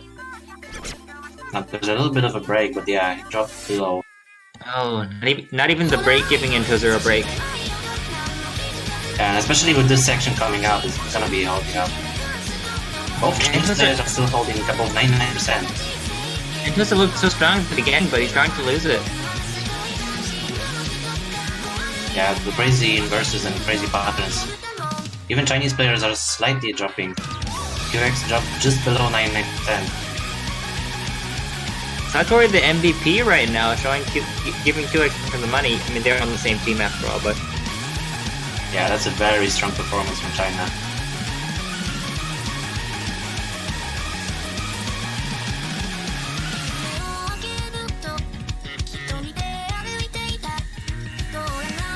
There's QX getting the old 99% back. Oops. Oh, he missed out the ending, but yeah. Okay, still 99. That's a decisive win for China. That's a 3-3, but the pressure is on because Philippines has to choose another pick. And it's hard to know what they're gonna win on. And we're gonna be also introducing our another commentator for this match. Just obviously Juan Crystal, as always. Hey, we got to make the match even more interesting now by producing misses, I guess. One way or another. I mean, we have to see a breakpoint at one point. Yeah, like it's gotta eventually, otherwise it's gonna go to breaker, and that would be crazy, but that's not what I was expecting from this. I mean, I think a tiebreaker makes sense, really. Like, I think it was expected that the Philippines and China will be very, very close. I just don't think it was that expected that China will dominate this to like a closer fight in those matches. You were mentioning before that Philippines are so far away of getting a break, and China just were like 3 digits away, like 800 points. Yeah.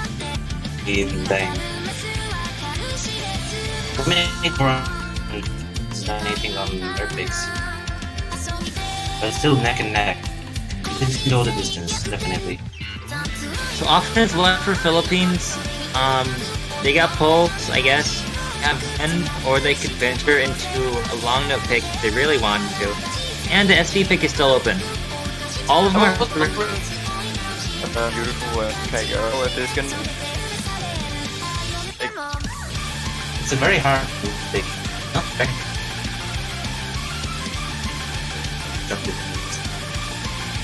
That would be kind of I want to see Sang playing on, but it's well known for his comfortability, so it makes it hard, and it could be pretty hilarious to see him. They make no sense. Yeah. Oh, yeah. His accuracy not up to par usually, but his combo ability is something that's very, very good for this.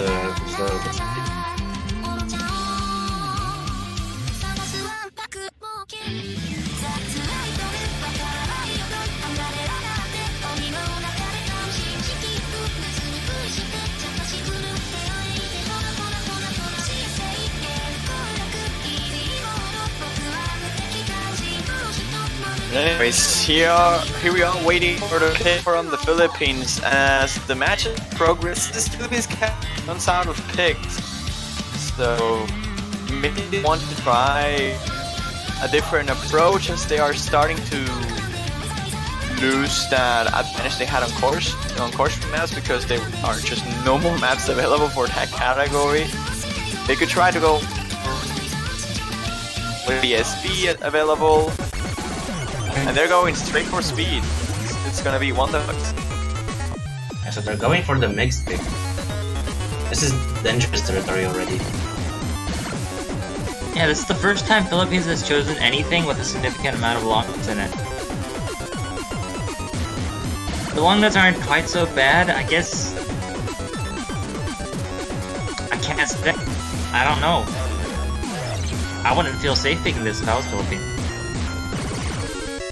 Yeah, I guess they just don't have any easy picks left. Picks they feel comfortable with. And even illegal trap, as we saw, was very, very down to the wire.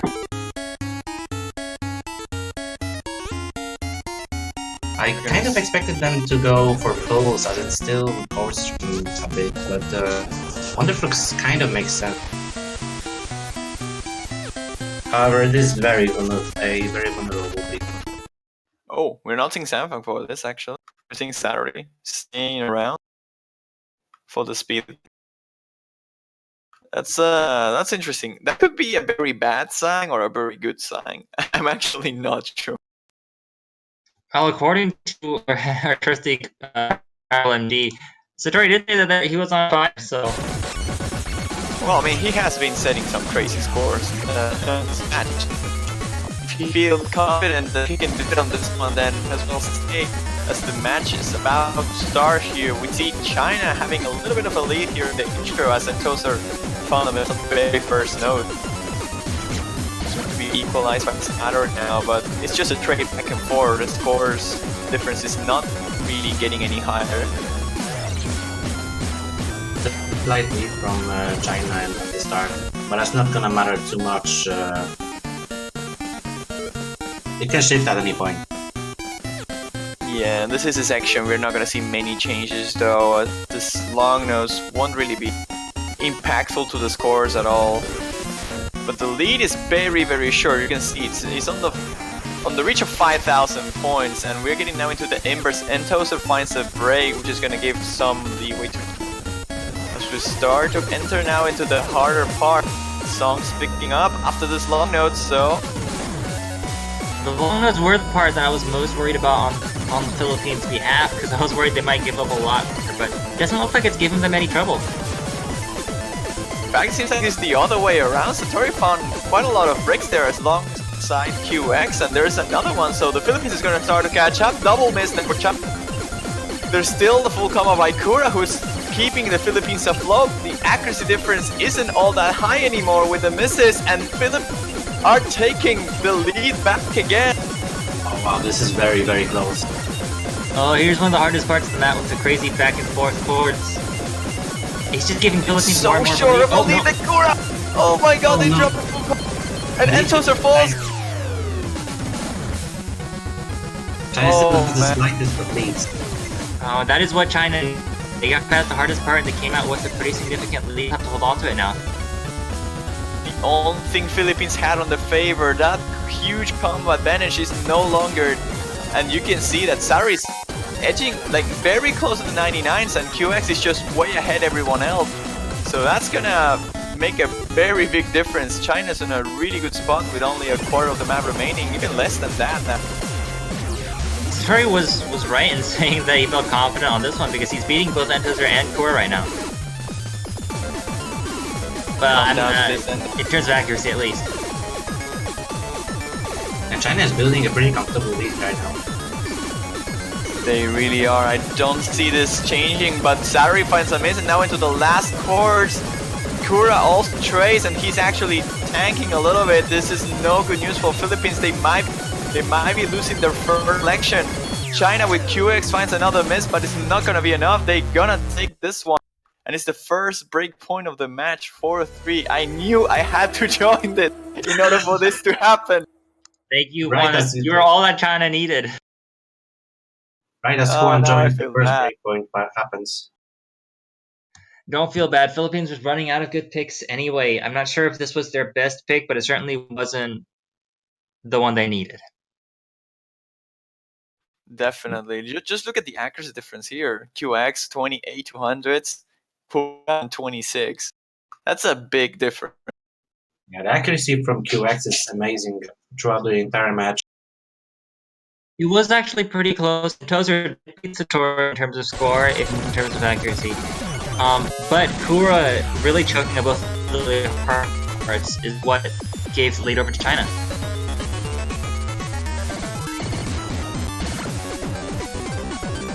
Philippines is looking to take a breakpoint back if they need to, and look to force breaker. Otherwise, they're not out of the tournament yet, but they have to face South Korea, so it's not looking good for them. And I'm interested to see if China will finally decide to go for Tifsi. Oh, there we go. Oh, Nice. nice. So they're going with Yurufua Tsukaigero, the mixed pick.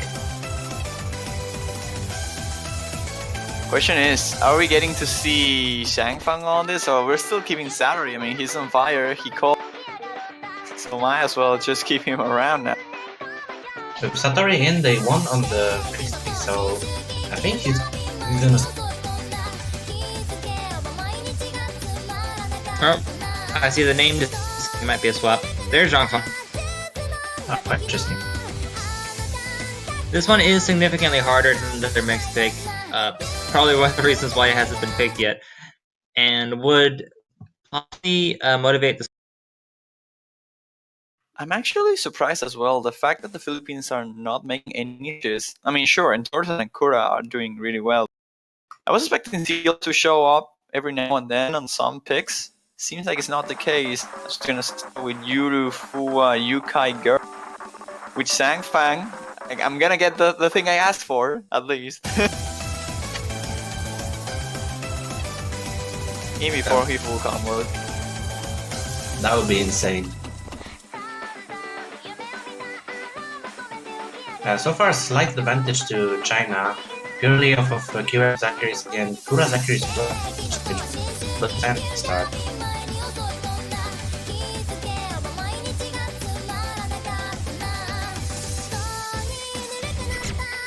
Yeah, whether it's Dongfan or Satori in on the second spot, they're still beating both of the Philippine players. A little bit early, and Kura is a little bit, but Kura is also behind in the last. Court is not that huge. The Max Dark. Interested thing is like.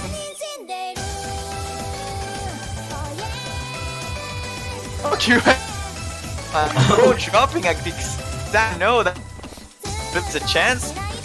Really close. They'll take the lead now. Great Quan. Bowser is playing out of his MVP for the lobby. For just a little ahead, but that's a pretty side.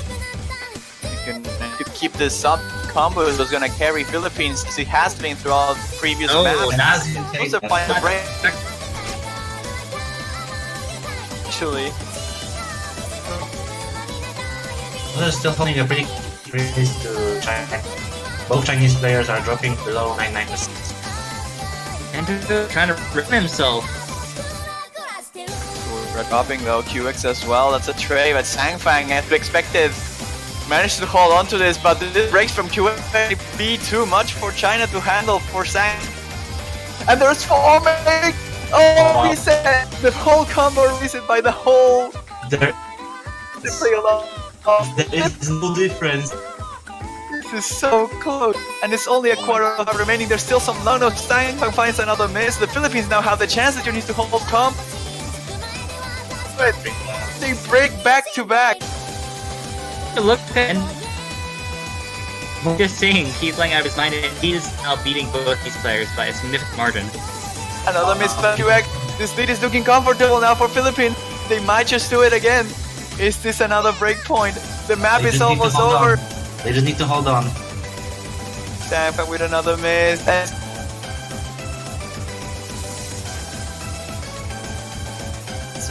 Cool, and those are unshaken at this point. 99% act for and Toaster, a miss by Kura is not gonna matter. And they take their 4th point. Now it's tied again. Wow. Got another break point, boy. Woo! What a match! As soon as you came along, there's breakpoints happening all over the place. Oh yeah, that was an insane performance from and Kura as well. Both hitting their score. I like how I call it Philippines. And I was right. Yeah, you were absolutely right. It looks like either Philippines or China is completely sure they're picking game.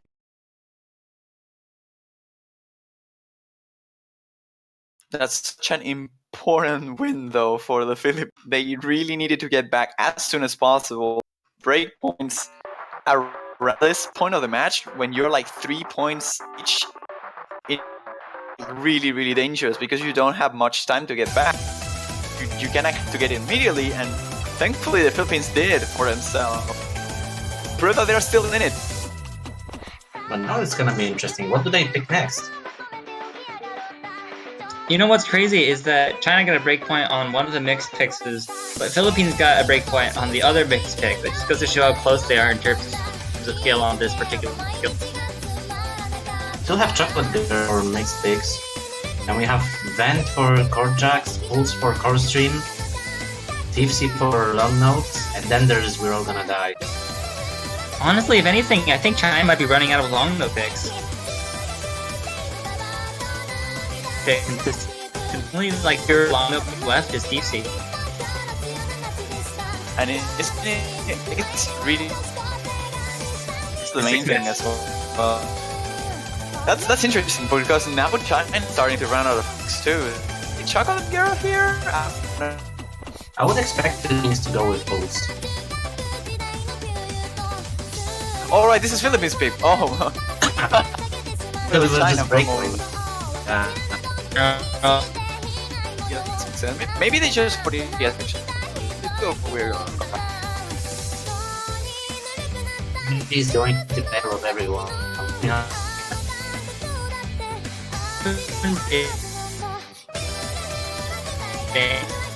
No one wants to play this piece. Like they don't feel confident. That's a Hail Mary.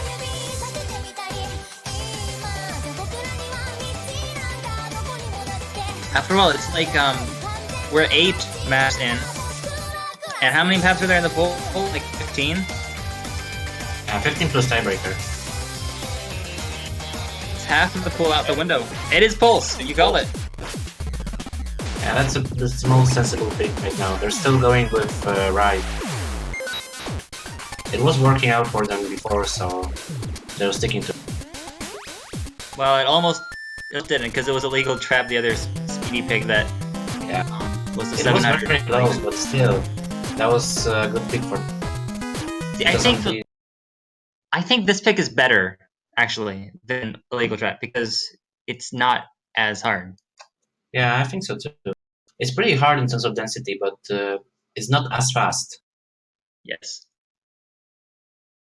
And we saw the Philippines with the accuracy advantage when it came to the easier chord stream maps. So hopefully they'll also be able to pick it up on the faster chord stream map.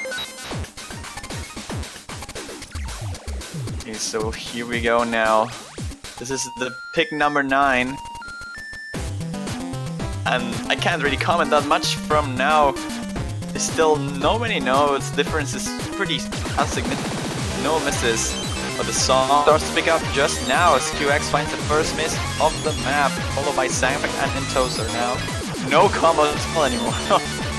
Yeah, I wouldn't expect there to be. This is just so dense. Yeah, but Philippines is having a pretty big accuracy advantage right now, especially with Zangfang 85%. Yeah, that is huge. What happened to Sangfang there? Zangfang just couldn't keep up with the density. This must just be like past that slight threshold where you can no longer hold a combo. Yeah. QX is still holding a slightly higher accuracy than Entoser, but Kura is winning with Zangfang by over 2%. That's a very decisive lead. And here you go, the second dance from stream. Zangfang is just missing a lot now, which is weird from him. If there's one player I expect to combo a lot, that's Zangfang. His level of density is just too hard for him. I gotta say, Entoser wasn't looking great at the start of the match, but I think he's really trying to show up. That's a 99.1% accuracy here. Yeah, that is a pretty amazing accuracy, and he comboed that core stream as well. I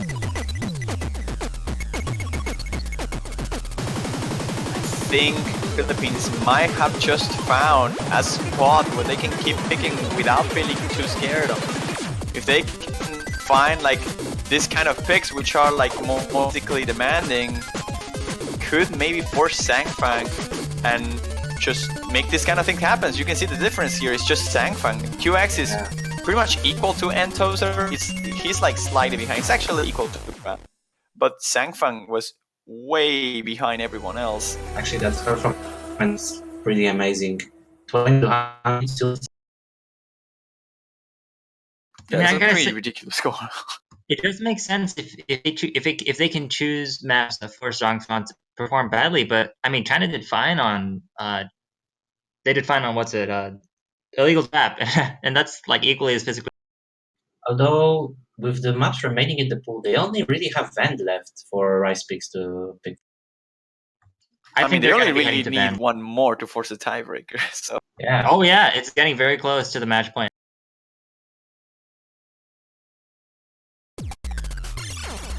Well, before Philippines can get around to that, it is China's pick again. You were saying Chocolate Girl for yeah, China, and I agree Chocolate because Girl. Maybe TFC, that could work too. I think those are the two go for picks for China if they don't want to go for SBs because they very well cool. I see SV. I see the word SV in chat. Looks like they're considering it. I wouldn't expect them to pick it now, and yeah, they're the Chocolate Girl. I think that's a no SV. We're playing long notes. I'm slightly surprised that they're avoiding TFC for so long, though. Yeah, that's interesting. As far as I mean- pure long notes, TFC is more long oriented than Chocolate Girl. Also, they're both really hard long notes. Yeah, but it's so long, and most of the chart is kind of easier in the long note department. Like, it doesn't really get really insane until the ending. So maybe China's afraid of putting that consistency accuracy battle because we have seen China struggling in terms of like long consistent accuracy. We saw, I mean, especially on the warm-up that Philippines was leading quite well. Do you remember that OD0 map by Kenzie? Oh I mean, yeah, sure, it's right. OD0, but for like the first 3 quarters, Philippines was just way ahead in terms of accuracy, and when the map just got really, really harder, China didn't really have that much room to get back into the map anymore. So Well maybe said. that's why they're afraid of picking that. I do think TFC is in a space where, like, kind of a no man's land where it's not in either team's comfort zones. Oh yeah, definitely. I mean, if you got to tiebreaker, that might as well be the map that is ignored. I don't think so. I think We Are Gonna Die makes more sense as an ignore pick unless China, I don't know, wins this map and breaks point, then they could go for that as a match sealer. It is the case that if they go to tiebreak, only one map is going to be ignored. Yeah. So regardless of the picking strategy, it looks like they're going to have to play almost all of them anyway. Yeah, and I would expect the Philippines to go with Vend right after this. Yeah, they definitely can't ignore Ven. Not when we're this far into the match. So far, slight advantage from China, but Satori is missing. Oh yeah, that advantage is very superficial. Pretty minor, yeah, that miss from Saturday, but now, oh, there's a trade between Kura and QX, and towards the only full combo remaining here. But China's gonna take advantage out of that as they have the accuracy advantage, and I just say China, they... That's a double miss. And they're really pulling ahead now, almost at 99.3. The difference is still almost non-existent. So Satori misses and now a slight advantage to Philippines. If Philippines can get a break point right now, they can avoid even playing the tiebreaker. And Dozer is really showing.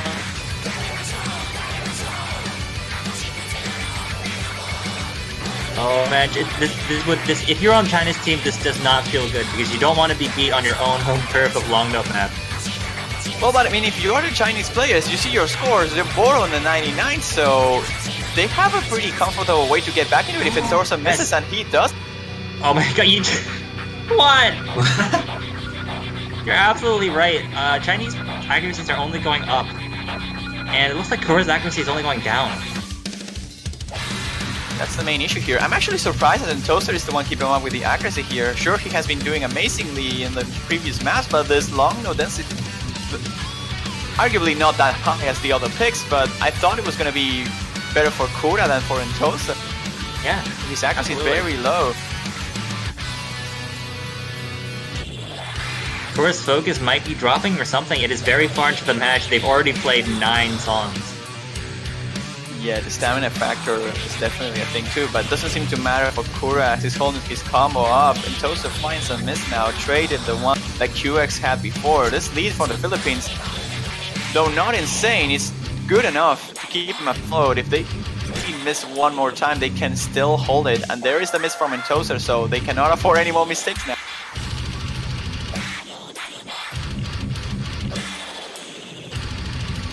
Doesn't look like this solo section is giving anyone trouble. Actually, a bit of a break, if anything.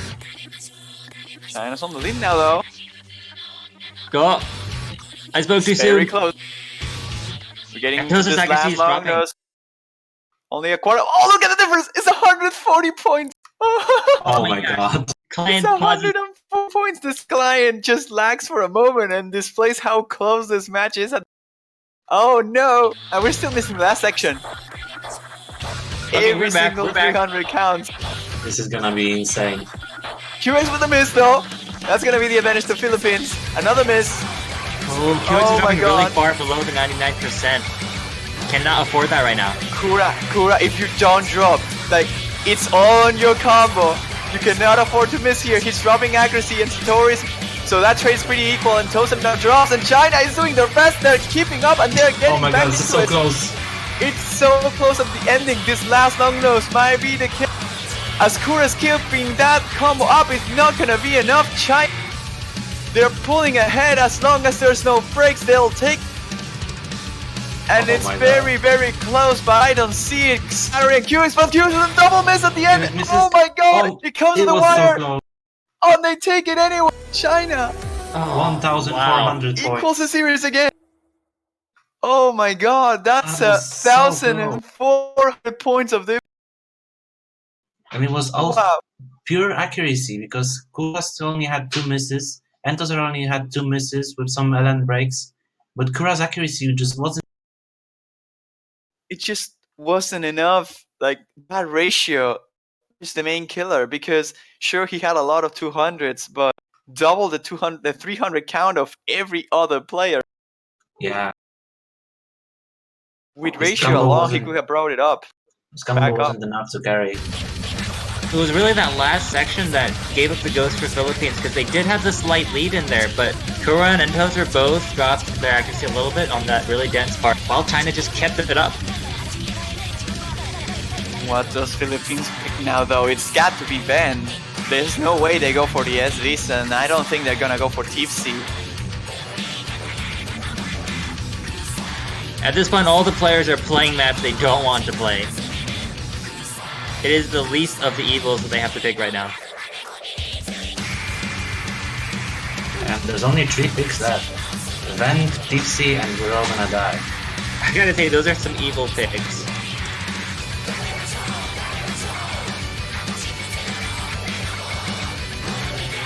I'm wondering if Philippines is regretting the ban on Picture Just Perfect. Or who was that who banned that? That was China. That was China. That was... oh, okay. So I guess Philippines is feeling bad that China banned that one. Yeah, definitely. I mean, China hit the right spot with the ban. I think Philippines did as well with Aurora, honestly. Both now. You know, sometimes like bans, you only get one of them, so sometimes it doesn't matter that much to just like ban both the SV maps and just play like a normal tournament match.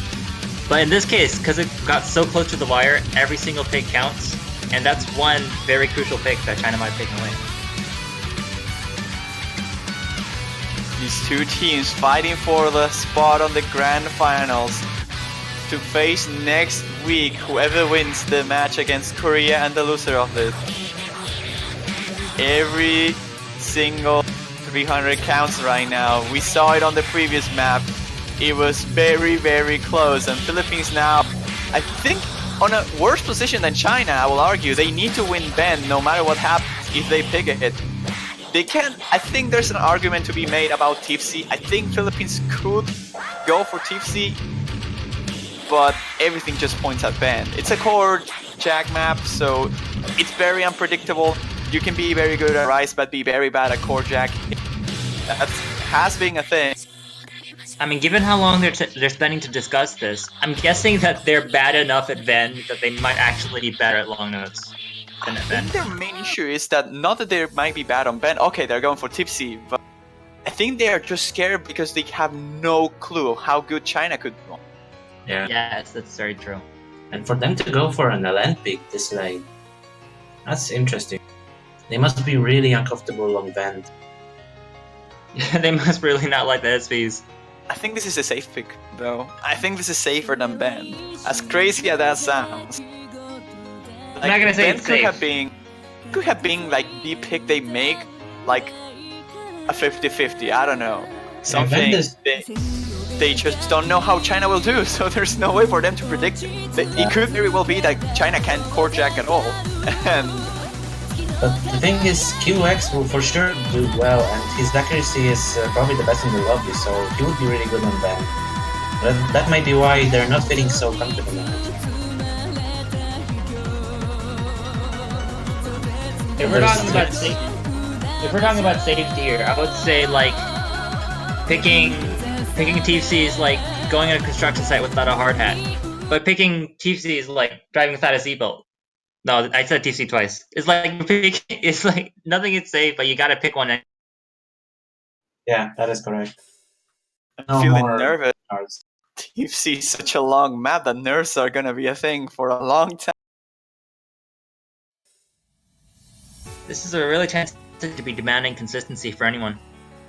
Oh yeah.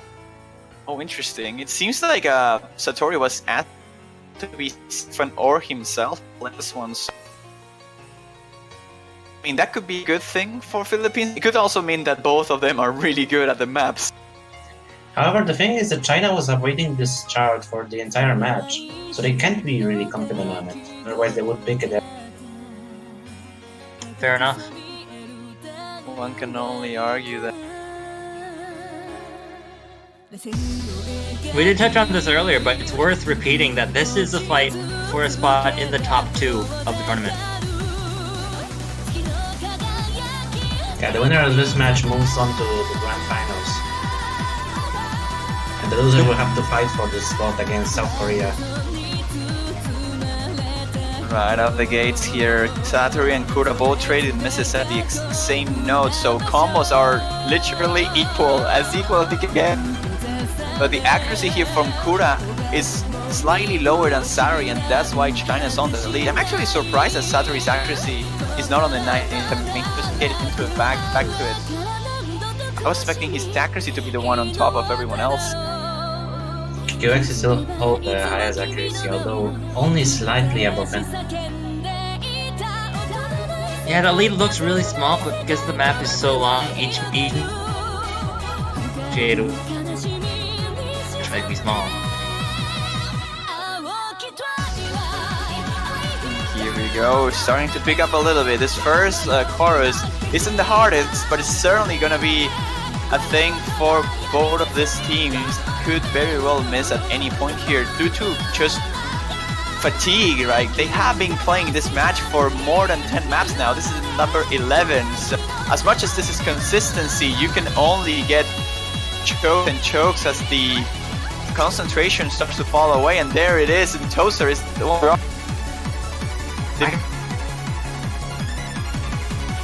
I guess he's doing a lot better than he did on the previous map. Like, this time a lot higher than in Toaster. And Satori. Actually, both Chinese players doing better than both Philippine players. I think Philippines might be starting to regret about their picks now. See Entosa's screen, he now struggling to get back up into this. He's gonna need like a shorter break or something in order to tighten up his hit window again. And it's not working out. Kura's accuracy also is very, very low. Looks like Kura's hitting a bit early. Might also be that Ben was such a bad pick for them that they had to go for it.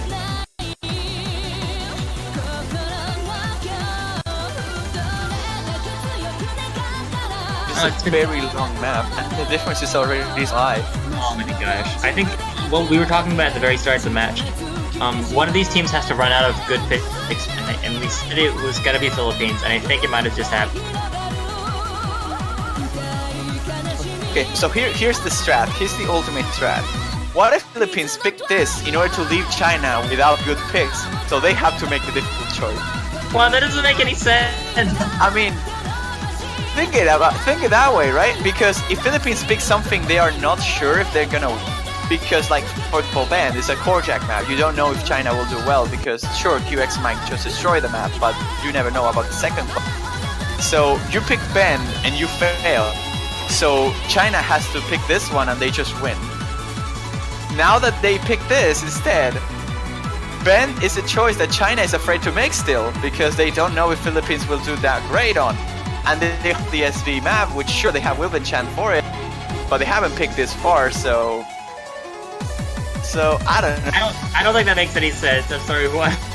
I don't know. We're gonna see after this. If China wins this and Philippines somehow pulls the miracle, I'm gonna be pretty. I mean, if China takes more than 2 minutes to pick the next, then that strike could have been legit. Who knows? I'm not a tournament player. I do not know what the strats are.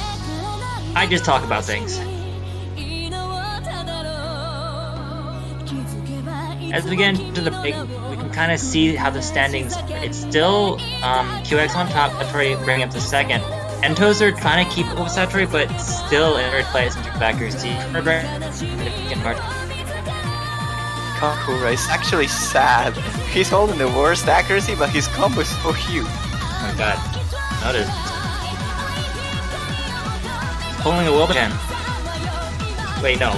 Pulling a Zhang. That difference is unrecoverable though at this point, even though the last section is the hardest one as we're seeing in terms of long no time. The difference is so high right now that it's pretty much impossible back. As crazy as this combo by Kura is, it's not going to be enough to take their pick, and what a moment to find a breakpoint for China. Though they're actually hard here, I don't know if it's going to be, and this difference is way there were big drops by both X and Satori on that last pattern. This combo is going to...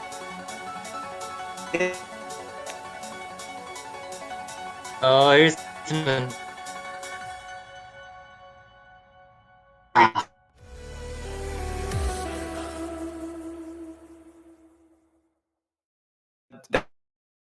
both of them, for both Kura and Toast. So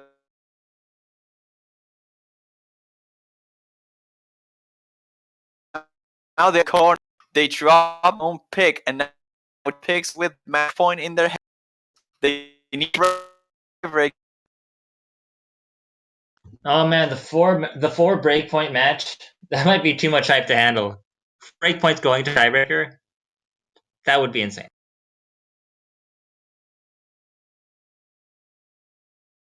So, China might as well flip a coin now because it's Vend or we're all gonna die. Depends if they feel confident on either one of those.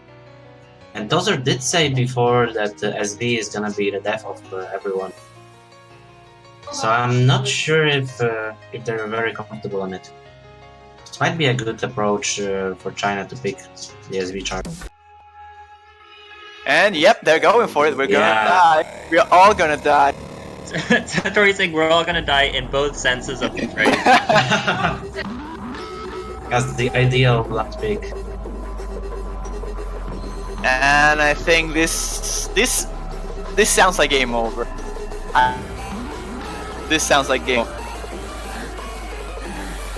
Unfortunately, you can never tell with FC maps. There could always be one person who didn't practice. But Philippines is on their last leg. This is very overcrowded. Especially for a match in there. Counting for the tiebreaker though. So China been around.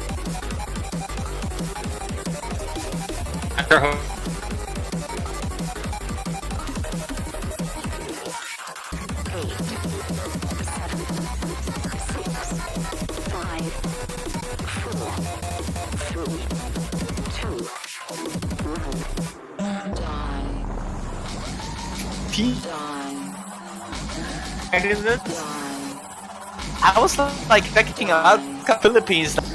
Sentosa and Kura are just playing for the map.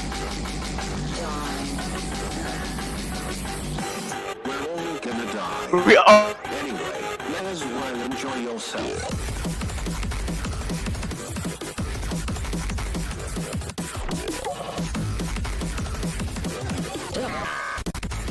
That is for free. It comes down battery, and for Sentosa and Kura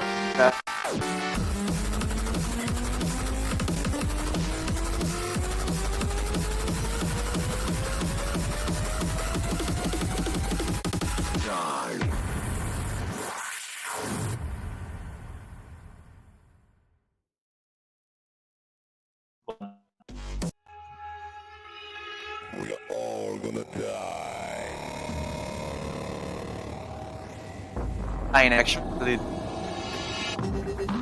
Even the going down.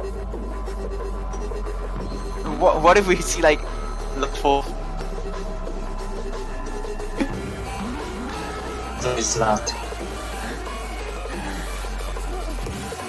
I did see team fails in Fire World Cups before. Seems to have practice and he took. You were right, the Jacks. Yeah, The death of them. the main difficulty of I'm actually trying to shake a little. If I'm nervous, how Yeah, are they have to. Philippines players, Chinese players feeling now? they have to be absolutely nerve-wracking.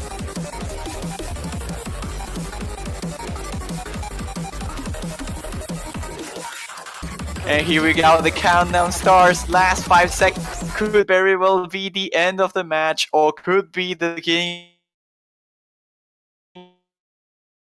Will when Tozer and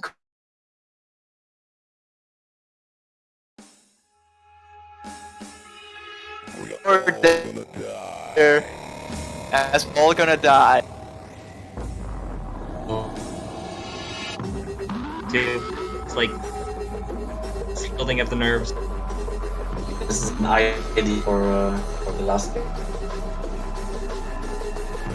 And those were the first 200. Satori also getting some.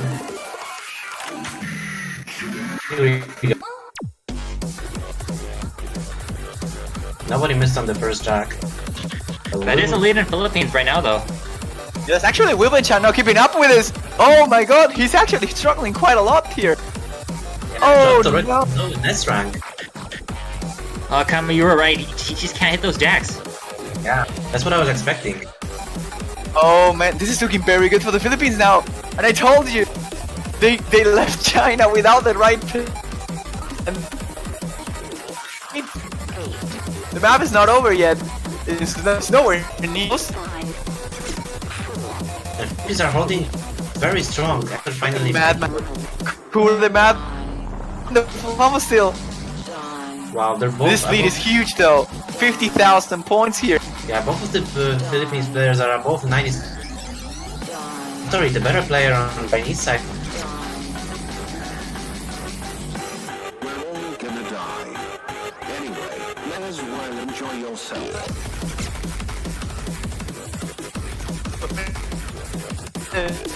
He is not able to keep up with the S rank here. Wilvin Chan either. Philippines is just destroying this map. The map is almost over, and it's gonna be the tiebreaker and Kura. Wow. Will he get go? Oh, he does. He missed.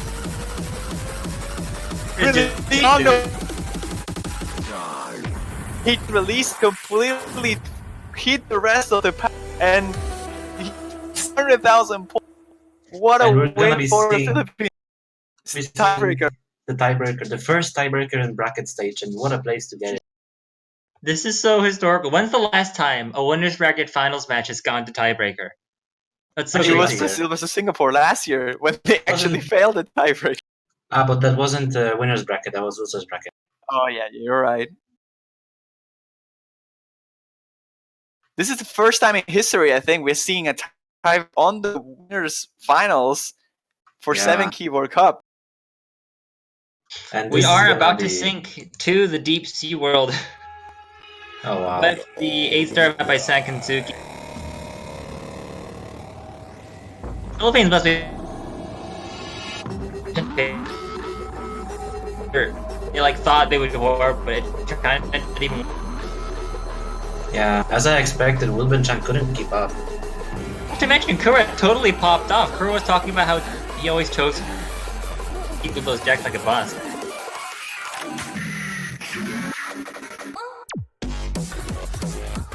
So it's time. It's time for the tiebreaker.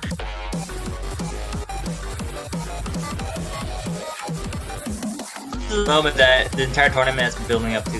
Last match of the first week in the finals.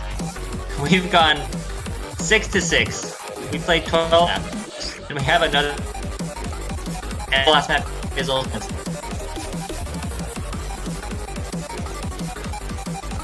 You need to have nerves.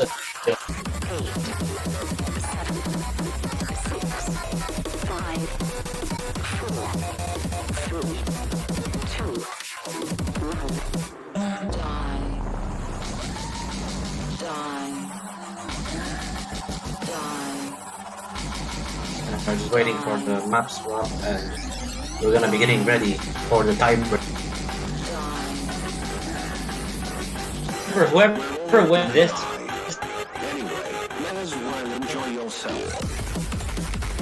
The spot in the top 2 of the tournament. They're gold. That is monumental. And it's gonna be a special for which haven't been monumental.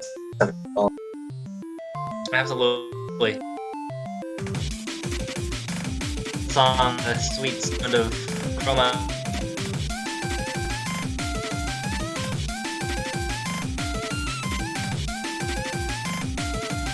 They have to be filled.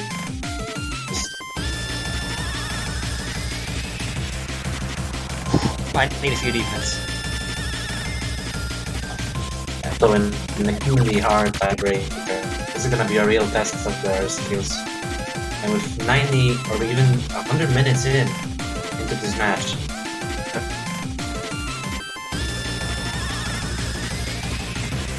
Oh man, We've had I don't 100 minutes. I don't think we're gonna see any fails. Because the tension and the hype here. But this map is so... See, the difference between last year's tiebreaker and this year's tiebreaker. Well, first of all, last year. Well, what's the top? I'd wait. Like last year, top failed because of the relentless difficulty. While in this one, the difficulty is mostly isolated in a few sections with brackets. but the last year the fails happened because of SV actually in the break. Yeah. Oh my god, I remember that. Yeah. That was so dumb. They just didn't see it coming because they didn't think they would have to play the tiebreaker. No SVs in this map though. Here we go. Now we are talking. Zhangfang is actually... Oh no! Zhangfang is hitting very, very early there. I thought he had the wrong scroll speed for a moment, but he seems to be back up now. Still not significant at the start, at least. Yeah, more of a mind game. It doesn't feel good. Your nerves are gonna be even worse if you're coming from behind. I think this is the map for Entosa to shine though. If there is one map that Entosa should crush, I think it's gonna be this one. Like, this gets so Almost much everyone harder does. than everything else. Yeah, and those are the only one keeping the combo so far. Everyone missed on the jacks. If you are in the chat, people in the chat, show your support to China or to Philippines, whoever you are cheering for, because they'll definitely need it now. Kura and Entosa are having a extraordinary lead so far actually, both really close to the 99s, one of them actually already in it, but QX and Zhangfang not even hitting the 98, so really good start here for the Philippines. And those So are finally there's breaking, but there's misses everywhere from everyone. This is an unexpectedly strong lead for Philippines. I mean, okay, we're getting into the core streamy part now, but it is both the Philippine players defeating China in terms of accuracy, and by a significant margin too, because neither QX or Zhangfang is holding on to 98 with much conviction. Yeah, this is getting slightly closer now. I think QX is picking up his accuracy and Kura is dropping quite a lot, and Entosa having issues with this cores, but this as well, Ray here. The score lead is not gonna get all that close, although it's getting closer now. Here going into the brackets. Oh my god, there's so many misses. QX is just keeping his accuracy up, but Zhangfang is on the 96 now. Yeah, those are That's some gonna massive be in drops. favor of Philippines. Oh, Philippines held on to the lead through that part. That was so tense. I was holding my breath. QX is now really up there though. Definitely rivaling Entozer as far as accuracy. Jean-Fon is gonna go. Toaster might struggle with this. QX is a miss as well. There's a trade, and Sangfa needs to somehow get back in terms of accuracy. This Jack's producing race to pretty much everyone. Not looking good for China so far. There's still a third of the map remaining, so anything can happen. The lead is about 20,000 points. You know, if Sangfan cannot get his accuracy back up here, they're gonna need to expect something from Korea, like a lot of drops from, and that doesn't seem to be happening right now. Maybe in the second section of brackets, it could be enough if QX is on it properly. But then Toaster and Korea are now dropping on this mini long nose section. QX trades one miss, so it's in favor of China now. Score lead is getting slightly closer. I think all depends on. It's not that close actually. Will they get it though? Now on this release timings. QX's accuracy is still growing. QX already has the 9, and he's winning with Enzer and Kura, but Zangfan is still losing. By about half percent with... If anyone will this be enough? Oh, the lead is shrinking. Zangfan tanking. QX also missing. Kura and Toaster are both they're running away with doing the impossible here. Comboing through all this, the exact same combo mark.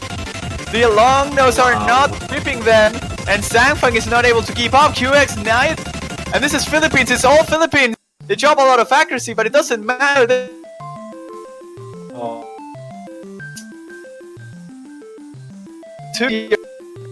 What a performance! Korea take victory lap.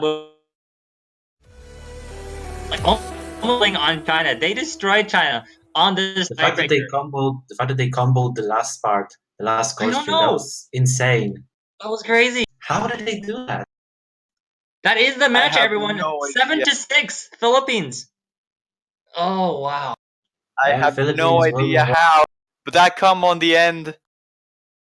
Odin, Toaster, and Kura playing out of their minds throughout the entire match, and that combo at the end just shows again how better the Philippines got this.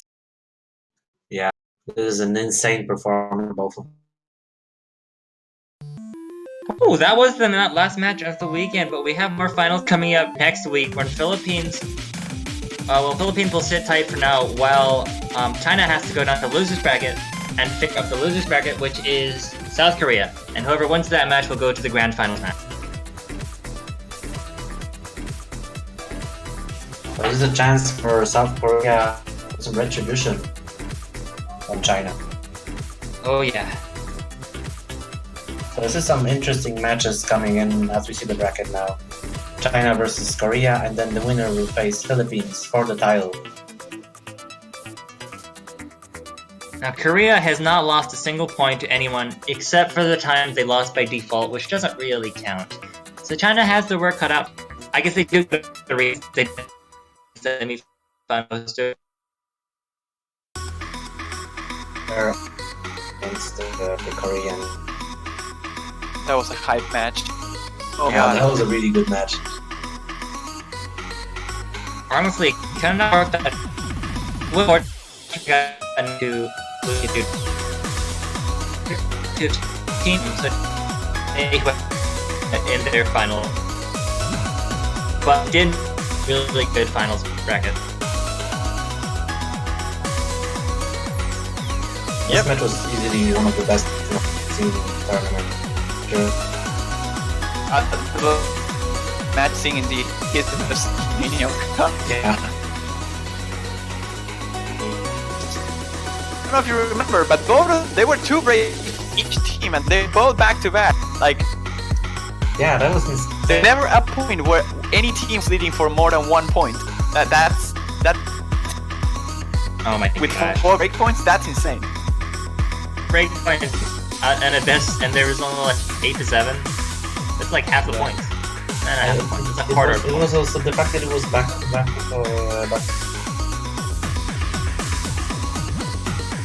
Both teams really wanted it. Philippines just wanted it a little bit more.